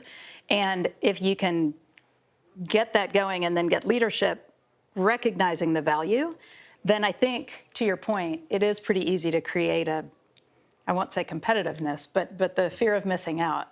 If leadership is really recognizing a team that's doing it well, the others will start to follow. To what extent, if you would have to put a ratio on the amount of bottom-up, top-down, to what extent you would say, is it bottom-up practitioners showing their work, so to say? Mm-hmm. And to what extent the top-down buy-in of it forcibly being shown across the company? Is there a ratio you could put on that? I think it differs by maturity of the organization, in my experience. I think it begins a little bit bottom up because leadership might not even be aware of some of the capabilities and some of the value. So you do have to show it early. But as the enterprise matures and leadership begins to recognize the value, then I think the ratio increases and it's they start to realize like how it impacts their bottom line, and then it becomes self. Yeah, that's right. Adding, putting on top of that, there is a very important role in leadership in creating psychological safety for the bottom up here. Because if the team doesn't feel they have safety, psychological safety to share the data might actually be pointing to a different direction that we believed we should be going, or we think things are on one way, but actually the data is showing something completely different. And if this team needs to feel safe enough to speak up and to prove that, okay, maybe our strategy is not exactly, we should review our strategy. So I think it's part of the leadership to actually create this environment when the team can thrive with data. Because otherwise you might have excellent professionals in your team, but if they don't feel they have enough space to speak up about what the data is telling, we won't be able to create this culture. Yeah, like the classical highest paid person's opinion syndrome. Yeah. Yeah, in our case, that is actually not our key audience that we talk to as a team when we do communication into the organization. Good for us, to be honest, because Kayo just mentioned one important, very important aspect of it. It's trust. It's feeling safe. Because if you listen to Lukas' presentation just before lunch break, he was pretty much talking about that. How important that is, that keep up the conversation in a very trustful environment, because if you don't find those places, there won't be any conversation at all, because people might feel exposing themselves for what they consider themselves to be stupid questions. And as we all know, there is no stupid questions. I'm also happy to answer the question, what does unspecified mean and where do I change the reporting period? We've all started there, right? And so people should never felt exposed, because then they shy away from any sort of conversation, and then all your effort is pointless, because there will be no room for your output. Mm-hmm. Do you have any like tactical takeaways? Because I can imagine large companies, very busy people, large organizations, multiple groups of people. They're not necessarily communicating. They might not even know they exist of each other, right? But you want to share this way of thinking. Do you do like free pizza events? Like what are like, are there any tactical things? Like what have you seen work in your career, perhaps, to get that? Yeah, to get people to start contributing and participating. I think experimentation is an easy way to do it. You can create a bit of a guessing game. Yeah. You know, with the visual the company, aspect is the really visual appealing. aspect, Yeah, yes. yeah. Which one, you know, vote. Which one do you think won and why? Yeah. But I think, to both of the points you all made about trust, I think we really need to get leadership to understand, to talk about learning. So everything is a learning, whether it was a successful test or not. We've learned something from the work that's been done. And so I think that helps create a bit of a trustful environment, that none of your work is for naught. We're learning something, regardless. So we talk a lot about that in all the communications, things that we've learned. But yeah, tactically, a little competitiveness is always fun. Yeah. Anything that pops to mind for you guys? Yeah, exactly. So once people discover how much joy it can be to share positive outcome or positive output with each other, with one another, they continue engaging. And we have that thing that we call analytics community. It's more than analytics, but that's the title now, and we can't change it, or we won't change it anymore, because we're happy with that. And people keep engaging with that. As you can imagine, we are a huge organization with lots of divisions, and sometimes we get questions that are pretty technical in answering the question how metrics work or how a dimension is defined, and that's fine. But we're getting more to the point of people asking, hey, I have this and that use case. What can I use best to answer this and that question? And that goes into the direction that Jill and Maddie were about yesterday, which I absolutely loved. And that is something we want to push, and that is something we want to see there, because then you have that kind of cross-pollination all along the company, which is much better than thinking about theoretical, and that is the pitfall some big organizations fall for, yeah, let's write something and then we push it in organization and then it should trickle down. That's not how it goes, right? Yeah. That's right. So you're more rewarding good behavior continuously. That's like once you see it, you... Without actually doing that, but it's a mental thing, emotional thing that happens by itself, yeah. Two things I've been seeing working very well. One is almost creating for cross collaboration, hackathon style. So big corporations have very interesting, capable people that think in different ways. So how can we take advantage of this? Let's have this huge business challenge. Let's create a hackathon and see across the organization who wants to participate and brainstorm and what the possible solutions we can create to actually solve this challenge. And internally within teams, I think it's important for frequency matters. So we need to create this culture. We need to create the frequency of acting data-oriented. So one simple thing that I've seen working very well is no PowerPoint meetings. Let's open the dashboard. Let's make the data available to everyone to follow through and open the dashboard and discuss on top of that, discuss on top of the data itself. And this can go a long way if we do it frequently enough and people start getting more used to the data, it becomes more natural to them to understand how we follow and the operation through data. Yeah, simple repetition to make it stick, basically. Yeah, I like the hackathon idea. I've also seen that work. So as an outsider, sometimes working with enterprises, my main challenge is the roadmap, getting prioritized on the roadmap. And the hackathons kind of hack the roadmap, right? So you can often get something done way quicker, or at least a minimal version of something, and then get people hyped up about it, and hopefully then you get more priority on the real roadmap. So yeah, I've seen that work as well. Yeah. So all of this is about people. Now, I think for large organizations as the ones you work at, people are very well compensated. There is probably a lot of inbound people that are willing to work at the company.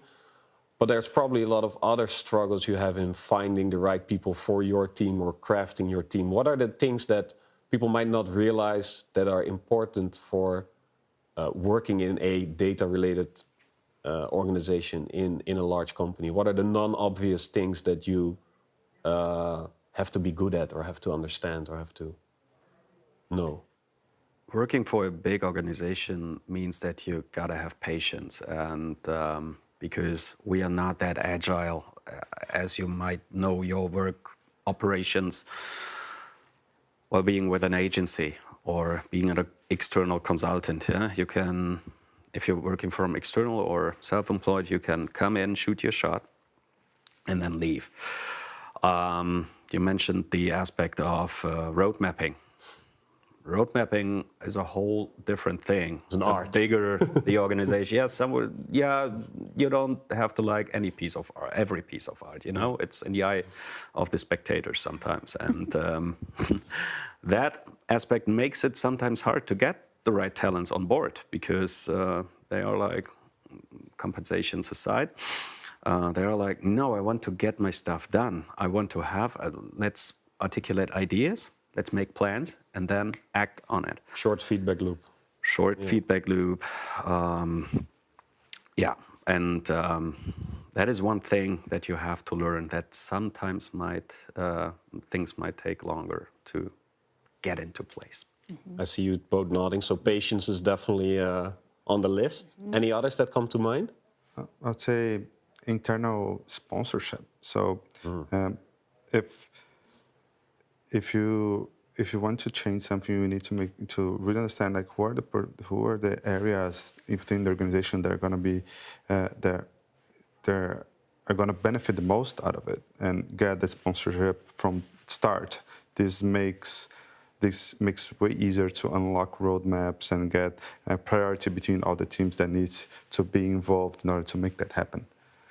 So you could almost say sales soft skills, internal sales, right? Yeah, yeah, politics, navigating. Yeah, definitely. Yeah. In any job, right? Yeah. Well, but I do think that the argument, like the smaller the company, often less politics, more, right? Yep. And yeah, that just doesn't happen the larger the group of people. So.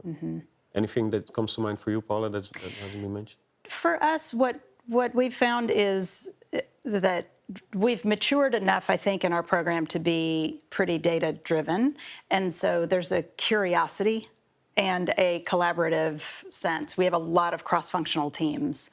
And, you know, sometimes the product manager might ultimately drive the roadmap and the prioritization of the work, but, you know, anyone on the team can sort of make their case and try and convince. I mean, ideally, the whole team is pretty much in agreement with those decisions. And so people who can, you know, there might be a developer who, you know, is a wonderful coder, but they also need to understand the customer research, and they need to understand the data and understand the bigger picture of what they're doing, so they can sort of advocate for the things that they believe, you know, are the right things to do, and how we should be prioritizing the work and the backlog. So that's a hard thing to interview for, but you know, understanding just sort of collaborative nature and being objective about what the data might be telling us or what our customers might be telling us is important.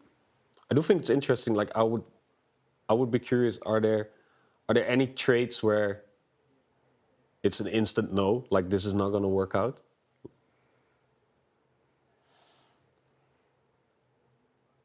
I think when you're interviewing someone and you can tell that they think they know the answers, know all the answers, that sort of runs counter to the way we want to try and behave. You know, we want to be questioners instead of open to the data. Yeah. Yeah. Yeah. Well, I think that's a nice segue, because the people you just described, some people call them consultants. Yeah, they know they have all the answers.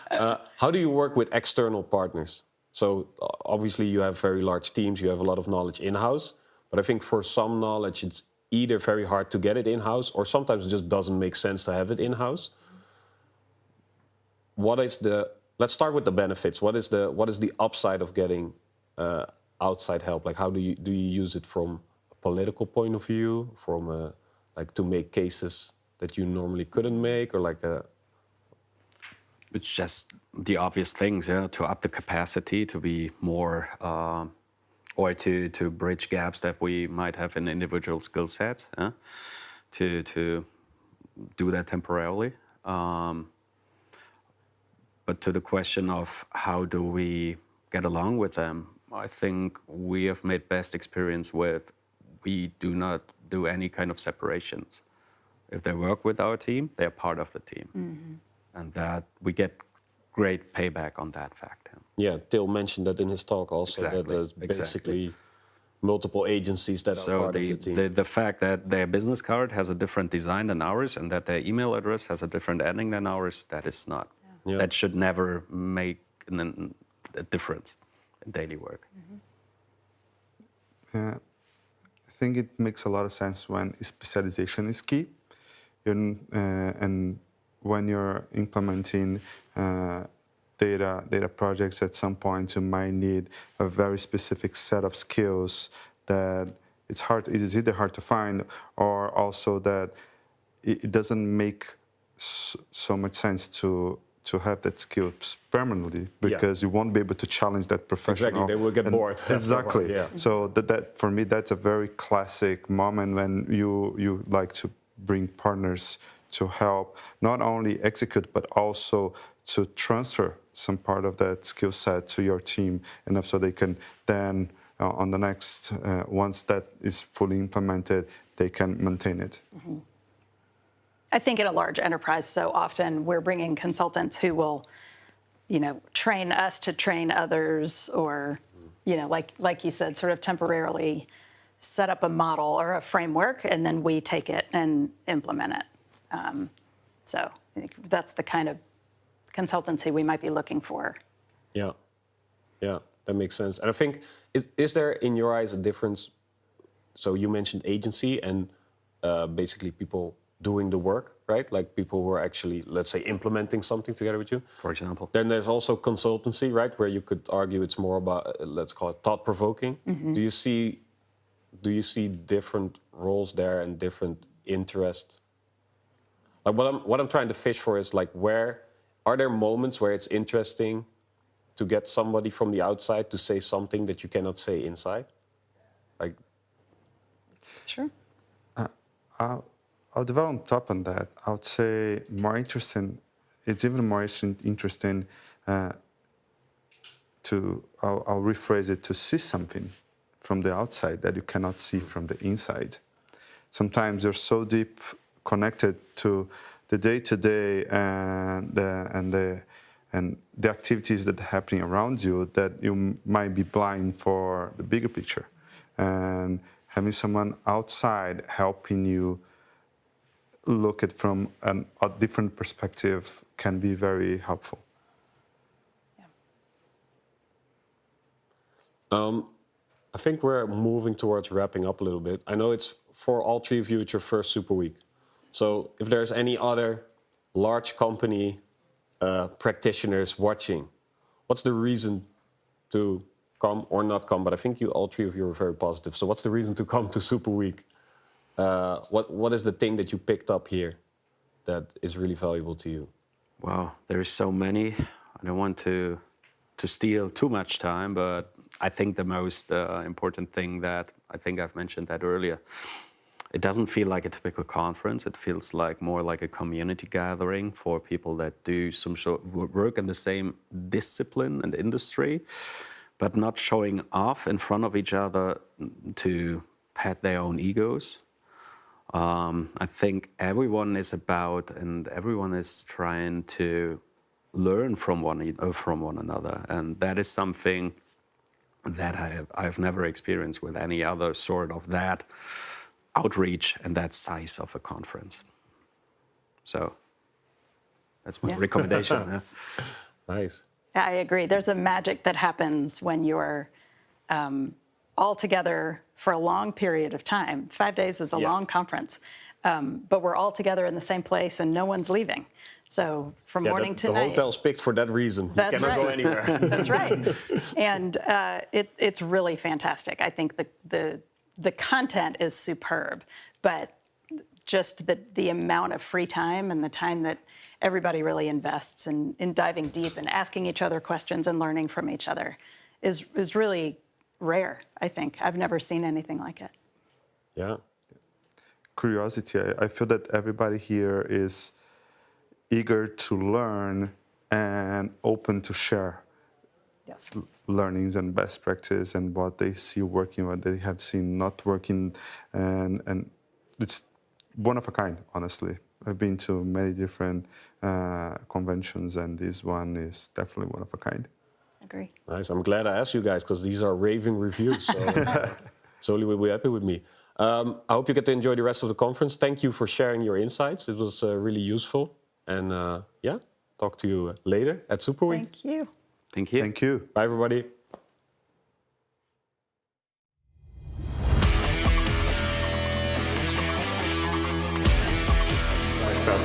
Pmax tables are there, though I think that there's a bit of trouble with them usually. And there's also, it's also possible to break things down by location, which can be, for example, used even in its own right to calculate cost per purchase for campaigns if you have the conversion set up properly. And then you can identify countries where you can just block out certain countries because they just don't perform well, or they perform too well, and they should have their own dedicated campaign. The next one is Merchant Center BigQuery Data Transfer. Who has used this transfer before? Okay, very good. So it's an easy one to set up. Probably just as easy as Google Ads. You have to be a bit more careful though, because it produces some large tables, so make sure to set it up on a physical storage, that data set, because otherwise it will get big in a couple of months. But it can be useful in its own right as well, but it's even better if you join it to Google Ads and Google Analytics. So the tables that are in there, there are some benchmarking tables around product demand and pricing. Well, actually demand first, so popularity and demand, what is selling well across everything. So it's a really good kind of market research tool, almost. There are pricing tables as well, which tell you, what Google thinks your price should be, which obviously doesn't have to be taken on face value, but you can derive interesting insights from that. And also product performance, so feed health. It's good to spot early on that some of the feed is getting errors or some products are disallowed before it starts to affect advertising. So this is an example dashboard where I think we joined it with Google Ads data. So it's possible to create, for example, a product opportunity dashboard where it's not performing well, but the price is too high. So you can dig a little bit deeper into why things are not going well for certain products. And also there is a product hierarchy in Merchant Center. I think even that is useful because the closer you get your product hierarchy to Google's, I think the better it will mean for advertising. It doesn't mean that you have to do that, but it is something to consider. Now, some other data sources. We have DoubleClick Campaign Manager. There is a data transfer for that. It is not aggregated, and actually it's a transactional level data with every single impression as a new row and every click and every conversion. It would be a very, very interesting data set, promising, because you could do kind of user level path analysis on see who saw what ad with what frequency and whatnot.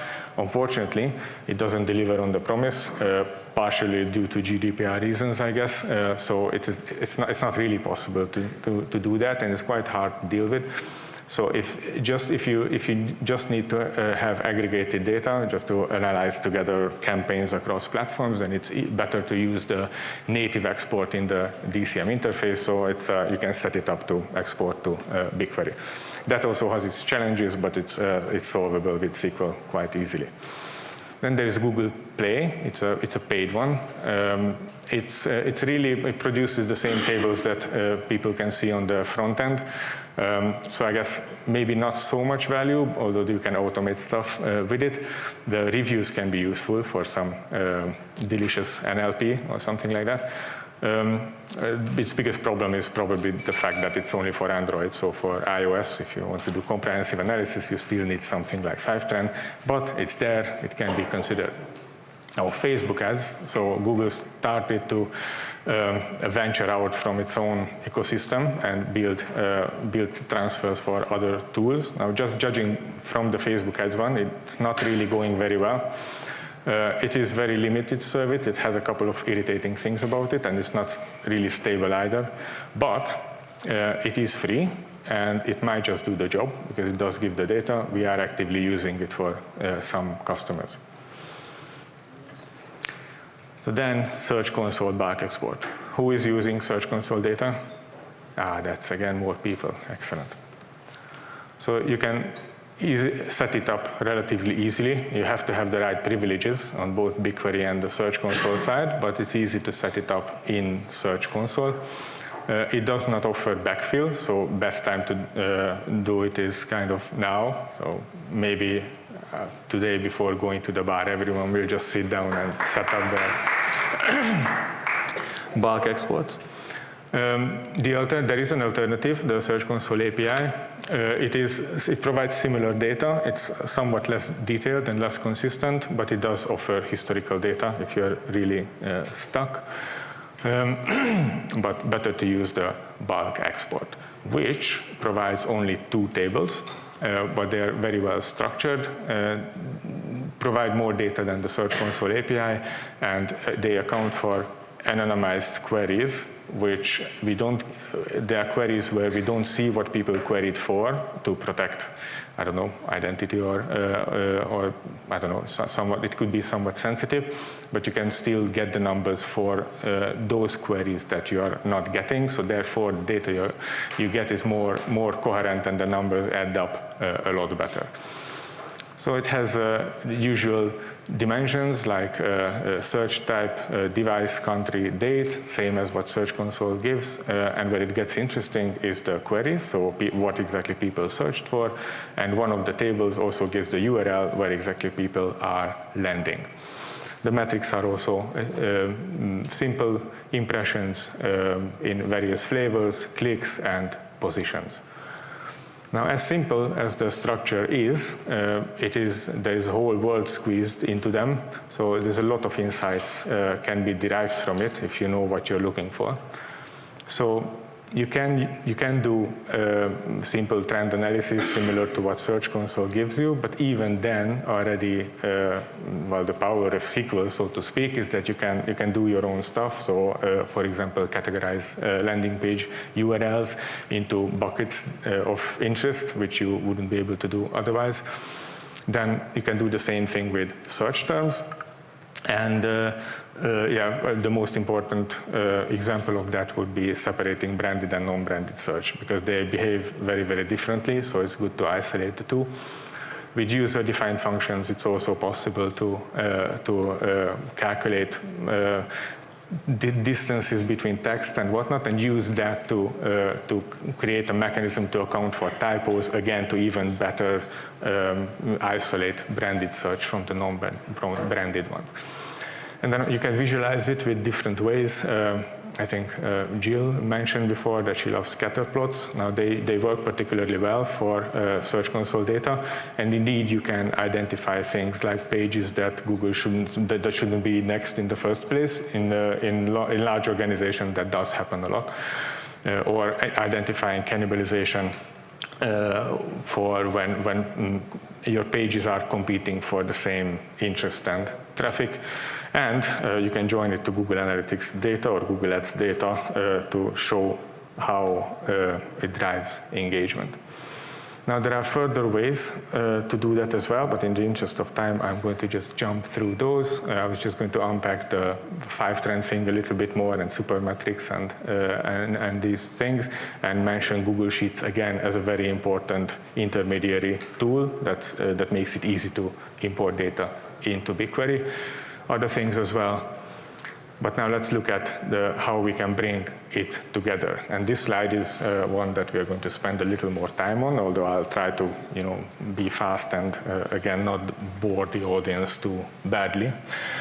But one of the things that you can do here is get data from multiple advertising platforms. They have common columns, common dimensions like campaign breakdown and hierarchy, and then the usual metrics, impressions, click, and most importantly, cost. So you can bring them all together. Even in Google Ads, if you have multiple accounts, you can bring them all together and append it with other sources which will have the same data. Then Google Analytics 4 properties, again, you can put them together from multiple properties, and then you can join them up with various ways, UTM parameters, GCL IDs, and a couple of different ways. Just taking a step back, so this doesn't deliver a proper schema, so that's why using the term data warehouse is a bit of an exaggeration here. But there are patterns. I guess it's a little, well, we could call it the data lake, and it is probably that. But there are things that you can do, between those data sources. And then you can use it, connect data with CRMs. That's where Google Sheets export is often plays a role. Merchant-centered data, to join that, you can find the product ID one way or another. Now, sometimes it's tricky to export that or sparse that, but it should be possible. And then you can join Search Console data using search term to advertising or landing URL to Google Analytics data. And once you do that, the whole data processing world is I guess, your oyster. You can use basic SQL window functions, for example, for custom attribution rules, and you can just go crazy with stuff. Also, BigQuery ML is an opportunity, and I don't know if anyone has heard of big functions. If not, it's really worth looking into that. There's some fascinating stuff going on in there, and some of it is actually useful and handy. So some examples, not many, okay, don't worry. You can join, for example, Google Analytics data with advertising data and then create a sales performance dashboard. And what I forgot to put in here, that even in-house data, if you want to go further with actual conversions and sales, you can join that too. And for example, create a dashboard that ultimately talks about cost per acquisitions and the different campaigns breakdown of it. Another example is combining CRM data with Google Ads data, mainly based on GCL ID, so you can get the cost from Google Ads and the sales and leads for.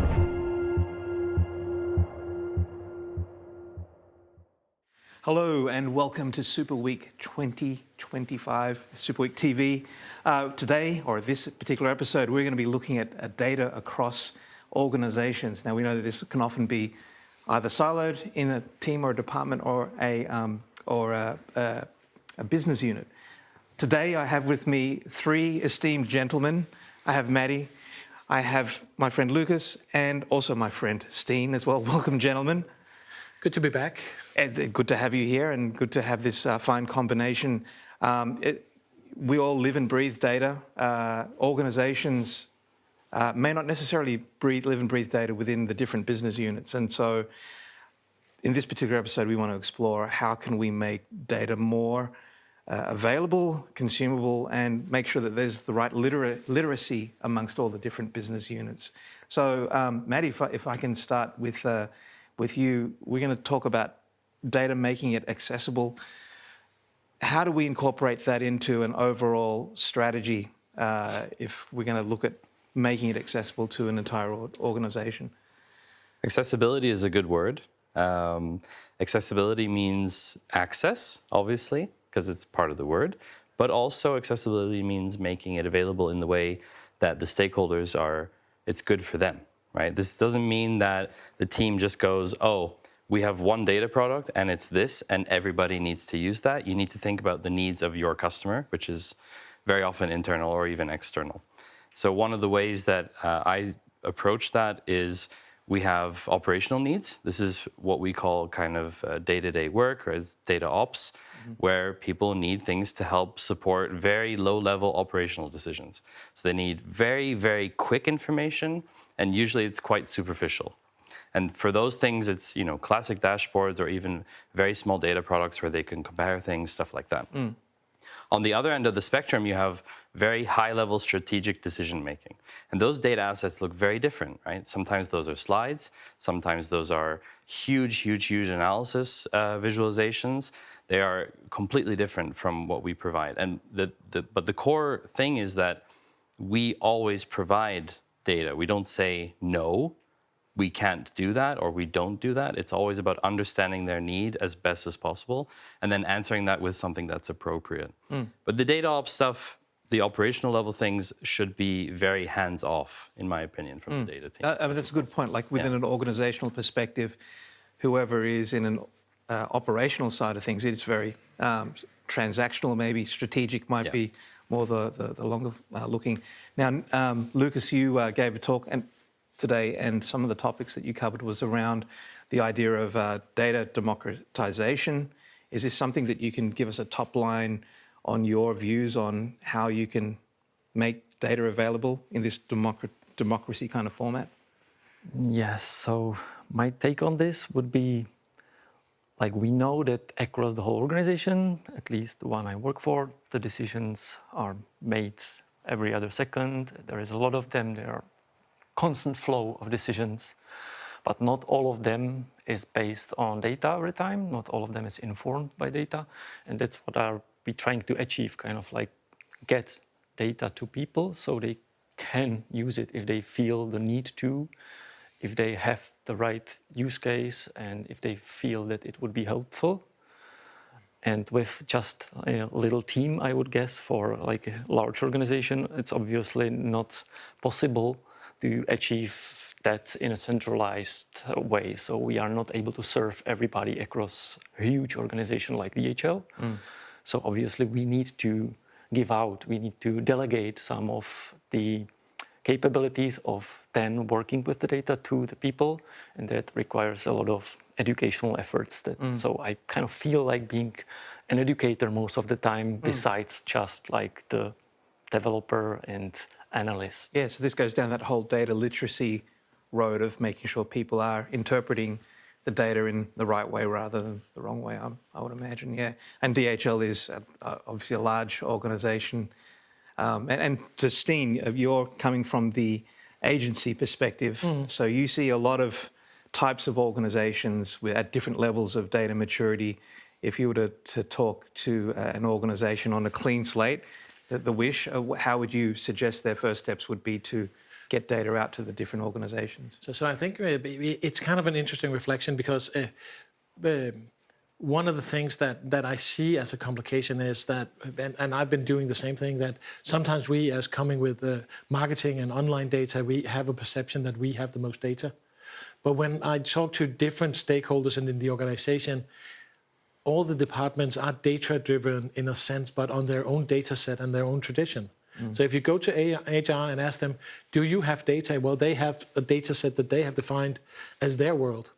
And if you go to logistics and production, everybody has data. Finance is all data, right? But I think that the democratization challenge is actually saying, how can the data that we bring to the table actually work in combination with their data? Because otherwise we will have to, we come in and if we try to say our data is more important than their data, it will be a complication. I know trying to be the devil's advocate here, saying that it's actually a lot more complicated than just giving them the data that we have, because it has to fit into their mental models.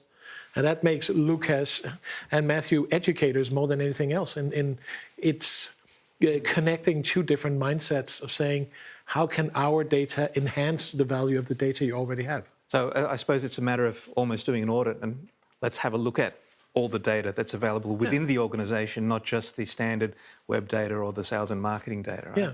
Yeah.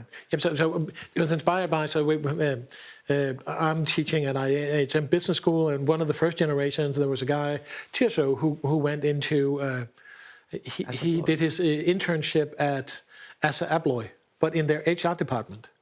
Right, and he had a classic digital analytics education with Google Analytics and everything. And he came in there and he actually managed to bring his approach to data into their HR approach to data and bridge things, because he wasn't a digital analyst coming with marketing data. He was using the marketing data approach inside the HR department.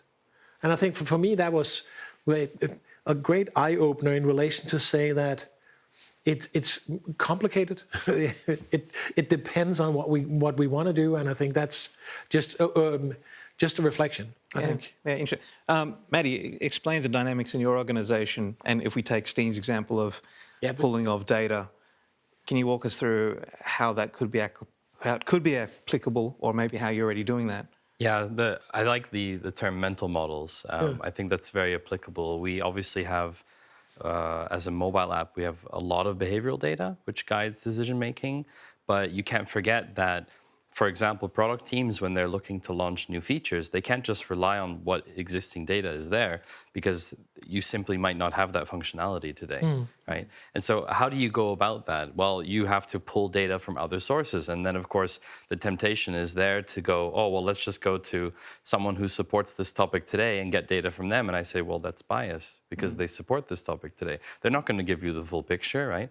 So we do pull a lot of data internally from behavioral senses, but we also try and rely on external data sources. The Federal Office of Statistics, for example, in Switzerland has unbiased data, right? They have data about population samples, about population distributions, for example. When we say, we want to target something with families, Say, well, how many families are even in Switzerland in the first place? What's the percentage? What's the distribution like? And from there you can do various kinds of estimation. And I think that doesn't fit or jive with a lot of people's thinking. So you need to first introduce them to the concept of, if you want to do something, there is an empirical way to kind of study, is it a good idea or not? And there's a kind of empirical evidence to collect for that. But there's lots of other things that they would want to include in their decision making, things like strategy and brand and all these other things that are in some way immeasurable almost. And we need to factor in all of those things. And that becomes kind of the whole mental model for decision making ultimately. And for you, Lucas, you have a ton of data, right? Every parcel is a data segment in itself, I would imagine. But it's also the case that our team specifically doesn't really get too much to the core logistics data. We are still kind of more focused on the marketing part of the equation. So we kind of live in our Adobe Analytics, try to make sense out of it, and therefore also kind of we expect that the rest of the data in the company is in the hands of the stakeholders, and they have the context, they have their own data. So if they ask for some data from the websites, from the behavioral science that we are providing back, we also kind of need to ask and learn, what is your data that you are kind of using to support your decision making? What is that you already have, and how you can extend it with what we can provide. Yeah, so you're finding that, and I think we had a discussion about this, in this world of data, there's no question and answer. It's we need to have a conversation first, right? So is that something that you are facilitating in the educational process as well? Is that you're also being as educated as much as you're educating at times? I feel that we learn a lot every day. I've been working for DHL now for almost 2 years, and I'm still kind of exploring how this whole thing works.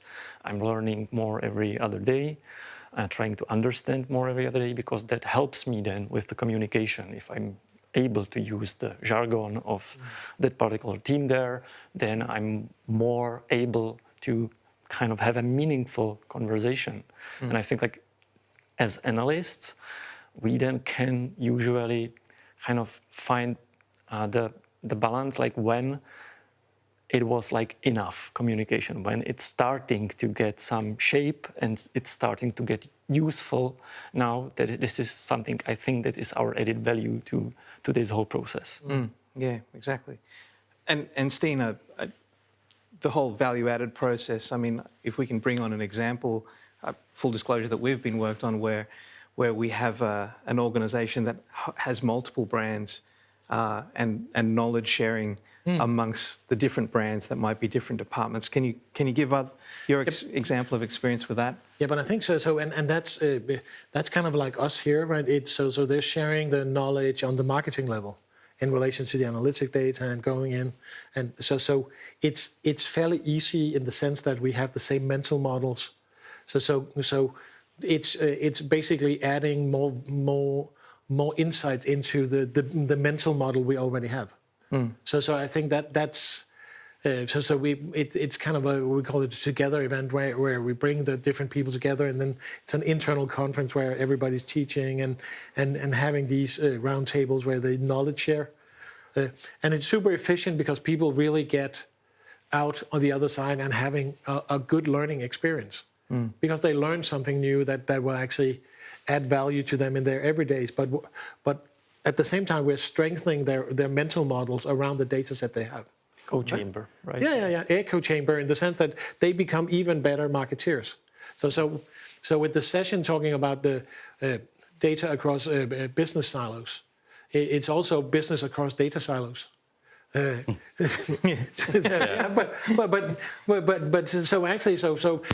for me this is just a situational thing. But how often do we forget to actually reflect on the data that's in the organization, other places, and say, is this actually some data that I should integrate into my model? And inspired by Jill Quick did a session yesterday where she talked about, well, maybe we should, for this e-commerce organization in relation to, they had a huge inventory of jumpsuits that they weren't marketing.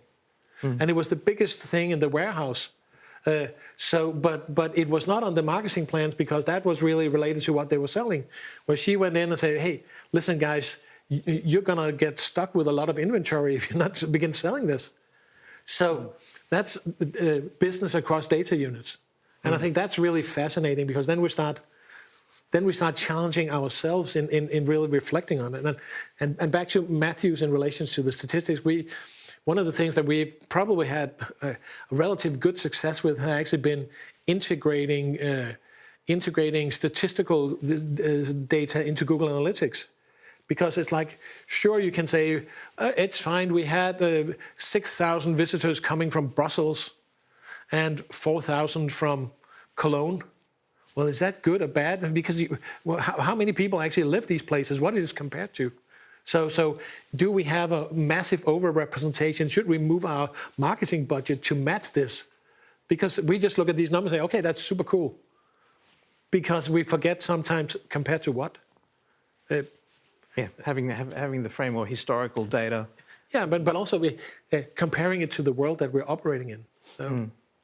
No, that's super interesting. Now, in an earlier session I spoke about, or we're talking about core metrics for a brand or an organization that can be used as your North Star. If you had a clean slate and you had a strategic meeting with your organization, what would be the best way to identify what your core metrics are for an organization like yours? And you give us a top line of the dynamics. I mean, as an organization with a very, very singular focus, which is improving patient health, ultimately, without being a medical product ourselves. The temptation is there to obviously take something like, cost markers or something like that, or even health markers across the population or across your user base. And we were talking about this internally quite extensively, and the existing framework that we've adopted is based on our business model. The thing is that your business model can change over time. Your vision and what you're aiming for as a company should not, ideally, unless you're a young startup and you pivot like 19 times. But eventually you have maybe multiple operating models, multiple business models in place, and then you still need to have one North Star that unifies them. And I think that's the challenge at the moment when you have multiple operating models, is how do you fit those under one roof? And that's something we really struggle with. But I think it's heading in the direction of something like cost to serve, where we're obviously lowering that for all of our partners in the game because it's reflective of patient health. It's an offshoot of it. It's not directly measuring how healthy is the population, which is very difficult to measure as it is. But cost to serve is something that we contribute to in a massive way, and that's very measurable. And so that's something that you could take akin to Spotify's number of plays and things like that, right? But I think it has to be really, really close to the business model. So if you're an e-commerce company or a shipping company, you have to think about what is your business model operating on top of, what kind of things are you touching, and how can you really size that effect up and at the same time account for the vision that your company has, right? I don't actually know what DHL's vision is. Yeah, let's roll into your thoughts. Well, that could be hard. This is like enormous organization. I'm not here by far being able to kind of represent anything like the visions of the company. We've been like there is internal communications channels. We are receiving a lot of kind of material that tries to explain this to us, but we aren't by any chance able to kind of touch that and influence that. So this is really hard. But we are trying our best, and I think that we should focus on the things that we see have an impact. So for years when I started my career, I've had this realization that it doesn't have to be anything complex, anything kind of really clever scientific, because there was this use case that I had with a telco company. We just introduced pretty simple satisfaction measurement on the website, and it was the first time that something happened and the organization really kind of took this and turned it into something that they would really depend on, and the like bonuses of the people were dependent on this solution, and that felt really good. That felt like we've been able to bring something in that has the potential to kind of really improve something for the end customers, even though I was an agency side at those times. So I'm looking forward to something similar. Like we are a lot trying to look like into something like customer satisfaction scores, something that could be tracked across even like more complex organization where we would go into detail. So one part is like B2C logistics, one part is B2B logistics, and then you have like storages and supply chain stuff. So it's really different. So like the core commerce indicators are always really different. So you cannot really unify it. But like the customer satisfaction, that is really helpful on any of the business units there. Steen, I've seen some dashboards that you've been working on over the years, presented in core metrics in offices. Is that still a thing? Like, can data be used to motivate an organization by seeing a close to real-time dashboard these days? Yeah, the classic consultant, it depends on the organization, right? But and it depends on the relative buy-in on the metric.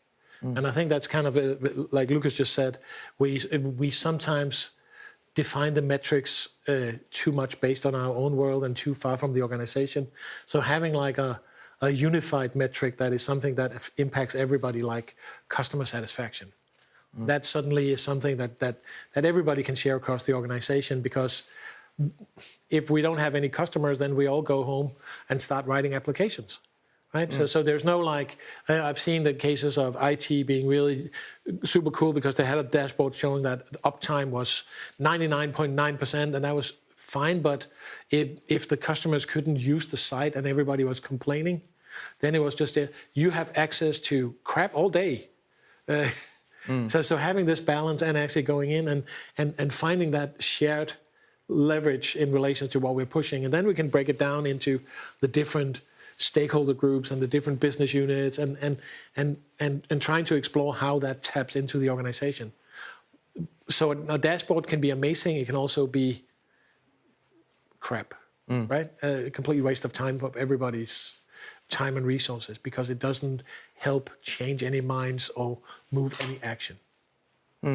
Yeah. Maddie, we're going to turn to the stage in a sec. But I just really want to thank you all for your time. There's a lot of things we could continue to talk with, but thanks for your time. And don't forget to keep track of further episodes that we have coming up here on Super Week TV. And now I think we're going to be crossing to the stage. So thanks for your time. Don't forget to follow on LinkedIn and all the other places you can follow Super Week. See you soon.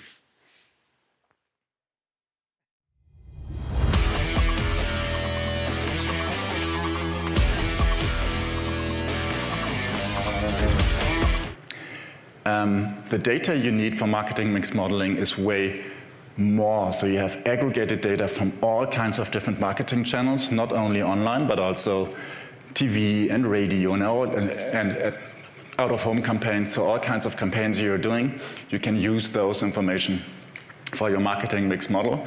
And you have to have minimum 1 year of data available for all these channels to go into this modeling. For attribution, you basically just need like a minimum of 3 months of data to go into that modeling. For the method of analysis, usually we used the regression analysis. There are also others. I'm going to touch one later. And the data-driven model is usually based on the Shapley value. And as I said, usually it's monthly or quarterly, whereas attribution is on the daily rate. So what kind of questions can you get answered with marketing mix modeling? It's like, what is the value contributed of each marketing channel to conversion, so the real value of each channel, and not only digital, but also with the offline channels, such as TV or print or out of home. What effect do other factors, such as seasonal effects? And that's very interesting, looking at longer periods. So if you are, for example, a client in the travel industries, you have a strong seasonality over the course of the year, and that should be a factor also going into that model and can influence it. And then, of course, in the end, as a marketing manager, you want to evaluate how to optimize your budgets and your spends according for the different channels. The approach is we don't have that much very accurate third-party data information anymore. That's why I said at the beginning we should focus on the first-party data strategy, because third-party data is not that relevant anymore, and marketing mix modeling works without third-party data. So you can completely build it on your first-party data infrastructure, and then you can set it up within Google Cloud, but I'm going to show you later. So the reason to do that is, in the past it was quite easy. So we had third-party data, we had cookies, we could do the attribution modeling, and we were not really dependent on first-party cookies. And that was one of the reasons, I don't know if you remember it, when the Google Marketing Platform was initially launched with GA360, Display Video 360, and all these tools of the Google Marketing Platform. There was also a tool from Google which was announced, which was called Attribution 360. I don't know if you remember that. It never got launched. It was never there. And the reason for that was the left side of the slide, because they already, they had this product pretty much ready, but they never really launched it due to privacy reasons, and they already predicted and knew that third-party cookies are not going to be the most stable source of truth for those kinds of things. So they never really launched that product because they knew it's not going to be there forever. So right now we have some issues with ITP and GDPR and so on. So it's going to get more and more difficult. The data is not as it was like 10 years ago when we could do like everything. So now it's more and more difficult to really make use of the data because it's not 100% accurate anymore. So we have to go more into that phase of prediction and modeling, and without third-party cookies to go into the era of machine learning and AI. And the marketing mix modeling can be automated pretty nicely. So it basically always works in the same way. So at the beginning, we just need to check what kind of data do we have, then we set up the model and about the outcome. And that can be done completely with Google Cloud, or like also with AWS or Azure tools, where all these things can be set up. And let's go through a hands-on approach how it can be done to set these things up. So basically the first part and the most important part, and the part which usually takes the longest, is the data phase. So at the very beginning, to sit together with the different stakeholders and check what kind of data do we have, what kind of data silos do we have, what kind of marketing campaigns are you doing, what channels are you playing with. So, and then to get all that data from all the different data silos within the company and try to get that data into that model, to send it somewhere through via various pipelines, and to centrally have that in one place, such as BigQuery. And then, if we have all the data, then to work on that model and to create that model, to individualize that model, and then having the insights via Looker Studio, for example. And so at the beginning, the first decision you're going to take is, what period are we looking at? Are we looking for like the last 1 year, 2 years, 3 years?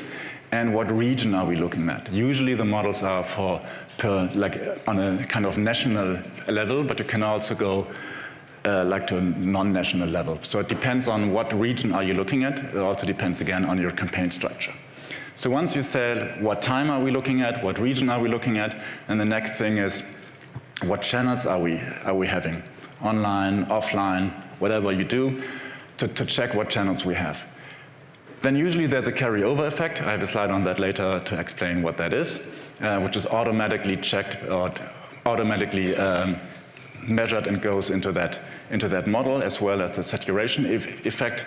And then, of course, looking at the cost data. So what additional cost data do you have, which should also go into the model to calculate things such as the return on ad spend.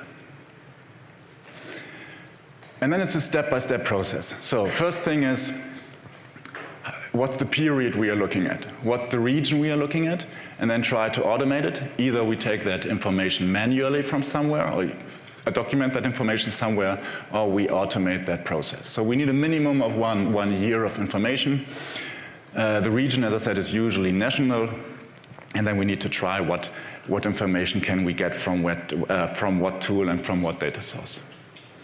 And this is how it can be done. So we can actually put together a sheet where all the things go in, from like data from Google Analytics for the conversions and revenue. Then we have the offline media, which of course we need to get from the client and then share via a spreadsheet.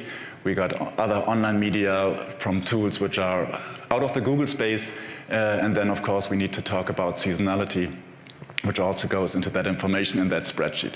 And that's like the main database, which can be done manually if you just do it once, or you can automate that process. Then you talk about the different marketing channels: online media, offline media, seasonalities, conversions, and revenue.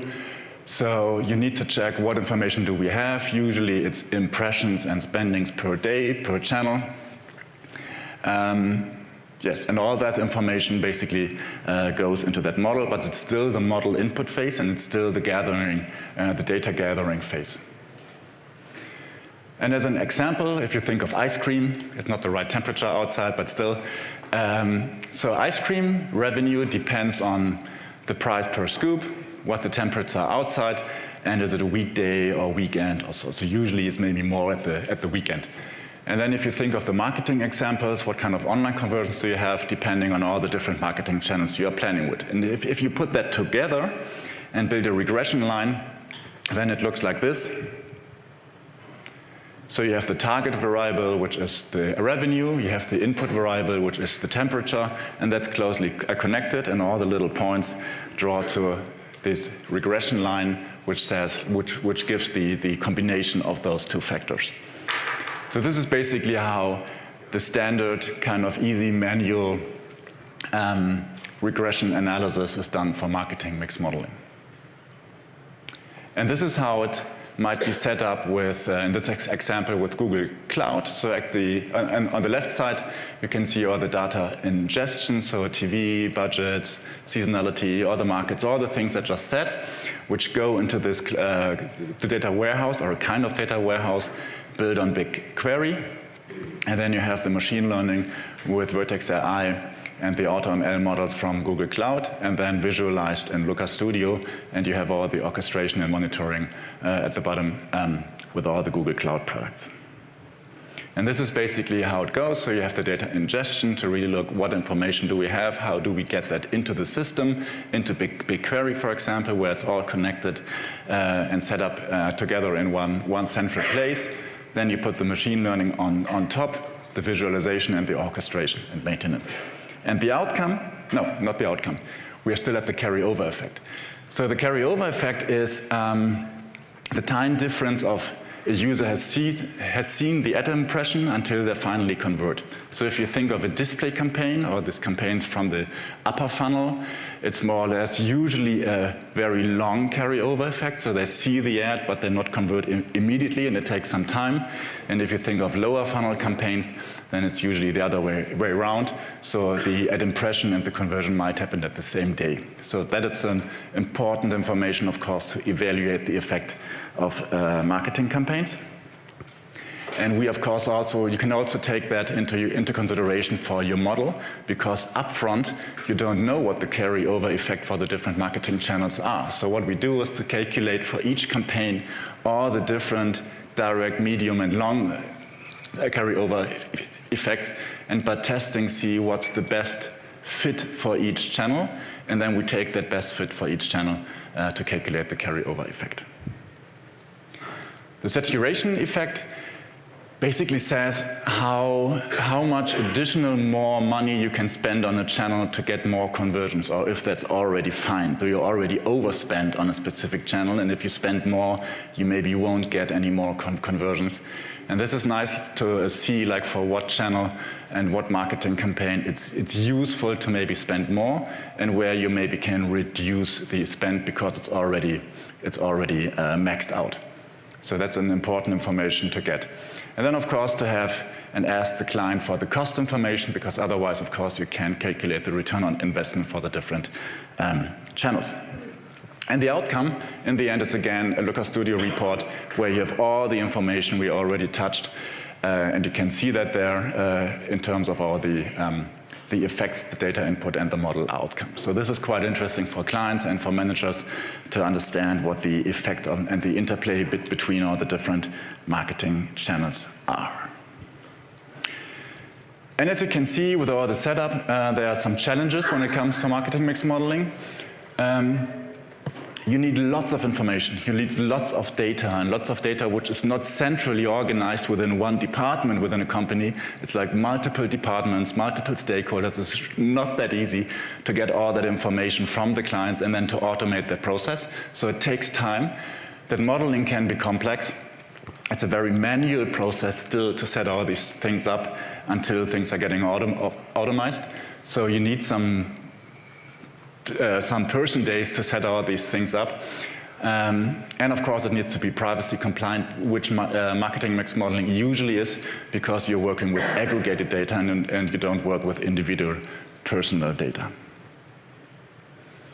So that's basically the status quo of where we were and where we are at the moment and what most of the companies have done in the past, and I guess that many of you are also doing the same things. And now there's one more thing, which came up yesterday. So, ta-da! There it is. Meridian, correct. So who of you knows Meridian already? I was expecting that. So Meridian is a marketing mix modeling tool provided by Google. There are a few things which are really nice. First thing, it's free. It's open source. It's actually already available for a while, but never got communicated by Google. It's been around for a few months already. And we played around with it for a while. And it's really, really nice. It's very, very powerful. And yes, there are also other models out there. So there are models from Meta's Robin, which is also there for a while already. But Meridian is really, and it's free, so you can play around it. It makes sense to play around with it. And a few reasons. So it's not based on regression analysis. It's based on the Bayesian model. So it's a bit of a different model. And Google is playing around with that model already since 2017. And it's an updated version of the lightweight MMM they introduced a while ago. And as it is open source, there's no black box. So basically you can use that tool, you can use all the material and everything which is there around Meridian. And you can individualize that model completely according to your needs. So it's not black box, you can basically do whatever you want with it. And here are a few examples why it is really nice. So what you can do with that model is you can integrate so-called a prior information. So for example, if you have concrete already known knowledge of seasonality, so you know, for example, each year in, when is it, November, is Black Friday. So you know that it's always the same and you know that peak already up front. You can put that upfront information you already have from the past, you can put that information in the model for the future forecasting. So you have the prior information, which is like the orange line on the left side. And then you have the evidence. So once you have tracked all the information, which is the green line, and the mixture of the green line, which is the actual data, in combination with the prior data, is this blue line, which is like the combination of both. So this is really powerful to optimize the model.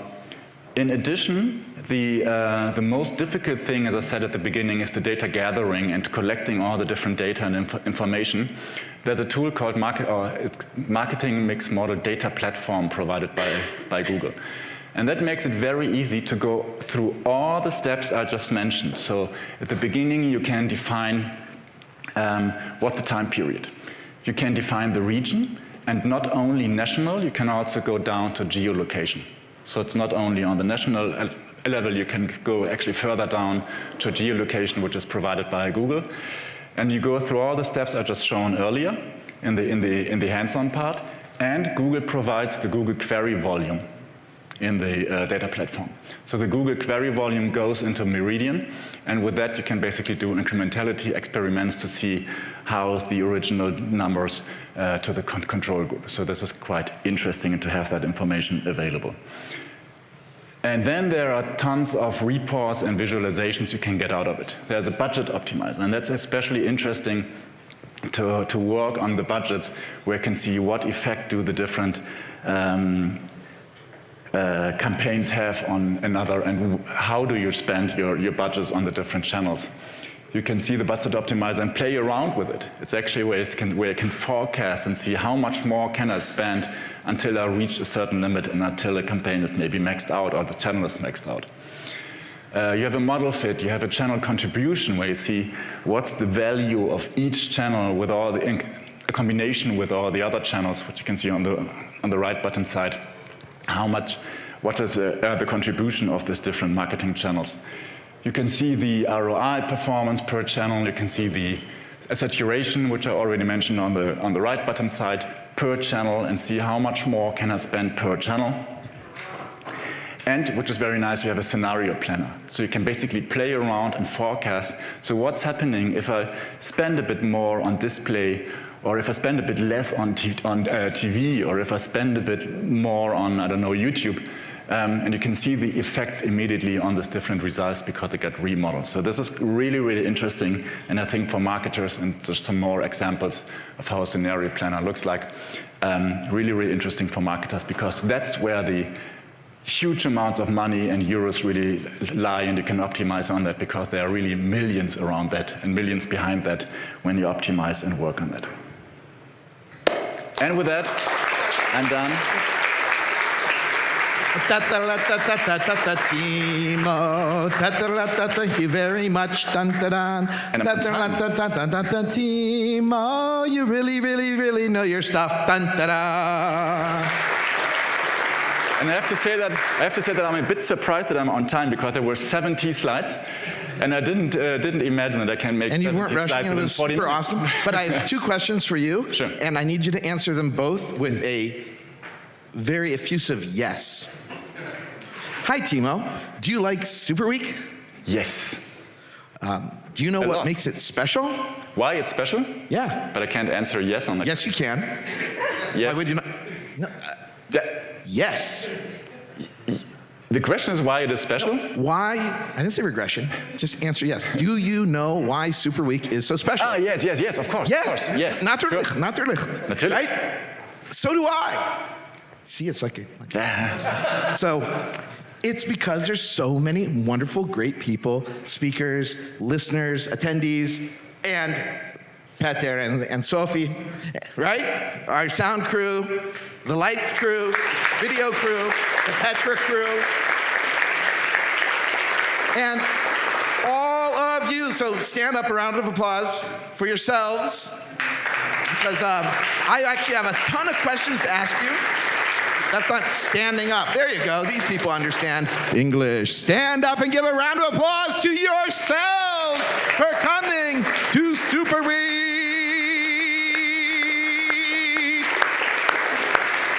I really would like to ask you a ton of questions, but I can't because I got to go.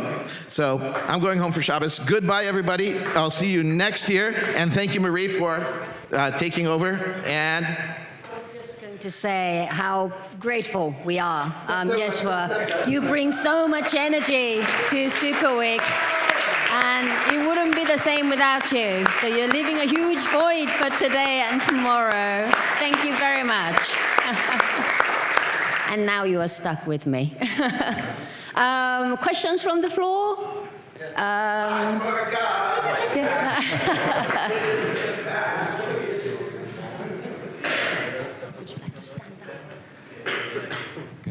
So first of all, a really amazing presentation, but I wanted to ask some additional questions, not about the Bayesian approach, but about the regression. Would you be using like a lot of hyperparameters, or how would you deal with assumptions? Because I suppose you would be doing this automatically at scale, not like a single statistical analysis, but more machine learning approach. Mm-hmm. So how would you approach this, or would you try also for interactions? Because I imagine there would be a lot of interactions in these situations. So if you could expand on that, because I'm very interested. Yeah, so usually, as I said in one of the slides, it usually really takes a lot of time to get all these things done. So we need to sit together with the clients to talk about like what information can we get, how fast can they deliver it, in what format do we get that, how we're going to put that together into one central point, and then of course working on the model. So it's so much manual work, and before anything gets automated, that's like the second or third step. So all the first steps are really manual work. And this is why like this Meridian stuff is really interesting, because it takes away lots of this manual work thing. So, and of course, like every project is completely different, because every business is different seasonalities, different factors which need to be valued in. So there's no like actually one for all approach. And it's a really manual thing, which always takes a lot of time. So it's I can't say what the factors which are valued in like all the time. It's like seasonality, it's like Black Friday stuff, it's Christmas, whatever, like all these things like a summer and weather and so. But there's so many individual factors per client, so that it's completely different, and we just need to talk to the clients a lot. So it's time, lots of person days, which is good to judge. Next one from Jordan. Hi, Timo. Really good talk. I'd heard of Meridian and seen a bit of it, but it's definitely the best overview of it I've seen. Do you know, or does anyone know, any of the open source licensing agreement on Meridian that Google have done? Do we know what the limitations are on the use of it in an open source environment, or are there, or is the sort of the cloud hosted version, the one with the UI, is that like, you know, they just run it for you and you pay for them to run it, and there is no limitation? Or I don't know exactly where the limitations are for the free version. There's only one free version. Well, I don't want to use this slot to do any kind of like marketing, but what Google has, they provide the tool for free to use for everyone, basically. And they have a partner model, so there are certified partners, and yes, since yesterday, we as Digital are a certified partner, which is cool for us. Thanks, which was really hard work to get there. And the nice thing, especially for larger clients, like not for small and medium-sized clients, but for larger clients, is that, as you might know, Google has pretty much like very deep pockets for to support specific products and to bring them into the market. So there's quite a lot of funds and budgets from Google to support that products, which is then paid to the partners to deliver these services and to set things up around Meridian. So I don't know exactly the answer for like what the limitations are, but there's definitely a lot of support from these certified partners companies, from Google financially, and there will be, as we all know, for all Google products, there will be like a community and education and network and all that around that to really facilitate the speed of implementation and the speed of usage of that tool in the market. They're, again, not the first ones with that tool, but I think it's really an interesting tool. That's why I wanted to mention it today. Thank you. We will take one last question from August. Unfortunately, I have two. Is that okay? Thank you so much for your presentation. This was great. I have a little bit of a practical question regarding, basically, what kind of metrics do you think are possible to forecast based on this data? And the challenge comes a little bit from the way your organization I'm part of is set up, where e-com owns the conversion, and then another team owns the paid media mix. So what happens is, especially if you're trying to forecast traffic, you're always kind of chasing what the media mix is going to be, right? If they spend a little bit extra on social, you get more traffic, conversion plummets. If they spend a little bit more on paid search, the opposite happens. So we always try to sort of reinstate the discussion of, hey, could we get traffic forecast based on whatever you're planning in terms of the spend? But unfortunately for now, the focus is just on ROAS or marginal ROAS. So my question number one is, based on all of your work that you've done, do you think it's possible to forecast traffic based on media spend in relatively good accuracy? Yes, you can, because what I forgot to say actually, there's also a reach and frequency modeler and calculation in Meridian. So you can calculate the reach and frequency, which you can then use for the forecasting. So, but then in the end, as it is with every marketing mix modeling, and I know a few clients who are not a fan of marketing. Welcome back in the Super Week studio. I am joined by Matt Gershoff, founder of Conductrix. I'm going to start with a little story, Matt. So first time I ever heard of Matt Gershoff was a Measure Camp London, and I think it's at least 8 years ago. And somebody said you should go to a session of Matt Gershoff, so I went. And you started writing formulas on the board, and I was like, where did I end up? But heaven. Yeah, right? Well, mostly confused. It was about A/B testing. It was about things that I truly didn't understand. But later that evening, you dumbed it down a little bit for us mortals, and you walked us through it. And I've gone through this experience multiple times where you have triggered me with a presentation where maybe I got half of it, and then afterwards I could come to you and ask questions, and then you were like, okay, wait, let me simplify this a little bit. And I have progressed over the years to better understand the complexities of what you deal with. This year you gave a talk together with Ezekiel from your team about multi-armed bandits. Correct, yep. And you also released a paper on K-anonymous A/B testing. That's right. If people are interested in the paper, they can probably just go to your LinkedIn. There's a link there. That's probably the easiest way. Yeah, it's on archive right now, so it's just a preprint, but we just wanted to put it out for the community if anyone's interested. So if I really dumb it down, K-anonymization means hiding in plain sight. Yeah, I think that's quite good. I think it's hiding amongst others who look exactly like you. So it's hiding within a group. So it's almost like, where's Waldo or Wally? I think the Brits have a different thing, right?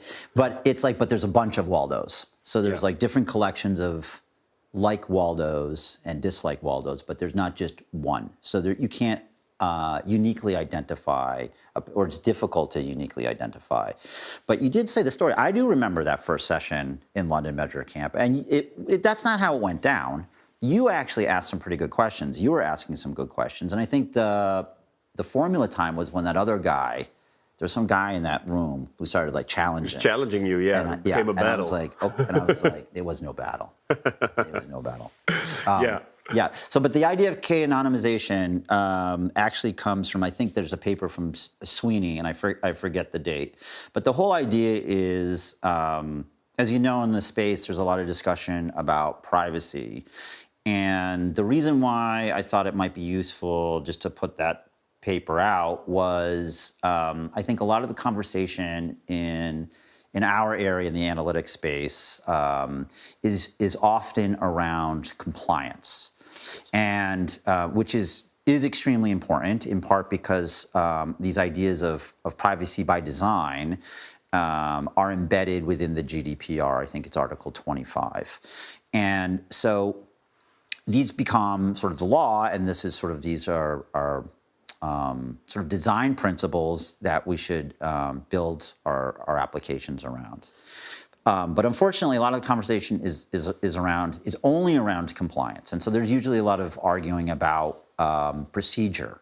And so in a way, it's a very procedural way of thinking. And it's like, have you followed a procedure? And so that might mean at the organization, you have a DPO, a data protection officer, and you have certain contracts in place or certain procedures that you follow. And while that is important, and that can help inform how one acts and make sure that companies are acting intentionally with respect to privacy, it doesn't necessarily mean that the actual software or the experience changes at all. I mean, whether or not I have a DPO or not does not affect the structure of the software or what gets collected.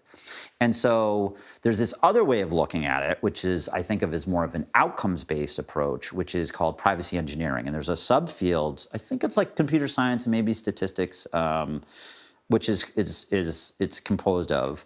And privacy engineering is about how does one go about designing systems? How does one go about designing software? It's like an engineering principle. How do we engineer systems such that they have certain privacy properties? And that's much more outcomes-based.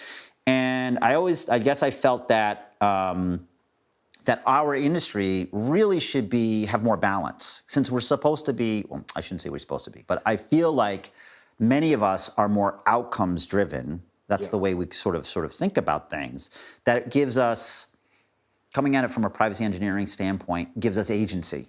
It gives us a way of doing something as opposed to just following a procedure or bickering one back and forth, which is about limiting what one can do. And I feel like the privacy engineering approach is about empowering one. I also think the ideas of privacy by design, and there's 7 principles, and I think the paper originally came out in 1995 by Dr. Kovokian. I may be mispronouncing the name, and they're from Canada. So it's what is it, 40, was it 1995? Is it 40 years? 30 years. 30 years. Yes. 30 years now. Yeah. And there's 7, it lays out 7 principles. Principle 2 in particular is what I'm talking about in our work, which is privacy by default and data minimization, this idea of data minimization. And sort of data minimization underpins a lot of the ideas of privacy engineering. And so the way we've architected our software, and the reason why we're interested in this is, one, we re-architected Conductrix back in 2015 because GDPR was coming out in 2016. And we're concerned about, or aware of Article 22, which is about automated decisions. And our system does contextual bandits and does, if you use it in that way, does automated decisions. And so we re-architected it so that it can be interpretable. So that you can know why, you can at least parse it, you can say why you can know beforehand how the system is actually going to allocate. And then while we were looking at it, that's when we really kind of came across 25. And so we re-architected the software so that it follows, we collect and store data in a k-anonymous way. Yeah.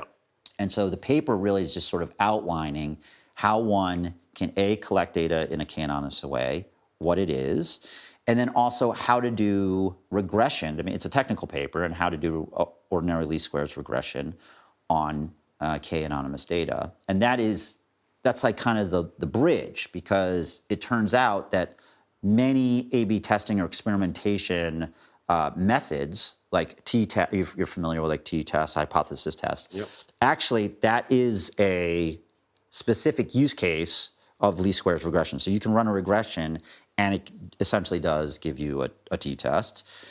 There's things called f-tests. You might use that in like a multivariate case when you have like different dimensions to the test that you're running. You might use something like an f-test. Things like testing to see whether A/B tests are interacting with one another. Yep. That also is where you can use regression and a partial nested f-test. And so there's a lot of tech, and we don't have to go into all of it because I'm sure the listener not so interested. Unless you are interested, you should read the paper. But you can do many of these things, including regression adjustment, like Cupid, those methods. All of those things, once you can do ordinary least squares regression. So the paper basically just, A, makes that connection, and then B, also shows you how to do these other methods, like segment testing to see whether certain segments have different heterogeneous treatment effects, so people respond differently in the experiment, and things like this, Cupid. So actually, I read the paper. I understand globally what you're trying to explain in it. So I think you did a good job trying to convey that to somebody who's not definitely not as deep into this topic as you are. So I'm a data hoarder, right? I work on the data hoarding side of the business. So my clients always ask for more granular details. Yeah. The k-anonymous approach is about data minimization, right? It's basically you're trying to work, well, according to the privacy by design principle, you're trying to work with the least amount of data possible so that your system is taking privacy into account by design. And I think these two worlds, one of them looks through the lens of we collect it all so that we create the opportunity to then later on decide what to do with it. Yeah. Whereas the approach that you're advocating for is you have to decide what you want to test for or do with the data, right? Whether it's about testing or just about analysis, so that you can set up your tracking in a way that you abide to the privacy by design principles. But that kind of means that you need to know beforehand where you want to end up with. Yep, that's exactly right. And so I'm going to recast that a little bit because I think it's important. You know, we talk a lot when we talk about experimentation. There's lots of different ways of looking at it, and for us, or our point of view, this may or may not be right, but we do believe this, and so this is our point of view: is that experimentation really is providing a sort of a principled procedure, a method, an exercise for an organization to sort of think and make decisions intentionally, to be cognizant about what it is that they're doing, and to be focused on the customer. So it's really about how do we maximize our value, the company's value, to the customer versus us being sort of exploitative and extracting. And I think privacy by design aligns with that because it's almost like good engineering and good design. I mean, you think about a very well-designed product, it's economical. It's been designed with intention, and everything has a reason for being there. Yeah. And I think that type of thinking, I think privacy by design also helps with that thinking, and I think that makes better product and that makes better experiences. And to the dichotomy, that tension, I really think ultimately it's not about being paternalistic. It's absolutely not about saying what one should do, other than the fact that it is the law that data minimization, it's encoded principle 2. That's just the way it is. I don't know what to tell you, but like that's the deal. And so one should at least be aware of it and decide what actually is important. And I think the approach that you're talking about, you called it hoarding. Just call it, you don't have to call it that. You don't need to be pejorative about it. But it is a data maximalist approach, as opposed to data minimize approach. And so that is inconsistent with the regulation and the principle of being respectful of an individual's privacy. When you're collecting a bit of data, it's implicitly you're asking somebody for something. And when you ask something for somebody, like someone comes in your home or if it was like a restaurant, whatever, you ask them for something, you should have a reason why you're asking. Otherwise, you feel badly if someone asks you for something and they don't use it. Yeah? And so the whole idea is to be focused on the customer and be respectful. And the whole point, I think, often of the data maximalist approach is that it's really rooted in this implicit and not stated objective of maximizing optionality. And so really what you're doing is you're like, I want to just in case, there's this just in case idea, I want to have it. Why do you need it? I have no idea. And that to me indicates a non-thinking organization. You're doing stuff, you have no idea why. And so that's it's a fear-based. So one is you're making decisions based upon fear. I'm worried that we might have something. But why, if you can't tell a story as to why you should be collecting it, it probably is not going to have any value. And then secondly, I think there's magical thinking. And there's a fetish to having data and complexity. And it allows the company and the people who are doing work to point to, oh, but wait, just on the horizon, the analogy I like to use is it's the gambler who's losing at the table, and they're playing cards, and they keep losing money. They're bad at it. But it's that next hand. It's the next hand that they haven't played where there's the huge payoff and they're going to get all their money back. And that's, I think, underpins a lot of that mentality. It's FOMO. There's the fear part, but then there's also a magical thinking. It's like the data somehow will have, the data that I don't have is where all the value is going to be. And it's rationalized often with, sort of fat tails, and there's like payoff structures are out in the tails. And that can be the case. And so if you have a reason as to why, but there are use cases where you need to collect the data. It's totally fine. And it's like, and there may be cases where I spoke at the Privacy Engineering and Respect conference in Santa Clara last summer, and I gave my talk. And then there was someone else who came on and he said, well, in our case, which is about risk adversarial attacks to a system where one attack could bring the whole thing down, we need to have all of this data because we have to find the edges. Yeah. And so there's absolutely The use outliers, cases. yeah. There's cases where you know, like a sort of a threat assessment. Yeah. You do need to have all this data because there is an adversary who is probing around and is trying to find some sort of weakness. Yeah. And that's a totally different use case, and that is fine. So it's not saying don't collect stuff. It's to be mindful about why you're collecting it. And also, I think there's good design in being, you know, it's like, what is it? Necessity is sort of the mother of invention. And when you put constraints sometimes, you get a better solution because it forces you to like, how can we configure this limited set in order to achieve all of the objectives? And I'll point out that in privacy by design, part of the design principle is that you don't degrade the experience. So the only reason why we were willing to apply the K-anonymous approach was because you can still do, you know, A/B tests and t-tests. You can still do heterogeneous treatment effects. You can still do things like Cupid. You can still do things like test to see whether A/B tests are interacting. You can, like our Bandit algorithm is based on this K-anonymous approach. Because you can do regression analysis. Yeah.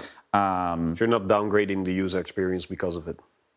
Yeah, our clients can still do all of these things. Now, there are certain use cases where it's not appropriate. So that's the other thing. I'm not saying that this is the only way. That's often what also happens. This is like, this is the only way, and everyone else, the way they're doing it is wrong. And that's not what I'm saying. I just think our point of view and what the types of problems we're trying to solve is that our software, it follows that design principle.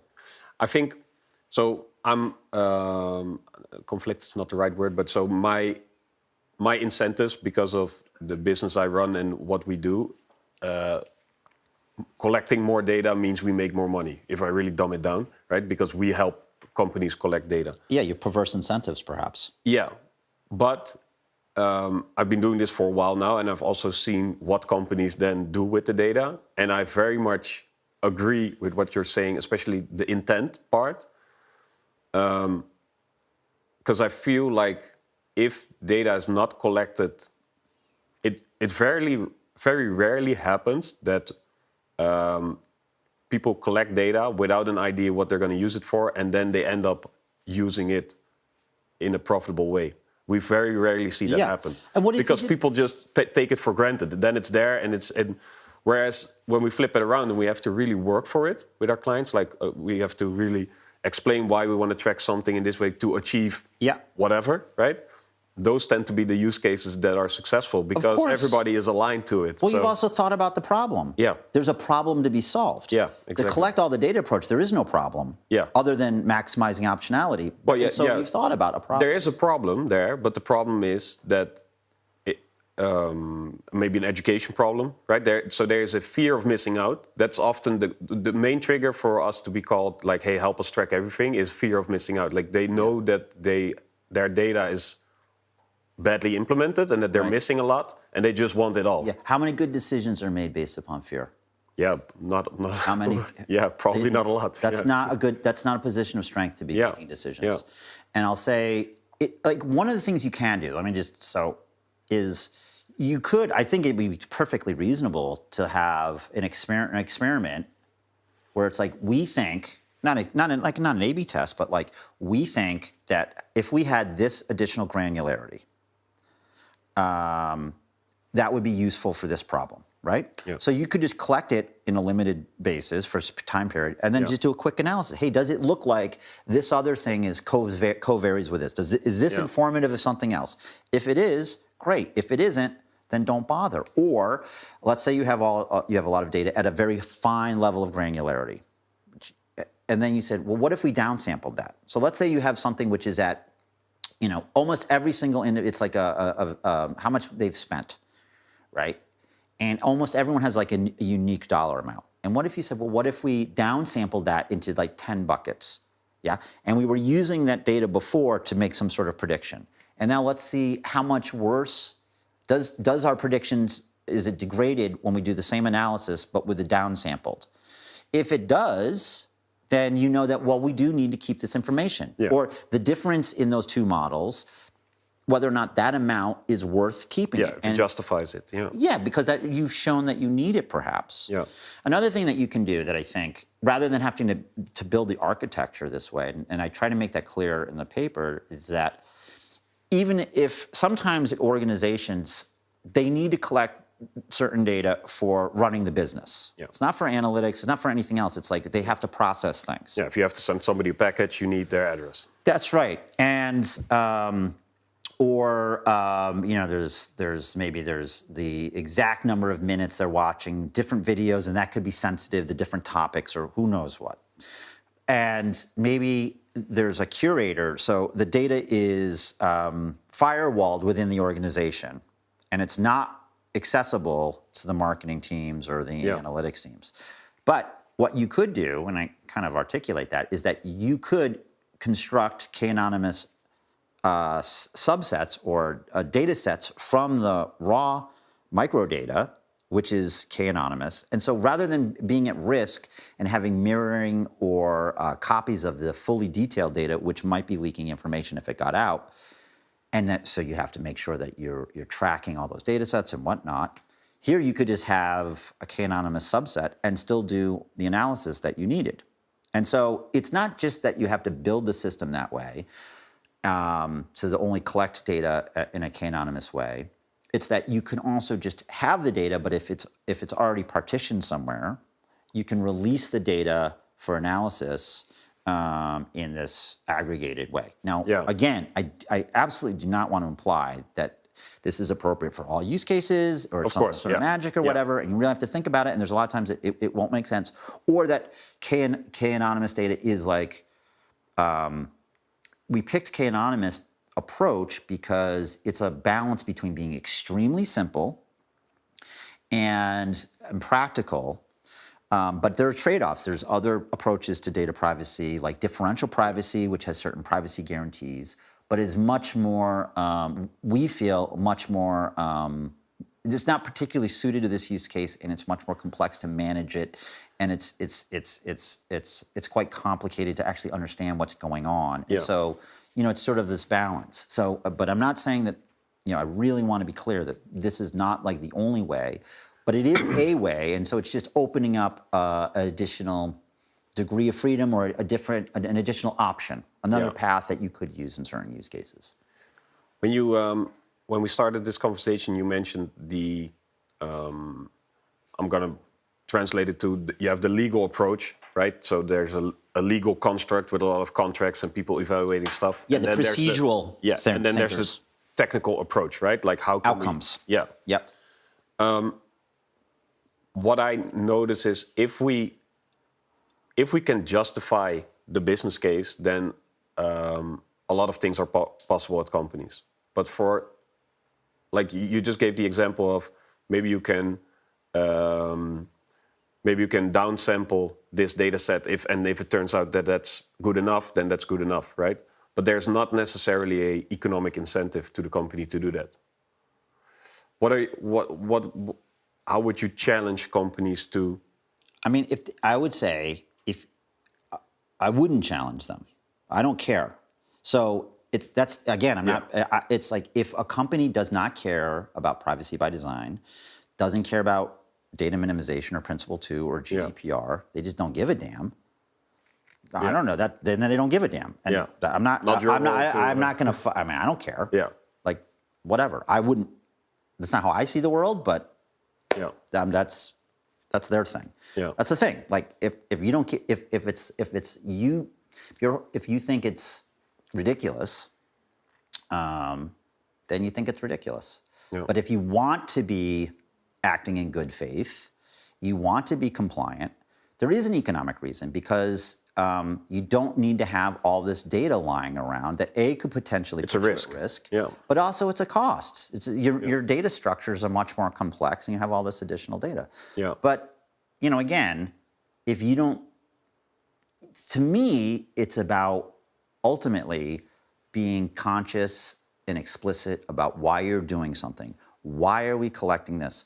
why are we building this product? What is it that the customer needs? Why are we taking this action? And have we thought about the problem? And I think, to me, that's ultimately the role of the analysts, or all of us. And so when people talk about, being concerned about losing their jobs to automation through AI and whatnot, if all your job is an operator of some software, and your job is to collect everything, then you're not providing any additional value in thinking about how our actions might be affecting the organization. And you lack what I think are the non-perishable skills, which is problem definition and making decisions at the margin. What's the marginal value of taking an action?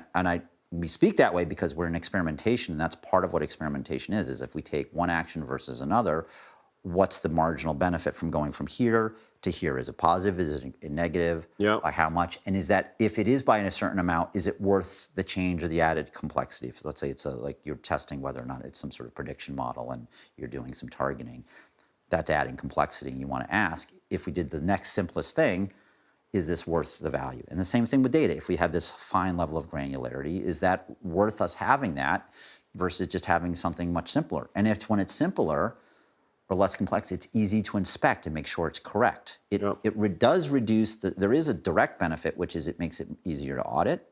It's easier to understand what's there. It's easy to interpret. It's easy to know whether something's wrong for error control, because you can just easily look at a quick histogram and you can scan it. Right? Yeah. I mean, all those things, there are a lot of benefits. I think that's a good note to close this conversation on. Basically, if you don't want to get yourself automated away by an LLM, think about intentionality of why you're collecting data. That's one of the things that will continue to set us apart and to make sure that we hopefully have another super week. We'll definitely have another super week.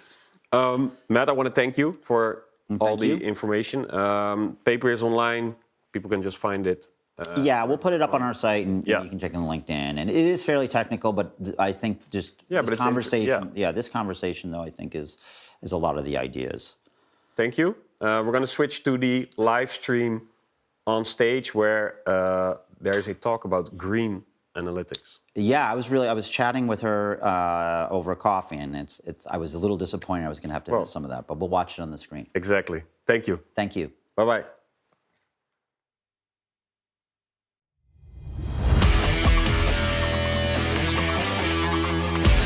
To measure the carbon footprint that it's needed for streaming kilobytes data from one region to another. The third one of my favorite, this Code Carbon, it's a Python library that will allow you to measure electricity consumption and carbon emissions of all of your code or part of your code. And then the last one, it's the equivalencies calculator from the US government. This one will translate kilowatt hours into carbon emissions and also give you equivalencies in concrete terms that you can understand. So it will tell you, well, this much carbon emissions correspond to driving for a year 40 cars gasoline powered, for instance. This is my favorite, the Cloud Carbon Footprint. This one is my favorite also because it's free and open source. It's on GitHub. You can deploy it on your cloud provider. And what it will do, it will collect and report data on, again, electricity consumption and carbon emissions, both in aggregate, but also with granular detail for provider, account, project, and service, and region. It provides a map. This one is, for instance, is for AWS, where the greenest regions are. And my personal favorite, it uses machine learning for the good. It uses machine learning to give you recommendations on what you can do and to mitigate the impact of carbon emissions, and it will give you the potential cost savings, but also the cost savings, energy savings, and carbon emission savings. If you're too lazy to implement that, I understand. There's something out of the box. For instance, in the Google Cloud Platform, which I mention a lot because it's the one that I'm more familiar with, but I invite you all to also have a look to the others because they probably have solutions as well. There is this page out of the box, which is the overview of carbon footprint for your billing account. It will give you information again with a breakdown per project and per service and per region. And it also allows to export all of this data in BigQuery so that you can create a nice, neat dashboard, both for your reporting to your country and for yourself. Another interesting tool that Google provides is the Unattended Project Recommender, which uses machine learning to identify projects that you abandoned and that you could delete. And then last but not least, Code Green. Code more efficiently can have a big change. So again, from David Patterson, he says that choosing an efficient machine learning model can reduce computation by factors from 5 to 10. And he mentions specifically sparse models versus dense models. So I would call it the Marie Kondo approach to ML. Sparse models, like this is some sort of representation of how sparse models are different from dense models. Everything that is 0 or near 0 is not being stored. So it gives you reduced memory usage. And also, because those neurons are not being stored, it leads to efficient computation as well, because operations can be skipped for zero-weight connections. Now, of course, there's a caveat to this. Dense layers are normally more appropriate if you need to analyze data that has a lot of complexity, like audio signals or images. But there is the possibility to use a hybrid approach, which would be using the sparse layers earlier in the network to reduce dimensionality of your input data and use the dense approach later on in the network to capture the complexity. And other important factors that I found in my research are improve efficiency of your code. So there is such a thing as choosing the right algorithm or the right data structure for your problem. And with the library that I showed you before, and others as well, you can identify the areas that you need to focus on because they are the ones that spend more energy. To make an example, for instance, let's say that you need to make a key-based search. So you have a table with records, and for a specific user ID, you want to know everything in that row. If you use a dictionary, a hash table is going to be much faster. It's going to take unitary time. There's going to be a little bit of overhead to build the appendix, but it's going to be like reading to appendix where Elena is. It's a page 272. Go to page 272, and bam, it's there. If you use sorted list instead, in the worst case scenario where Elena is at the bottom of the list, then the machine will have to go to each and every slot of the list before finding the record that it wants. So then the complexity of the problem will be proportional to the input of your file. And if you have big data sets and you do this operation very often, the choice is obvious, right? Then we have reduce code size. Keep your code base small, reduce waste and code bloat, don't import libraries that you don't need. I'm guilty of this. I only recently commented the Flask import library from my tool on GitHub because I copy-pasted from the cloud version of it. And it is one line for you, but it's a bunch of function that the machine has to load in, right? And also keep in mind that this has a lot of optimization also for CI/CD. Like if you need to run your code through pen testing, regression testing, all kinds of testing before it goes into production, it makes a difference if the code is small or big. And programming language. The choice that you make in terms of programming language makes a big difference. Compiled languages like C, C#, C++, take less than virtual machine languages like Java, and even less than interpreted languages like Python or Node.js. And as you can see from the numbers, the difference is big. So for instance, in AWS Lambda, there is the possibility to develop in C. So if you do know how to program in C, go ahead, teach the angels how to fly, and do that. Oh, and cache. whatever cache, processor cache, browser cache, leverages as much as you can. It turns out some researchers think that requests to the RAM rather than to the cache are even more energy, they lead to more energy consumption than flops, like math that the computer do. This is an example of an experiment that I made. I made two approaches to do the same task, and I use Code Carbon to measure. So Code Carbon will give me all the details here in the terminal, but also it will save the information in a CSV file. So again, I can build a dashboard out of it and check how I progress into making my code better. And I made many examples, but I only will show you one. Vectorized operations. Vectorized operations are something that NumPy makes available for you, and basically they rely on underlying optimized C code. And we said already, C code, it's a compiled language, is more efficient. And you know, to a programmer, it could look like the same. I mean, plus or add or sum, they're doing the same thing. Why should there be a difference? The difference is huge. I made an experiment with a file with 1 million rows and 100 columns where I asked my code to sum all the items of each column. And in the first method, I went through each item and used the plus operator, and in the other one, I took the full data frame and I used sum. And the difference is that the vectorized operation was 102 times faster, and it reduced carbon emissions by 225 times. And finally, small actions that you can take as digital users, as people, not as data practitioner. So as I'm sure you do, you don't leave the water running when you brush your teeth. Don't abuse of LLM. I mean, you can use it, I love it, but you know, if you need to find out what the capital of France is, please Google it. Like a Google search takes 1/3 of energy compared to the same request to ChatGPT. And sometimes, you know, ChatGPT hallucinates, it doesn't even give you the right answer. So might as well ask to Google search if the question is simple enough. Something else that I stopped doing. So I bought a kilometer and I started making all kinds of experiments with that as well. And what I did was to keep my laptop connected to charge, fully charged, but still connected to my socket with the screen down. And then I went to sleep and I waited the next day to open it again, and I consume 46 watt hours. Sorry, 460 watt hours. That's kilowatt hours. I made the math wrong, sorry.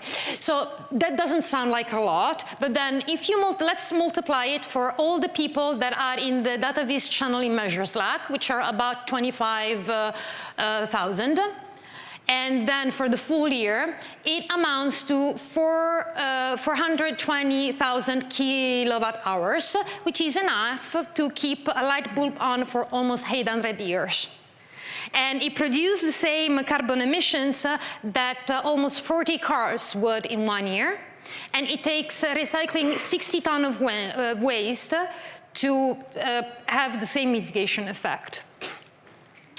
And finally, some small daily actions that you can take. Some are really like, they impact almost nothing. I try to put them in, the first one is more impactful in decreasing order.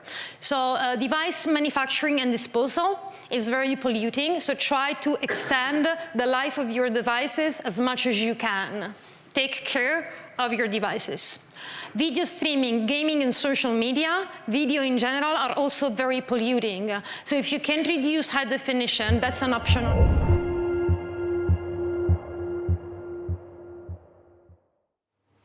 Hi, and welcome back to Super Week TV. I'm Jomar from the Brand Leadership Community. This episode, we're going to be looking at personalization, and more to that, hyper-personalization, hopefully with the use of things like data, MarTech, and AI. And with me, I have today Astrid and Martin.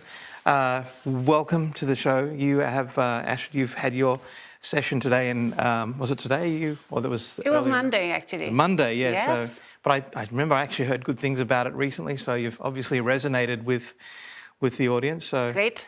That's good to hear. And Martin, this year you are purely attending? I am attending and learning, yes. And attending and learning as you do, but you still have much knowledge to share. So today we're talking about hyper-personalization, but let's start with the basics of personalization. Can we start with what this is such a big topic these days, especially in a lot of our events? What is personalization in your world? Well, I think that basically personalization is any kind of logic that ties together an individual with a piece of content. And it doesn't have to be just a one-to-one. So it doesn't have to be a segment of one. I believe that any type of segmentation is really a type of personalization. And the key element is to ensure that there's a dynamic nature between behavior or traits of the user and what you offer them. Yeah. And Martin, you've worked in the grocery side with online groceries. Do you have a different kind of edge or style of personalization? I think it's about being relevant, because you have so little space, even if it's on site, so on any e-commerce platform, not only online groceries.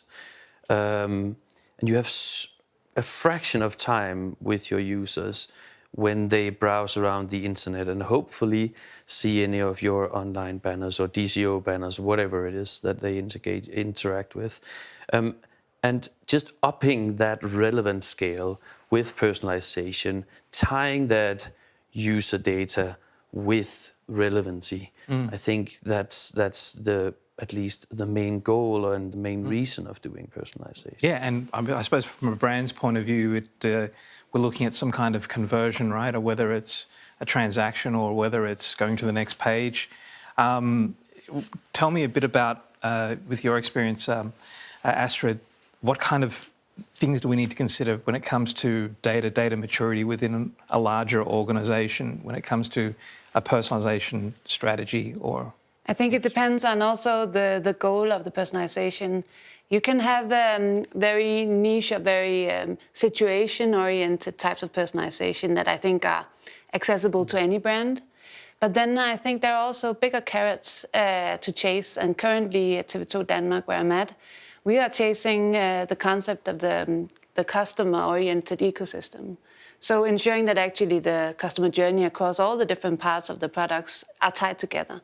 And for that to actually succeed, you need many different elements: infrastructure, IDs on people, consent. All of these things need to tie together in order to then increase the relevance, as Martin mentions, in every specific touch point. And for you, Martin, with your background with, I think we were talking earlier about recommendation engines. I mean, what are some of the critical things that a brand needs to look at to set up a good recommendation engine for their e-commerce experience? I think the first gain really for using recommendation engines for any e-commerce store, and especially the new ones that just started out, is the ability to tie products together. I've been programming and operating and working around e-commerce stores in around 15 years. So even before these recommendation engines, we, or the team basically, and maybe sometimes even the vendors that sold us the product, were asked to manually sit and tie products together. The other people have also bought and you might be interested in these products, to find that relevance between products. But a simple Google search on recommendation engines now, and maybe a little training period as well, because the algorithm has to learn between what products are viewed together, what products are in the basket together, and what products are checked out together in order to find that relevancy. And that's not even personalization, that's just being relevant. Then if you add in the purchases of those products as well, you can basically, let's say you have an order of 3 items or 5 items. These 3 items might look like a cluster or a segment of some users that bought even more than those 3 items, but also the 3 items. So the algorithm will take that outcome or that output of the extra products and try to serve it to those users to see and learn from those users if they convert or not. So just to begin with, a simple match between products in how they are procured together I think that's a really nice gain for any organization. And one of the things we did agree on was I think you also had some questions for Astrid as well. So this is a three-way discussion if we throw the format around a bit. But I will, before you jump in with the question, the term hyper-personalization, and this is actually one of the first times, probably the first time I heard it, but what are the elements that we're looking at in terms of what is hyper-personalization and what does an organization or a brand need to do to get to that point of hyper-personalization for their audience or customers? I think that it's a difficult thing to achieve for most brands, because one of the elements in it is actually to have a sufficiently rich catalog to let people respond to. Because as I see it, hyper-personalization is about being able to interpret the activity of your users to elicit a wider range of desires and interests in that group. And in order to elicit that, you need to be able to show them different things. So if your store or brand only has a couple of things, that's not going to happen, so then it's not relevant. The point is that as soon as you begin to have an ability to track interaction at a way more nuanced level, suddenly you can discover preferences and interests in your user base that are way more specific and nuanced. And then use those to give people a recommendation that is even more impactful. But I think that it's one of the things where we need to look at also some of the new platforms that have gained a lot of power and popularity, and try to figure out what are the good elements of those platforms that big brands should try to adopt. And also, what does it mean for the user expectancy? So users that interface with algorithms that are like this, they increase their expectancy of being served something that is, not even relevant, but actually shows them something about themselves that they didn't know before. And are we talking a bit of the AI magic here in terms of coming up with that kind of surprised element? Yes, absolutely, because it depends on a very clever algorithm, and it depends on being able to understand in a rich way the content as well as the behavior. And I think all of us that are involved in creating experiences need to think about how do we allow people to interact with our products in a way which actually lets people show us what they like, what they don't like, how they like it. So enhancing our products to allow bigger net of signals to be captured is one thing we need to do. What kind of signals are we talking about here in terms of capturing this extra data? Well, it's of course there's all the things that we already know. So views, for instance, of a piece of content. And here everybody with a web page needs to go beyond a page view because each page has different things on it. But then it's also interacting with the items.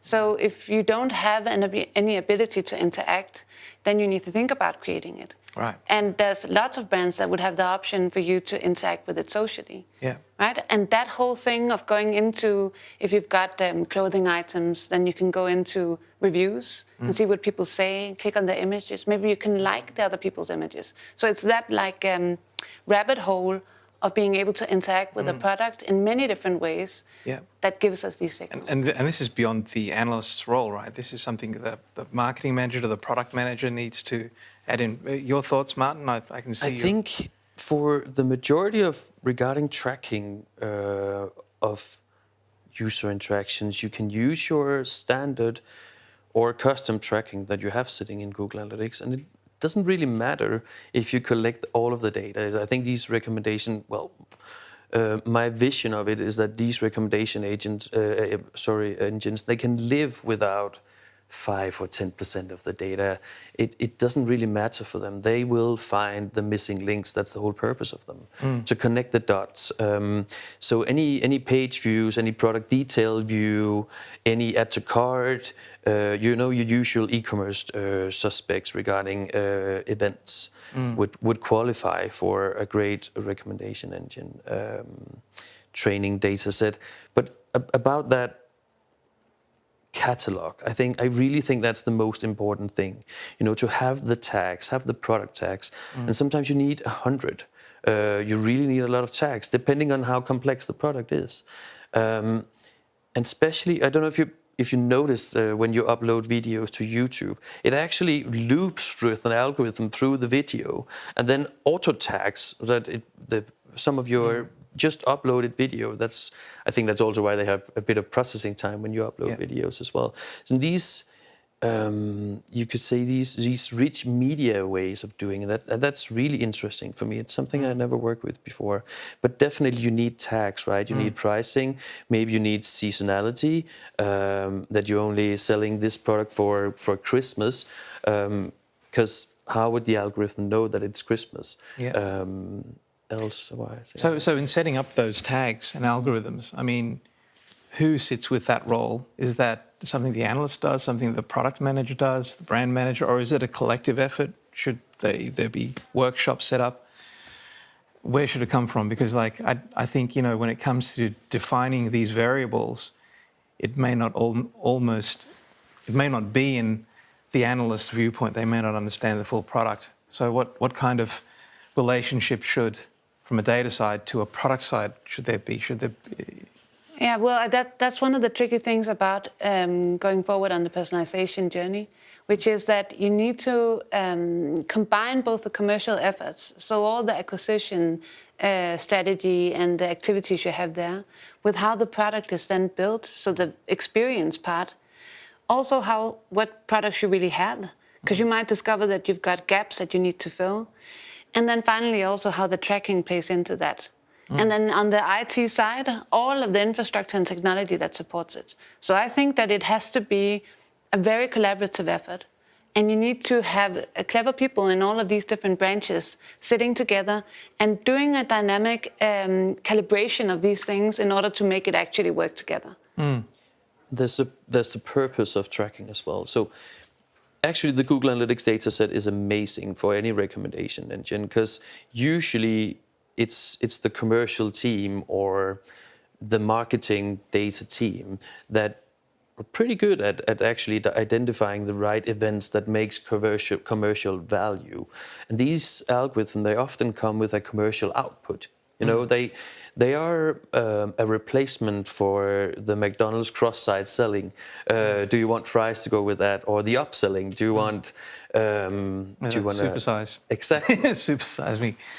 So that's really what they're good at. And sometimes they can be very positive in reminding me at checkout, especially in grocery stores or in clothing brands as well, that do you want shoes with those, or do you want socks with those? Or hey, we can see your cart is not containing milk. Milk is often in any family quite needed product, right? In every basket. So you might want to remind them about that and automate that process as well. Because if there's already milk in the cart, then the engine needs to know, right? So it won't recommend you milk when you already have, I don't know, 6 liters of milk in the cart. I do think it's a collaboration between IT and the commercial data team as well. I've seen it implemented in many ways, but the best ways is definitely when there's a collab between the IT dev team and the commercial data team, using, for example, Google Analytics data, but also changing the actual cookie banner or whatever justified for the use of that data. Because when you're not only looking at the data in Google Analytics anymore, and you use it as in a recommendation engine, you're actually doing what lawyers often like to call profiling. So it's profiling the users with other users, and it often qualifies for an update of the purpose of tracking those users. Yeah, it's a better prediction of... It leads me to another aspect, which is that for a long time we've had digital analytics alongside the data that lives inside a product. And I actually think that we're at a time where we need to think about how to make these different ecosystems work together. Because right now there's a lot of richness inside the marketing data, which ought to live inside product also. But I also want to say something else, which is that this hyper-personalization opportunities are also perhaps challenges for some brands, because for most big brands that have a lot of ability to scale different types of products, they might not have the scale to do unique products that have a short selling cycle, Whereas small companies or even like one-person companies, they have that opportunity. And I think they have a better chance in the current market with the current platforms to locate the people that might be interested in particularly the type of niche product that you can make yourself at home. And suddenly that can become a challenge for big brands, because if I as a consumer go on some of these platforms and I'm recommended things that are so relevant to me and I'm not even searching for it, maybe I don't even care who's making it. Maybe I don't care about the brand. I'm just buying the thing because it's just right for me. Yeah. And we also were discussing the whole opening up of a new market, this mid-range, the Etsy kind of small company, individual, potentially making a decent living out of... Yeah, so like, for instance, somebody who's a nail technician, if they wanted to do advertising on the traditional way, it would be very difficult for them to get up a local shop because there's so many others, and there's bigger stores that have way bigger budgets to corner that market, right? It's not very feasible. But if they have a specialization, maybe they make nails for queer people, maybe they are specialized in very big nails, they could have some corner of the market, and through these algorithms, suddenly they locate their audience. And they do it without perhaps doing any advertising, other than creating content which speaks to these people. Because I mean, now we're seeing like these AI tools like ChatGPT, you know, sourcing or referencing the sources as well. So, so it looks like we are actually, you know, moving away from the search engine side of things. In the sense of technology and the future ahead, where do you see us going with personalization, hyper-personalization, and business, Martin? I think we are in constant fight with the big media companies, or the big tech vendor companies, on the user's attention, right? And it seems like more and more on that open screen time, that active screen time on those mobile devices is spent with TikTok or Facebook and just to disturb that bit of a journey with some advertisement that's relevant and works out there. I think that's highly that's a way of winning again, because we need to be there. We need to be relevant. Otherwise, they'll just scroll past our advertisement. I don't think people actually hate advertisement. I think people hate bad advertisement. Yeah, well, non-contextual advertising, absolutely. Yeah, but I also want to say that it also matters when things become very entertaining and super relevant. It also matters once you've spent a half hour with any product. How do you feel once you've done that? Do you feel like you're in a better place than before? Or do you feel like you've wasted your life doing that? Yeah. Do you feel that it pushes you in a direction towards, you know, bigger productivity, calmness? Does it teach you something? And I think all of us as companies and brands need to think about, are we taking the time that people would like to give us? Yeah. Or are we taking more? Yeah. And what does that do to the long-term relationship? And I think that it's important for brands, like for instance TV2, to take a stand and decide, am I the type of company that you want to stay with? And how do I engineer that loyalty and respect the user? So I think that's one of the ways that all of us have to think about, you know, giving value to users. Yeah. Thank you, Astrid and Martin. Thanks for the insights. We could go on for a long time because this is a very interesting future ahead.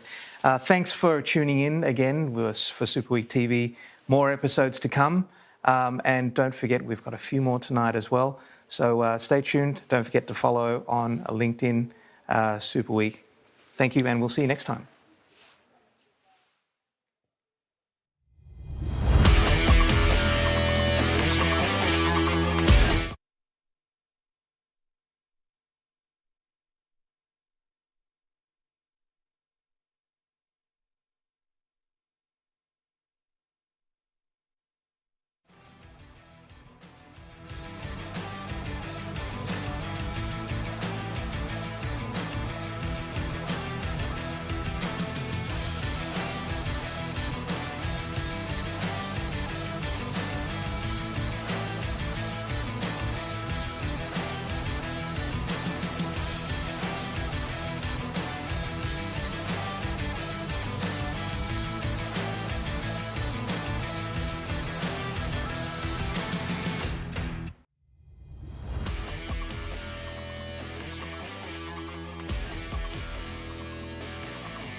Hey everyone, back together. Jomar was here before me. Tonight again, I'm here with the other 3 people. I will go really fast due to the fact we are a lot of people inside the space, and I want to give them the possibility to speak enough. So I let you present yourself. Hi, Doug Hall, Director of Analytics for Duga Digital, formerly of ConversionWorks, Mighty Hive, Media Monks, now out of the wilderness years into Duga, having a great time. Hello, Katie Wheatley. I'm a Senior Analytics Architect at Monks, based in London, Sydney before that. Yeah. Hello, I'm Nicolas Malo. I'm the CEO of OptimalWays. So we are a niche digital analytics agency based in northern France, and we focus only on e-commerce.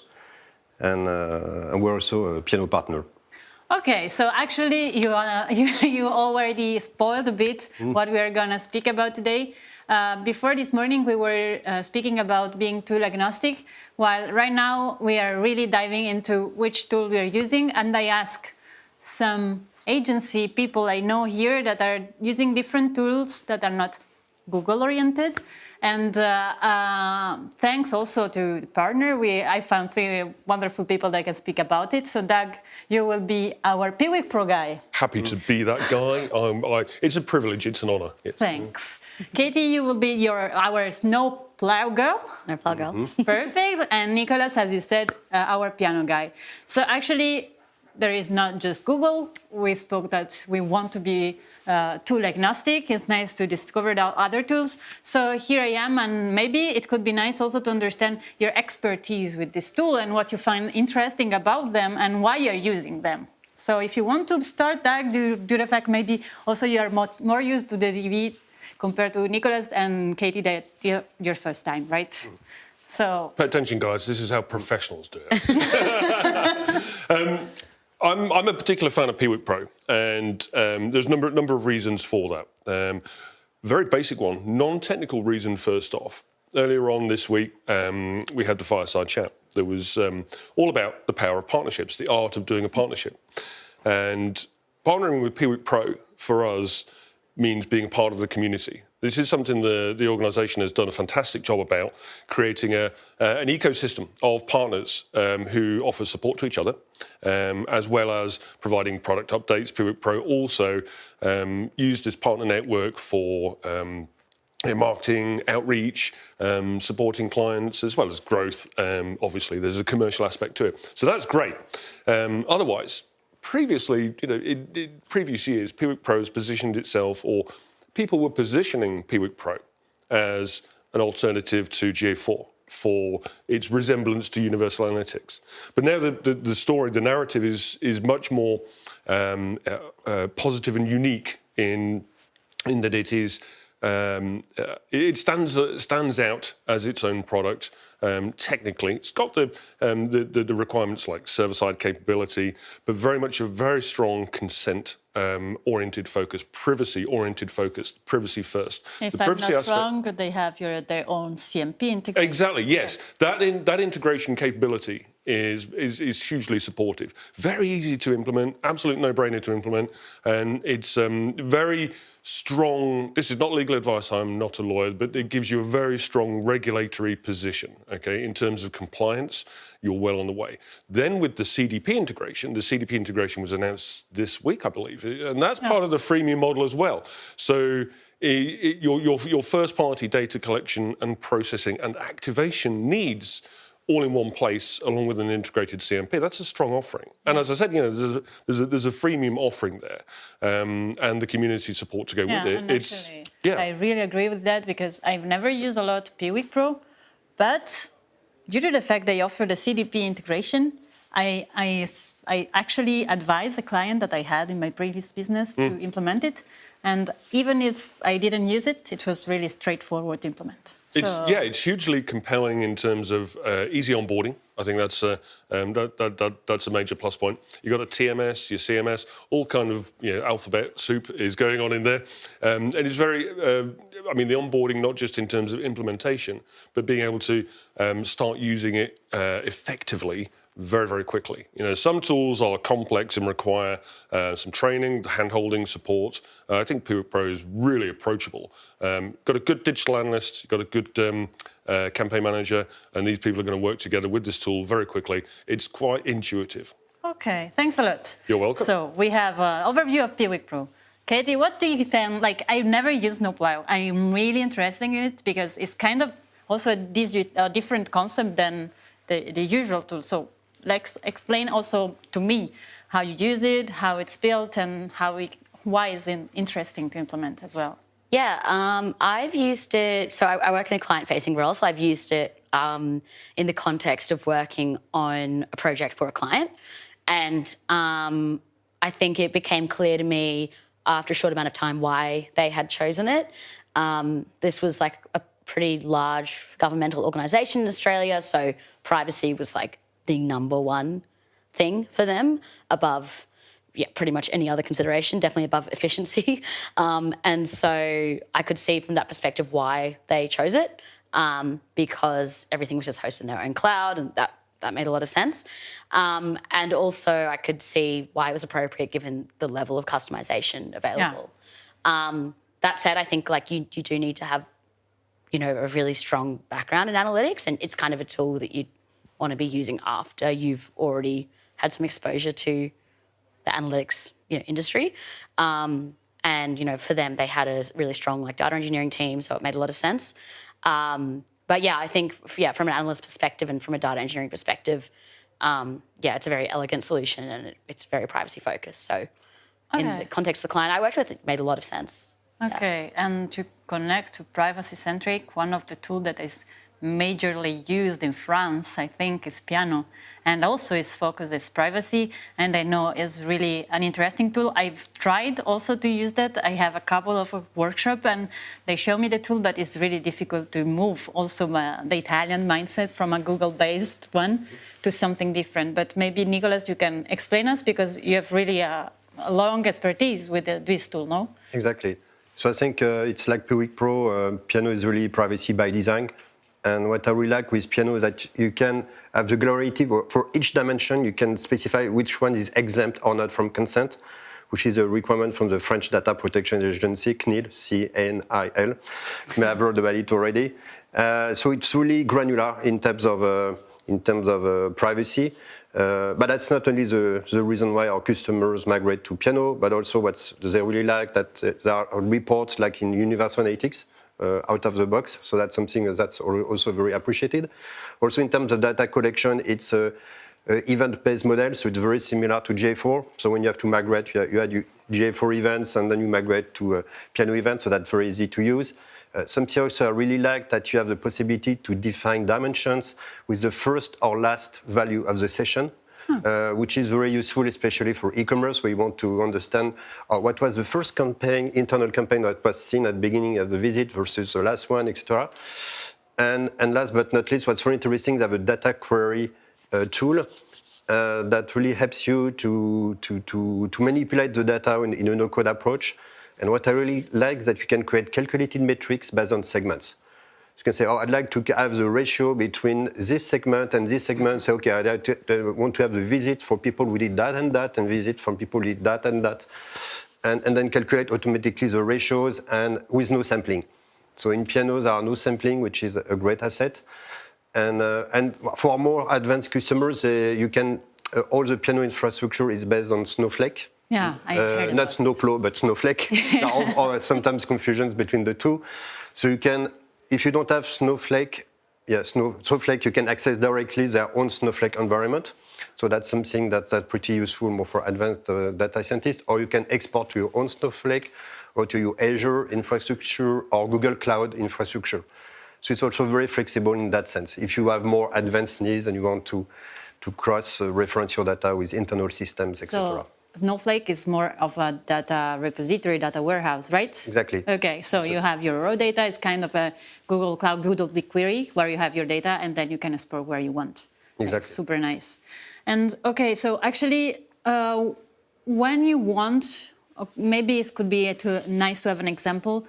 if you want to move a client from a Google environment to one of your tools, what you're gonna say to them or tell them, and why they need to choose maybe one Piano or Piwik or Snowplow? What are the things that for you really made the tool good for a client?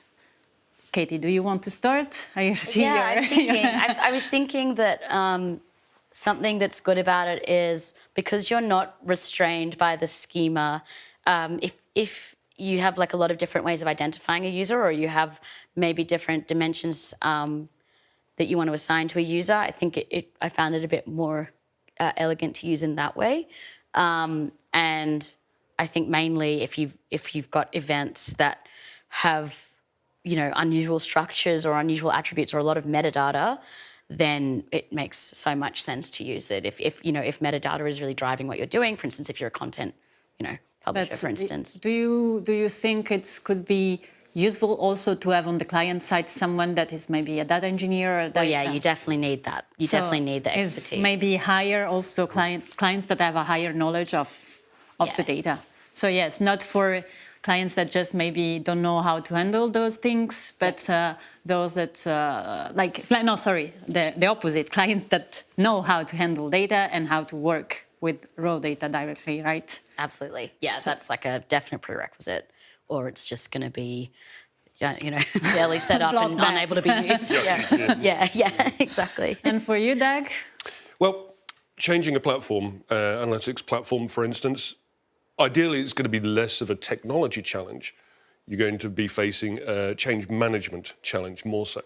So the fact that you can use, if you're on a GA4, so for example, likely going to be on Google Tag Manager, implementing the Piwik Pro data collection, you're going to leverage the same triggers. So you'll be able to implement the Piwik Pro in parallel with the GA4, and then use this as a period of calibration, learning, understanding, and phase out the GA4 as and when you need to. So the technology challenge is really very, very straightforward. It's not demanding. You're using a lot of the existing infrastructure that you're already going to have. That means the data is going to be a familiar shape, a familiar naming convention as well. And having these two systems run in parallel, one does not affect the other. It's really benign. It's really straightforward. During that change period, you've got, as I say, the calibration, and the training kicks off at that point as well. The training resources with Piwik Pro, fantastic. Very easy to follow, very accessible, freely available courses that you can get into really quick, start using the custom reports, move over the assets that are using the GA4 data for the workloads, migrate those whilst running in parallel over to use the Piwik Pro data, and a phased migration of those workloads, very, very achievable. It should be painless. It should. The art is making it appear effortless. That's super nice. And for Piano, I understood that due to the fact that they have more or less the same structure, so it's event-based, it's kind of easy to migrate to Piano. So also there, it cannot be an issue, but why they migrate to Piano? So I think one of the first driver is sampling with GA4, because with GA4 you have sampling starting at, I think, 10 million events. Something like that. Yeah, so if you have 2-3 million page views per month, then you have 3 events per page and you're done. So sampling is a big driver. Also data retention. With the free version of GA4, it's only 14 months. So GA4 has been around for more than 14 months, and then people start to lose their historical data. So we advise our customers, you should do a backup with BigQuery, and then you need to have Google Cloud Console access, you need to talk to someone in IT, you need a credit card, so it starts to become complicated, and you don't necessarily have the internal resources to do all the SQL, BigQuery, etc. And they want to go back to something similar to Universal Analytics. So with Piano, you still have the Universal Analytics report, and you have the GA4 data structure.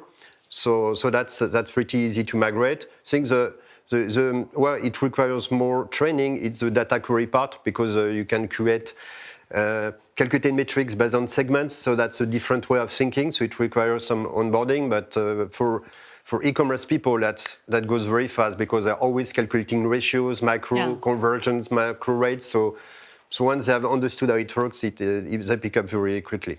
Yeah. So actually, I kind of also have this idea in mind. If you have a really simple site, maybe the first thing I go, if I don't use Google, it will be Piwik Pro with the CDP. And then if you want to move or to maybe think about having a higher, if you have already a lot of data, maybe thinking about or going for a Piwik Pro paid ones or go for a piano. And if you also have a data stack, so people that really knows about data, also Snowplow, it can be really an option. But right now it arrives the tricky question. How do we do with the media stack? So advertisers and advertising. This is one of the most difficult thing for, I think, people, because of course, if you have Google and you have Google Ads, they really talk in between each other. And that's maybe one of the most difficult thing to do with another platform. Nicolas, I see you with that. Yeah. So regarding, so now in Piano, you can import the Google Ads data and also the Facebook Ads data, from what I remember. So you can integrate all the information with all your JClear, the information, etc. But you cannot push audiences to Google Ads. So, but usually when we install Piano Analytics, it's really designed for the e-commerce team and the acquisition team. They keep GA4 as a audience activation tool. And they know that they don't have as much data as in Piano because you need consent, and then there is consent mode, modernization. So they know it's not as accurate, but at least that's good enough for activation. But it's really a nice setup because anyhow you're keeping both of the assets. And for you, Katie? For Snowplow, I'm, full disclosure, not totally experienced with using advertising with Snowplow, but my intuition would be that, like anything in Snowplow, you can collect identifiers, right? So the same as you would with a gclid or dclid, whatever, you would be collecting those values, and really in the same way that you're setting up, you know, a pretty advanced data engineering stack when you're using Snowplow, integrating based on those identifiers. I'm sure there's a better answer than that. But no, but that's the one that. No worries. I know that it's really difficult. So I know that I had this question for Piwik Pro because I'm pin of the master, and that was my part. But for Piwik Pro, maybe you also have the answer, or. Yeah, I mean, it's a very similar situation to what Nicolas described. You know, the integrations are still capable. They're still there. You can still do it from Search Consoles, Google Ads to BigQuery. They're all available. But as Nicolas was saying, it depends what the team needs from the tool. The integration is possible. E-commerce team are going to use the data as well. I've seen implementations that are parallel. You know, Piwik Pro for e-com, absolutely perfect with custom reporting, still using the advertising data. But then GA4 can also be used by a marketing team if they want to. Now, what we saw earlier on, it fits more into the Snowplow usage, is to consider these data collection points, then feeding into a lake house, warehouse, whatever the vernacular might be, but exporting that data and doing that join and leverage, audience build, analysis, media mix modeling, external to the tool. That might be more appropriate. That depends very much on the digital maturity. Again, to Nicolas's point, absolutely right. It's what tools do the team need to be able to function to do the job. All of these things are possible. They all fit on the spectrum, and the right fit is relatively straightforward to find. It's amazing. We finished with that, and it also opened a bunch of 1,000 other questions. What next? So thanks a lot for being there. Thanks a lot also for sharing with me your expertise. And if you want to know more about these tools, I think that can get in touch with you as well. You find them on LinkedIn, all of them. Nicolas is also doing a really great reporting of Super Week, so follow them. And see you in a couple of minutes with Elena and Nesi.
Ciao a tutti. Why I spoke in Italian? Because I my bad influence. Because I was just speaking with her in Italian, which is everyone knows her is Elena Nesi, that is here with me today speaking about sustainability. But I want to do a little, I don't know how to say, we say il cappello in Italian, so a hat. What does it mean? That as you can see also from my tagline, I'm actually working from Havas for Havas, which is an agency really attentive to sustainability, so attentive that they are using a coefficient to measure how much time the user look at an ad online. And they use this information to really try to manage and deliver the content in a kind of really intelligent and smart way. Because of course, if you're able to deliver an ad in a shorter time or in a really wise way, you also save the money. So if you're able kind of to act sustainable, at the same time you save the money. And it's one of the things that I heard from the speech of Elena that she gave half an hour ago, right? I think so. Time flies. I don't even know. So she was really stressed. It was amazing, a really nice topic. I really loved it because she gave some ideas, not just how to allow us to save energy and save the planet, but it's also a nice way to save money for a business, no? Absolutely. Do you want to tell us a bit about your speech? I'm so glad that I'm also lucky to have you right after it. Oh, well, I'll try to give a headline, but long story short, the use of AI and data and inefficient code really take a toll on the environment. They are polluting. And the good thing is that it's not only about the environment, it also makes good business sense. So on one side, reducing carbon emissions often goes hand in hand with reducing energy consumption, which has a cost. So if you run anything on your cloud instances, that means that if you're using less energy, you are going to have less cost. You are going to have cost savings, improving your queries. It's an example of that as well. And on the side of advertising, helping as data analyst, the marketing team finding the right audience and spend their budget only on them, it optimizes the use of the budget, and at the same time it avoids showing unnecessary video ads that would have a toll on the environment too. Actually, one of the things I really love about your speech, that really make me aware of how we are using also our energy and the resources that we have is how we use water.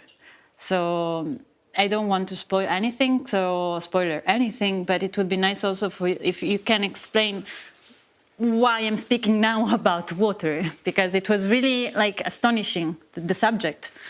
Yeah, well, data centers, in order to avoid to overheat them, a lot of water is needed to cool them down. Now, there are a lot of innovative solutions that use other techniques other than water to cool down the servers, but still, clean water is one of the main mediums that are used today. And as I said in my presentation, this is really concerning in a world where 2 billion people don't have access to safe drinking water. And also the other solutions, and sometimes they're concerning as well because they require electricity. to be implemented also. But there are some innovations that are really interesting, and there is recycling as well. So, for instance, heating from the data centers, in some cases, is being used to warm nearby offices. Wow. And in the Paris Olympics, it was used to warm up the swimming pools. Also, I read somewhere also about thermal baths. So they are using also the water to flush it inside, like clean water, to flush it into the thermal, and that is warm and so on. So it's really nice solution, and it could be also beneficial for the planet we live in. And another thing I really loved about it, when we do, I also do some SQL, and I work with it, and sometimes, of course, I ask ChatGPT to help me with that. But sometimes we do maybe lines of code that are unnecessary. And also that you explained that it's also kind of really creating a lot of pollution, waste. Waste, yes. You told a thing about if we also just write one line of code, that will really create a lot of pollution. Why? Yeah, well, it was about importing libraries that we don't need. Take as an example, when we want to track video views or video interactions on a website, I'm sure you have seen at least once in your life the library being loaded on all the pages, when really there's one editorial page that has the video. That's a kilobyte of data being transmitted that you don't need to have there, so you can restrict that to one page only, right? And I was saying I was guilty of it. Only recently I deleted one line. I was importing a library in my script that came from a copy-paste from another version of my script. It is one line for me, but the machine needs to load all of the functions that are part of that library. So that's something that you can also do.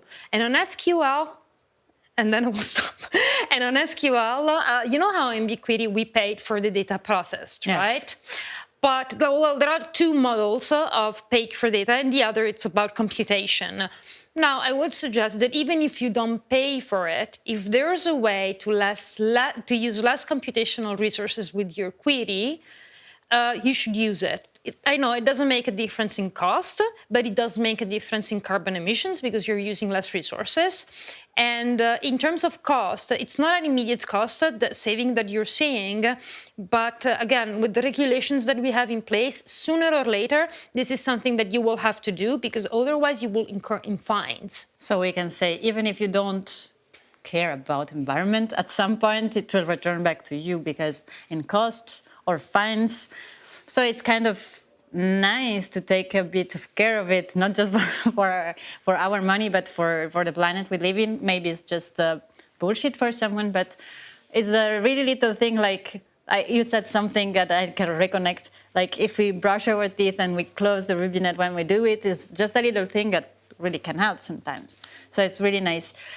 Something came up in my mind, but I really lost it. But it was kind of nice.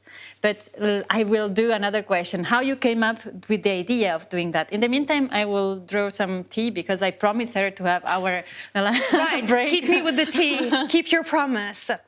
So it was about... I hope you remember. So we were having dinner when you came to my place in Rome. Fosca came to my place before our presentation at Super Week in 2024 so that we could work together on it.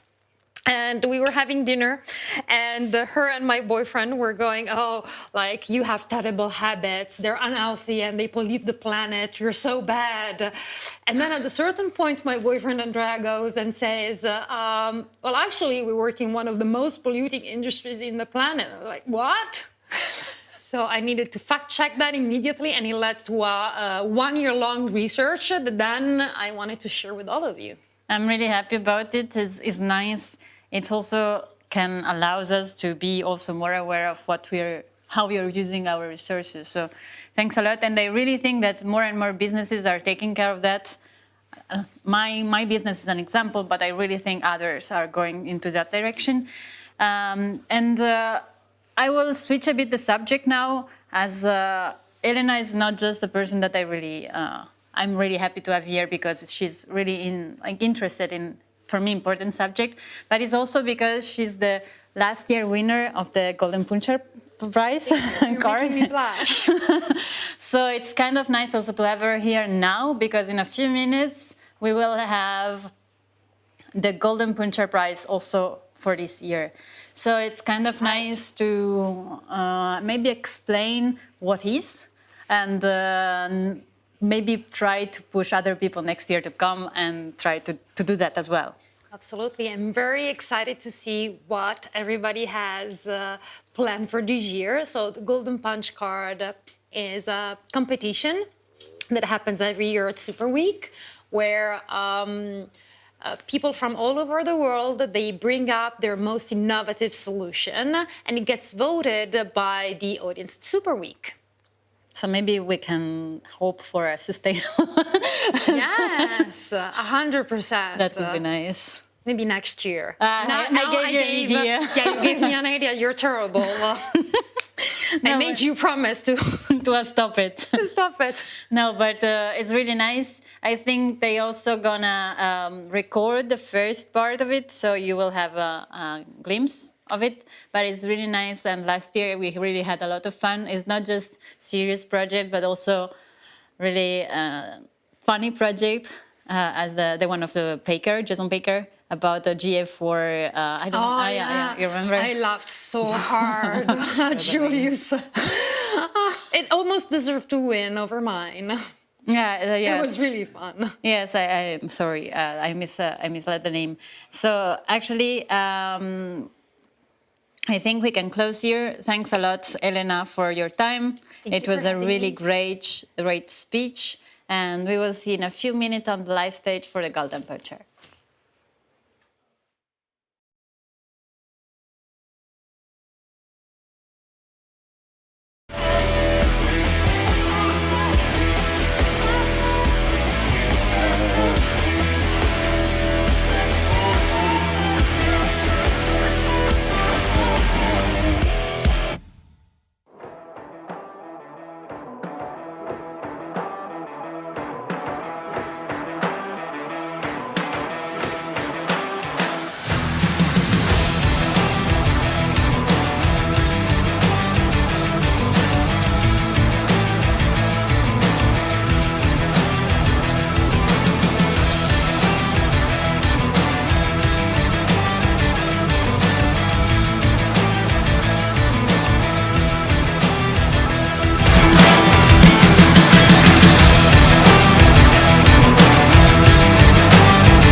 right. Would the participants to the punch card prize move closer to the stage, please?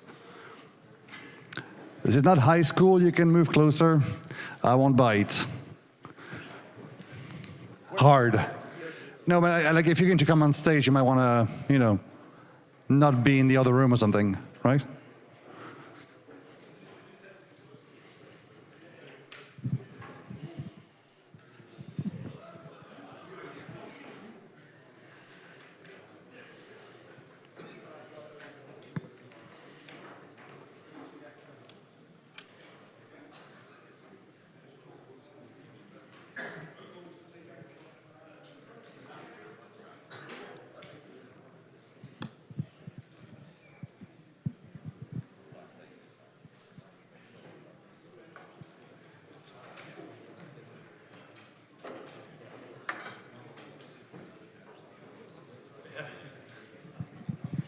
All right, do we have everyone?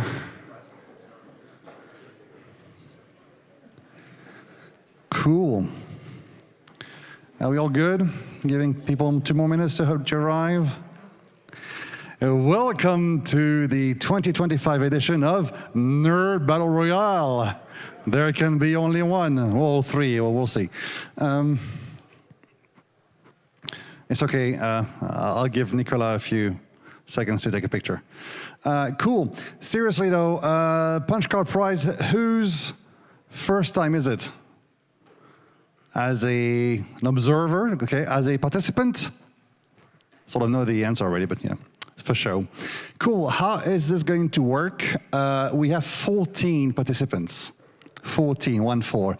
So that means we're going to have up to 5 minutes each to present their solution. We get 2 rounds of voting during round 1. Everyone gets 3 votes, okay? And then on the top 3 candidates move on to round 2, where everyone gets only 1 vote. Whoever gets the most vote wins. So far, so good? We're talking like a high school level. Okay, good. Great. How are we doing for time? We're good. Just a reminder of last year. So Elena is going to be one of the voters this year. This should be fun. But yeah, like one of the winners gets the golden punch card. Actually, here there's like a gold, a bronze, and a silver. And if you win, you will have the chance of decoding the message on the cards. Today's victims are Doug Hall, Matthew Brandt, Evan Savio, Lucas Allenberg, Ricardo Belazinazzi, Vlad, James, Peter, Jim, Jenn, Timo, Siavash, Matthew, and Machik. Questions? Cool. Remember that order. We will be passing around the microphone. First up on the hot seat is Doug. Put your hands together for my former colleague. Thank you, sir. Thank you. Yeah, feel free to. For round 1, you'll have a. Sorry, I'll bring this up afterwards. You've got to keep the troops entertained while I plug this in, yeah? Haha. So a question for the guys who were or were not with me at the bar while Doug sets up. Let's pretend you're in a forest and you're being chased by a bear. How do you tell whether it's a brown bear or a grizzly bear? Shut up. You climb up a tree. If the bear climbs up the tree behind you, it's a brown bear. If the bear cuts down the tree, it's a grizzly. Thank you, and take it away, Doug. Thank you, sir. You're excellent. Okay. Hey, everyone. I'm going to talk to you about easy tag management system governance. Simple, responsible, insightful tagging governance. Right. Imagine your CMO comes up to you and says, hey, I want to know what version of your GTM container is in production right now. And immediately you are letting a little bit of fear out because you're thinking, why does the CMO want to know me? They don't know me. They say, continue to say, when was your container last published? I want to know who published it. I want to know what happened after it was published. And you're going to be in a state of panic because in reality what happened was when it was published, this bad thing actually happened. It was a Friday. Data changed, as in fell off a cliff. This was not a good thing. Enterprise governance absolutely requires answers, and we can't just get away with, yeah, everything's fine. We need something better. So we're going to start with, this is not really an essential part, no, this is essential, not really part of the solution. It is not best practice. This is the new vocab, enforced standards. You must do this. You should be doing this already, okay? It's very, very simple to start with. You're setting up the container ID and container version as part of your event settings, all right? So this is very straightforward, going to give you, within your reporting, a container ID and a container version. This is unspectacular. This is normal. This is something you should be doing already. This is so elementary, it's so basic. It should be, in my view, part of tag management functionality, but standard. But anyway, right, now we need answers. We've done this basic stuff, now we need answers. We need to know, is the new version actually being tested right now? Is someone using it in preview mode?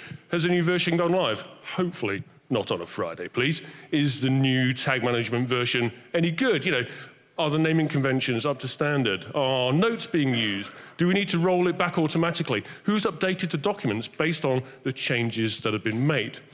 All of this requires automation. Because it's a significant effort, but we want to get away from this dumpster fire, how are we going to do that?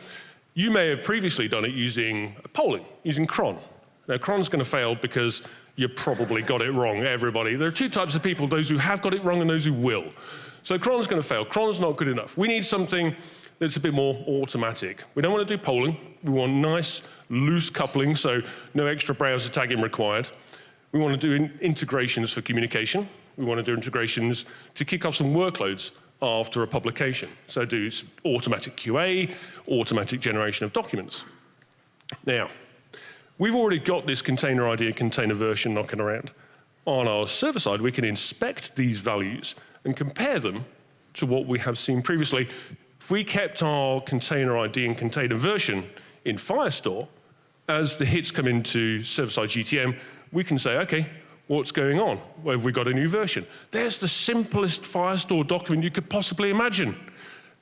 Per GTM version, GTM ID, we've got a new version, we can look this up very, very quickly with Firestore. It's very, very straightforward. Whilst we're doing that kind of lookup, let's also integrate with BigQuery, and we can record our usage, our container version, container ID and version usage by country with a timestamp, and we can then visualize it. Very, very straightforward BigQuery table, very, very simple fields in there, and we can do this kind of thing and say, okay, how is our container version changing over time across the entire globe? And yes, Looker Studio maps do make me laugh. We don't need two North Americas right now, but you've got one anyway. Love it. Right, so we can see when our preview mode is being used. We can also see, therefore, when a new version has been published, when a new version arrives. Based off of that, we can start to do things. We can do communication and announce to the organization we have a new version and do our workloads. So we've got a cloud function that is going to be sending a nice little message off to PubSub. Then every other subscriber can use that information to do stuff with it, which is exciting because we can start updating documentation. We can update our dashboards, data quality dashboards automatically with no extra tagging. Not everybody knows that they can get this kind of information anyway by setting this up. Or, yeah, nobody remembers it. Everybody probably has to use this, even though if they don't want to. So, as well as doing all these other integrations, let's line up a nice little webhook, send off a Slack message when a publication happens to say, here's a new version, here's a link to your QA dashboard, here's a link to your updated data dictionary, all automatically produced. So with one tag, we've got 5 integrations, very little coding, no coding to do, and we've got our a form to fill in to give us all of these pieces of functionality. There's the form. It's a simple tag template, very easy to share, very easy to use, and very easy to kick off our Cloud Run functions. Our GTM version update, responding to the message from SGTM, publishes the message on PubSub, and we can update a data dictionary. We can use Google Sheets API. We can do our data quality dashboard. many things are actually possible with one tag template. Thank you.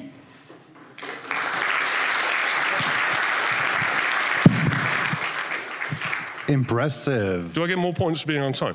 Maybe. Cool. Okay, up next is Matt.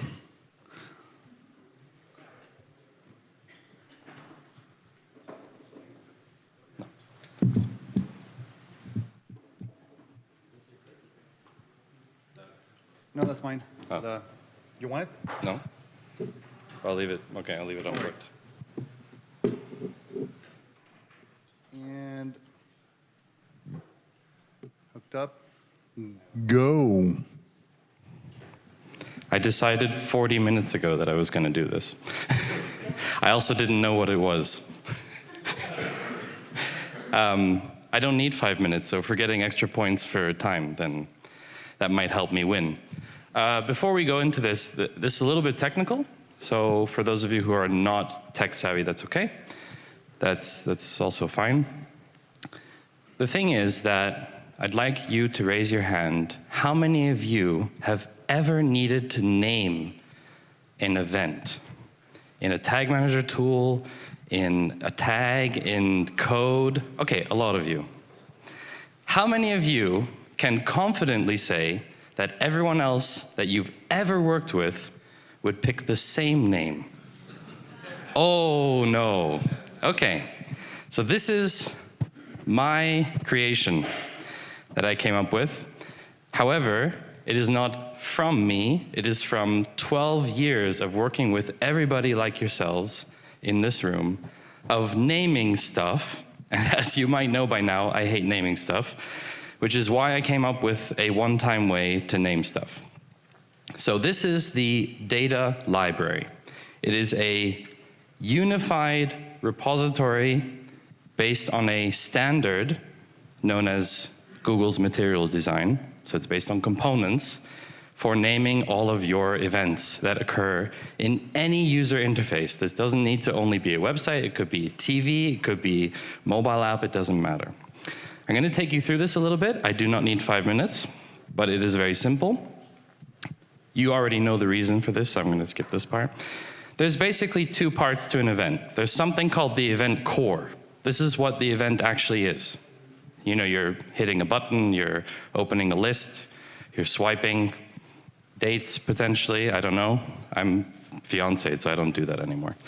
That's what you need. You need action label, component event. Let's be honest, Google figured it out a long time ago. You don't need more than that.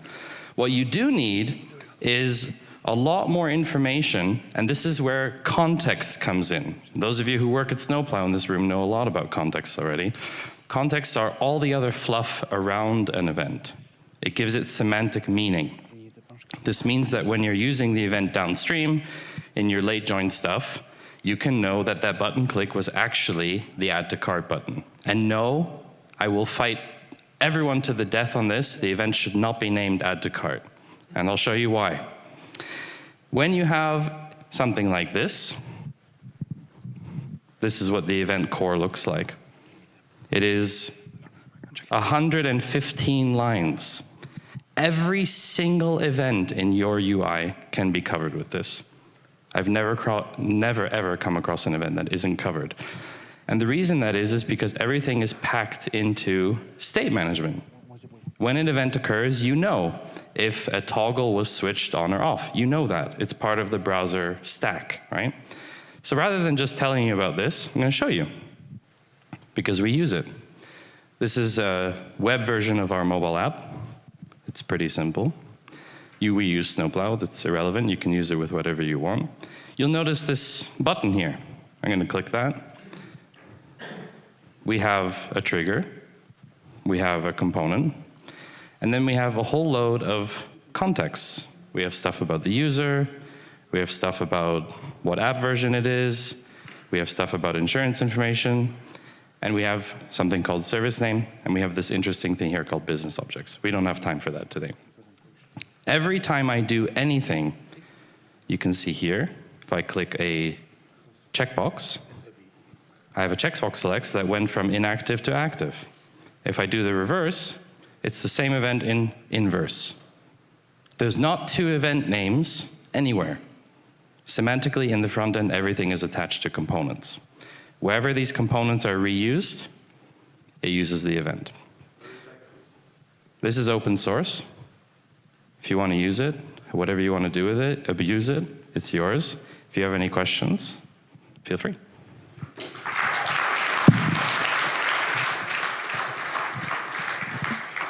Congrats. Congrats.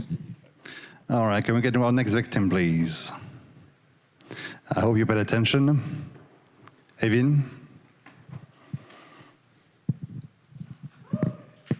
Yay! Eivind is a former winner of the prize and runner-up last year.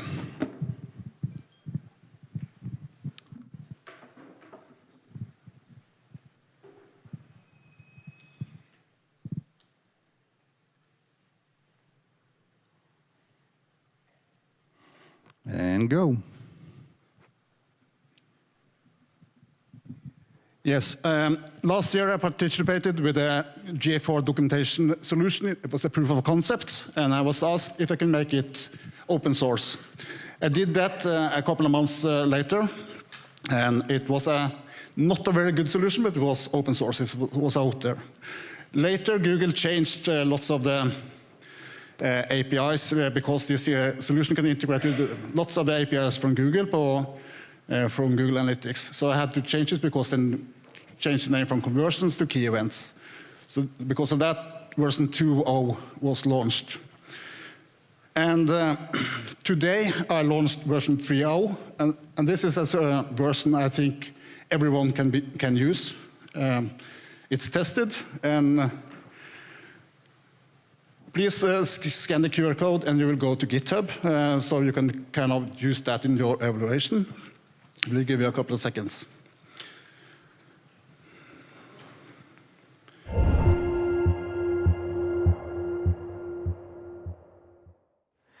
Hello and welcome to Super Week TV. My name is Jomar from the Brand Leadership Community, your host for this episode, and we are going to be covering a topic that is on everyone's mind, but not just in the analytics community, but all areas of brand and marketing and design, all the people that work, who are working for a brand and working towards the success. And it's the future of analytics. This is a conversation that could go on for the next 2 or 3 years, but we only have 20 minutes with us. And with us we have good friend Marie from Piano and Nicolas from your agency. Optimal Ways. Optimal Ways, based in France. Together bringing lots of years experience in the data and analytics industry. Grey hair. Yeah, grey hairs, yeah, and a few battle scars, I would say. And so we're going to have a look at, that past history, understand the present where we are today to get a good trajectory into the future. So I'll start with you, Marie. You've have the 20 years of experience in the industry. Can you walk us through the journey of what it was like back then when your career started with data? Gosh, 20 years, long time. I sort of presented 2 days ago. It's a walk down the memory lane. I've really thoroughly enjoyed the last 20 years. We've experienced quite a big shift, even when I first started back in 2002. We were sort of shifting from like an old log file-based technology to tag-based, and from then it just accelerated. But then we were still using third-party cookies and wild west. We were collecting everything and measuring everything, etc. With quite limited technology then. And then suddenly, I think really the huge macro changes started happening maybe in the last 10 years. We had GDPR in 2018, which at the beginning we didn't actually realize what that really meant, what impact that's going to have in our analytics industry. Huge is a seismic shift. And then sort of enforcement started happening in 2000, and actually the DPAs, digital sort of data protection authorities, are going after companies who are not actually abiding by that. At the same time, between 2010s and 2020s, huge change in many companies cropping up in sort of late 90s, and then they start consolidating. So, for example, Adobe bought all these companies and Piano bought AT Internet, etc. So that sort of consolidation happened. And now we're seeing new sort of niches coming out, being very strong, delivering new value. There's a market for that. So I think history is repeating itself. So I think looking back what happened in the past 20 years, and especially in the last 10 years, I have a feeling that this will come out again. There will be further consolidations happening, but there's always place for niche players who will add value. It seems like, with if you look at the MarTech ecosystem with 15,000 MarTech tools, I think we're all saying when it was 3,000 to 5,000, there's going to be consolidation. There was consolidation, but it seems like there's more products coming out than there actually is consolidation, right? So, Nicholas, for you, talk us through. You're a creator of an agency, but you have a background in data that also goes back just as long. Walk us through the beginnings of your time working with data. Yeah, so I think I will start from the beginning where I was working with the internet, because at first I was not working 100% with the data. But when I started, I think it was in 1996, so a long time ago. I remember that year. Yeah, and there was something that was really in the heart of the internet organization in companies, which was called the webmaster. Yes. When you had your webmaster, it was really, we're really internet-driven, blah, blah, blah. That was really the big thing. And today, you don't find that many webmasters anymore, because if you really want to manage high-traffic websites, you need people specialized in UX, specialized in design, you need front-end developers, you need back-end engineers. So you need good content as well, right? Yeah, you need also content people. And so what was only the job from one person, now you have hundreds of thousands of persons taking care of websites. So I'm using this analogy for the web analyst. When I started really getting interested into data in 2002, the big thing was having a web analyst as part of a company. And now you can see that with all the evolution of the technology and the needs, that it's very difficult to have only one single person taking care of all the data requirements, understanding all the business needs, and then doing the tagging plan, and then you have JavaScript, and then you have SQL, and you have data quality, and then you have data storytelling and data visualization. And so it's very difficult to have only one person having all these skills now. So I think, and with AI, it's also accelerating. So what was in the past web analyst job as a single person is being spread into different types of skills and expertise and different types of people. And this is why when I started my agency, I was all by myself. And now there are 10 of us, because there are so many things to cover that you need at least 10 people to cover all the different things that needs to be addressed regarding analytics in general. And I suppose for you, Marie, I mean, we're going from an agency to someone who's responsible for a platform, a brand servicing the analytics market. Are you seeing that the users of your technology is evolving? There are more different users on the platform? Oh, totally. It's a huge shift. Not only do we have organizations, small and large, I'm not just talking about large enterprises. There are so many users from different disciplines within the business. In olden days, and Nicola was talking about webmaster, one person serving the whole organization. Back then, we were still using log files, Excel spreadsheet. Now, we have a whole, DevOps people managing, cloud computing has changed all of that. So you have, people wanting, whether you are in marketing, whether you're in product development, or senior executives, or if you are a data engineer. I mean, we have so many data engineers in our industry now. They're all needing to access the data to do their job better. So we're now catering for many different types of people who are not all analytics savvy. So we're needing to reinvent ourselves to be able to provide that insight to the right people at the right time so that they can make better decisions. We're talking about literally some organizations have thousands and thousands of users within their organization accessing the data.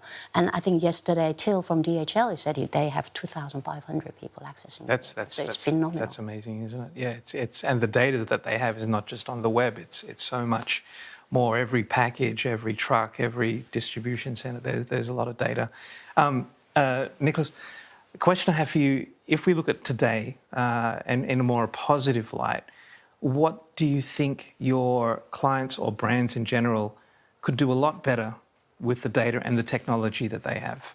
I think what companies have done recently, and they were quite forced by either GDPR or Google, lots of companies have invested a lot into migrating to either GA4 or other platforms, as we were discussing before today, and also with all the issues with third-party cookies, etc. They are implementing server-side, etc. So if you look at the technological stack now versus what it was 5 years ago, companies have invested a lot into technology, and I think.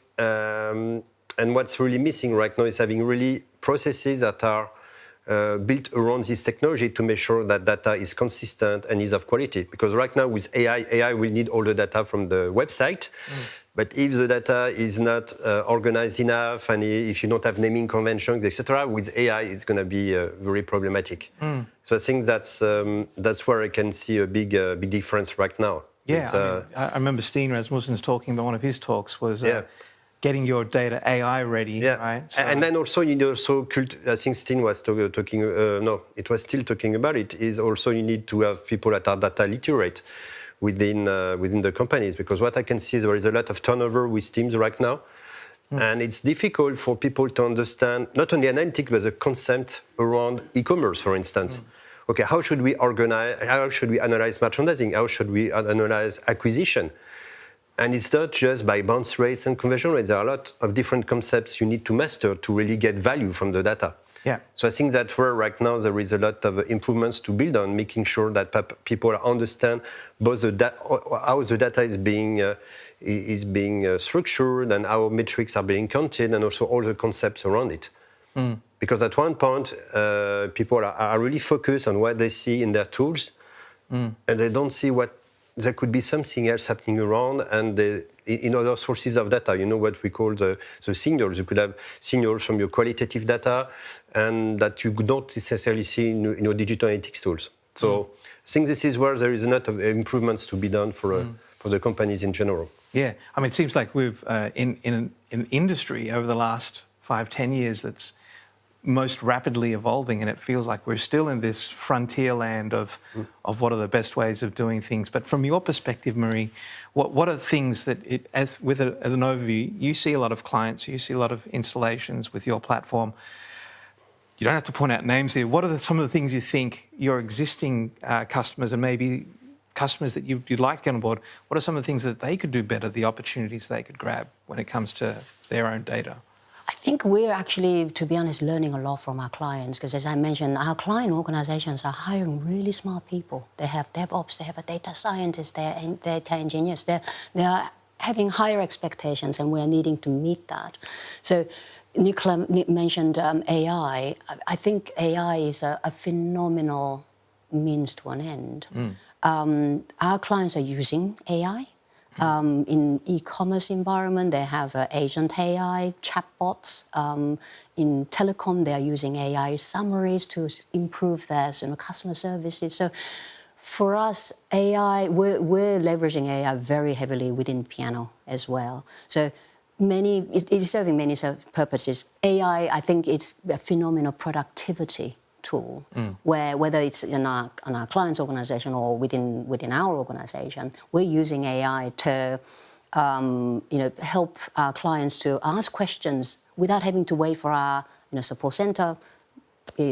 I mentioned thousands of people are using data. We don't have thousands and thousands of people who can answer immediately. So we're able to leverage AI to be able to bring that in real-time, immediate touch to our clients, so that they don't have to wait. And then they can always talk to us when they have the AI can't cope with that. So there's that productivity, self-service aspect that we are really pushing for. At the same time, we're using AI to bring more insights directly in front of our clients. So if you're smart, you know what sort of questions you want to ask.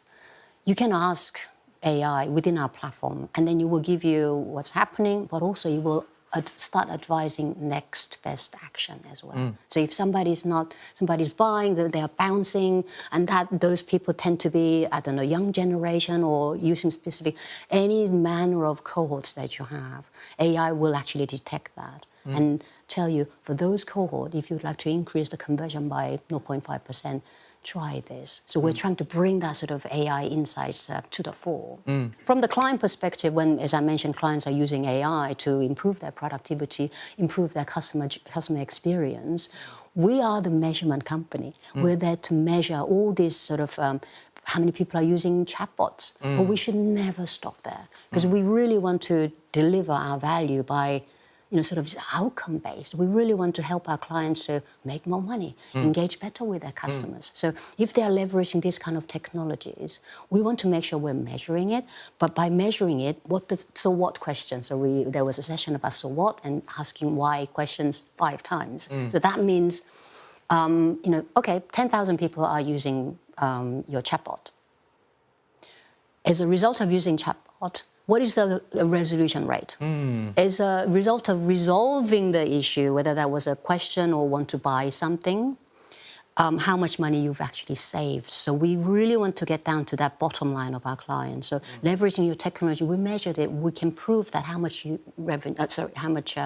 cost you are saving, but also not just cost saving, uplift. AI agents can actually personalize, can promote, actually advise. If you want to have a really nice summer holiday, not sort of affordable summer holiday, AI agent will advise. And as a result of using AI agent, how much revenue you actually generated compared to the traditional revenue. So we really want to provide that outcome so that our clients can use that information to make even better decisions. I mean, it sounds like, AI is the future that is now, right? So AI and our analyst is exactly. And it's like almost like the analyst role or the business person's role is to have the right questions, right? Exactly. And that's almost, we're having to relearn off our existing skill set thanks to this technology. Totally. Nicola, AI, how are you seeing that from your side and the agency point of view? How is that being adapted, or how could it be adopted a lot better? So right now we're doing a lot of experimentation with AI, because AI is it's very tempting to use AI in terms of productivity, but then what about accuracy? Because we're in data, it's either good or bad. So we're doing a lot of tests to make sure that when we ask AI to do analysis, do we have the same accuracy? For now, we haven't really found the right LLM for that. So we're still testing to make sure that we can help our analysis with LLM. So that's something we're testing. But it's really helping productivity to better understand, for instance, a context for a customer. If you work with a new customer on a new field, with AI, you can repeatedly have a briefing from you. It's like your intern. Okay, so we're working, for instance, with this customer in the electronics industry. So what are the main factors in the electronics industry? What should we see? What are the main metrics used in the industry? So that's really, in terms of consulting, that's really helping to have ideas, to prepare meetings. Also for wrapping up also meeting minutes, AI is very convenient. I think it really helps for me. I really use AI as a companion. So I have an idea, what is the difference between these two concepts? And then AI will tell you exactly the difference, etc. So that's a big companion in that respect. But in our case, we haven't fully used AI, say, we are going to do all tagging plans with AI and do all quotations with AI, because right now we're not 100% convinced we will have the same accuracy as what we do right now manually. Fantastic. In 2030. Okay, let's put a date there. We don't have a DeLorean that can take us there for a sneak peek, but we already have the future today. What do you think? What are some of the things in the future we need to prepare ourselves for, in terms of, you both have great backgrounds in where we've been. We know where we are, or we have a good idea of where we are. Where do you see the future? Very broad question, but where do you see the future of analytics taking us? Here's hoping, because I can't foresee. We have, as I mentioned, we have many macro environment that's impacting our industry. US election and all of that has a huge impact. US election means, who knows, maybe Schrems 3 may happen in the next year or two, and that can create a huge upheaval and opportunities as well. But predicting, what's happening in 5 years, it's not easy.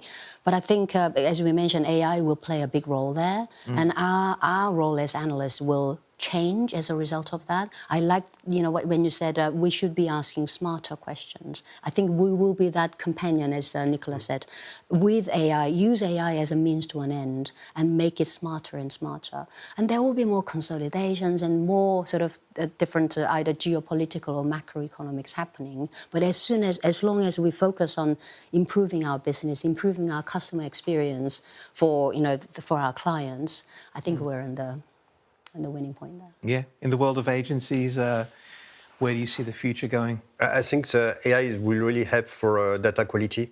I can see a lot of products already arriving on the market where people are either looking at all the data in BigQuery, say, oh, we see that there are some variations that are not logical, or we should not have these thresholds. I think that's really helping in this for this part, or also having some monitoring on the site. Say, oh, we are witnessing that the page is slower, the conversion rate is going down. So I think it will really help to really improve data quality and also being able to react immediately, especially for e-commerce sites. If you have something happening in your checkout funnel on the payment page, you don't want to wait for the next Monday to get the report from the analyst and say, oh, let's call IT because there's something happening on the payment page because you've lost money during all weekends. So I think proactivity will become very more important, and not having just looking at the past, but being able to act immediately. Yeah, and hopefully we'll have a lot of these standards sorted out in a new world where we have a greater level of efficiency, right? So, Marie and Nicola, thank you for your time and your insights.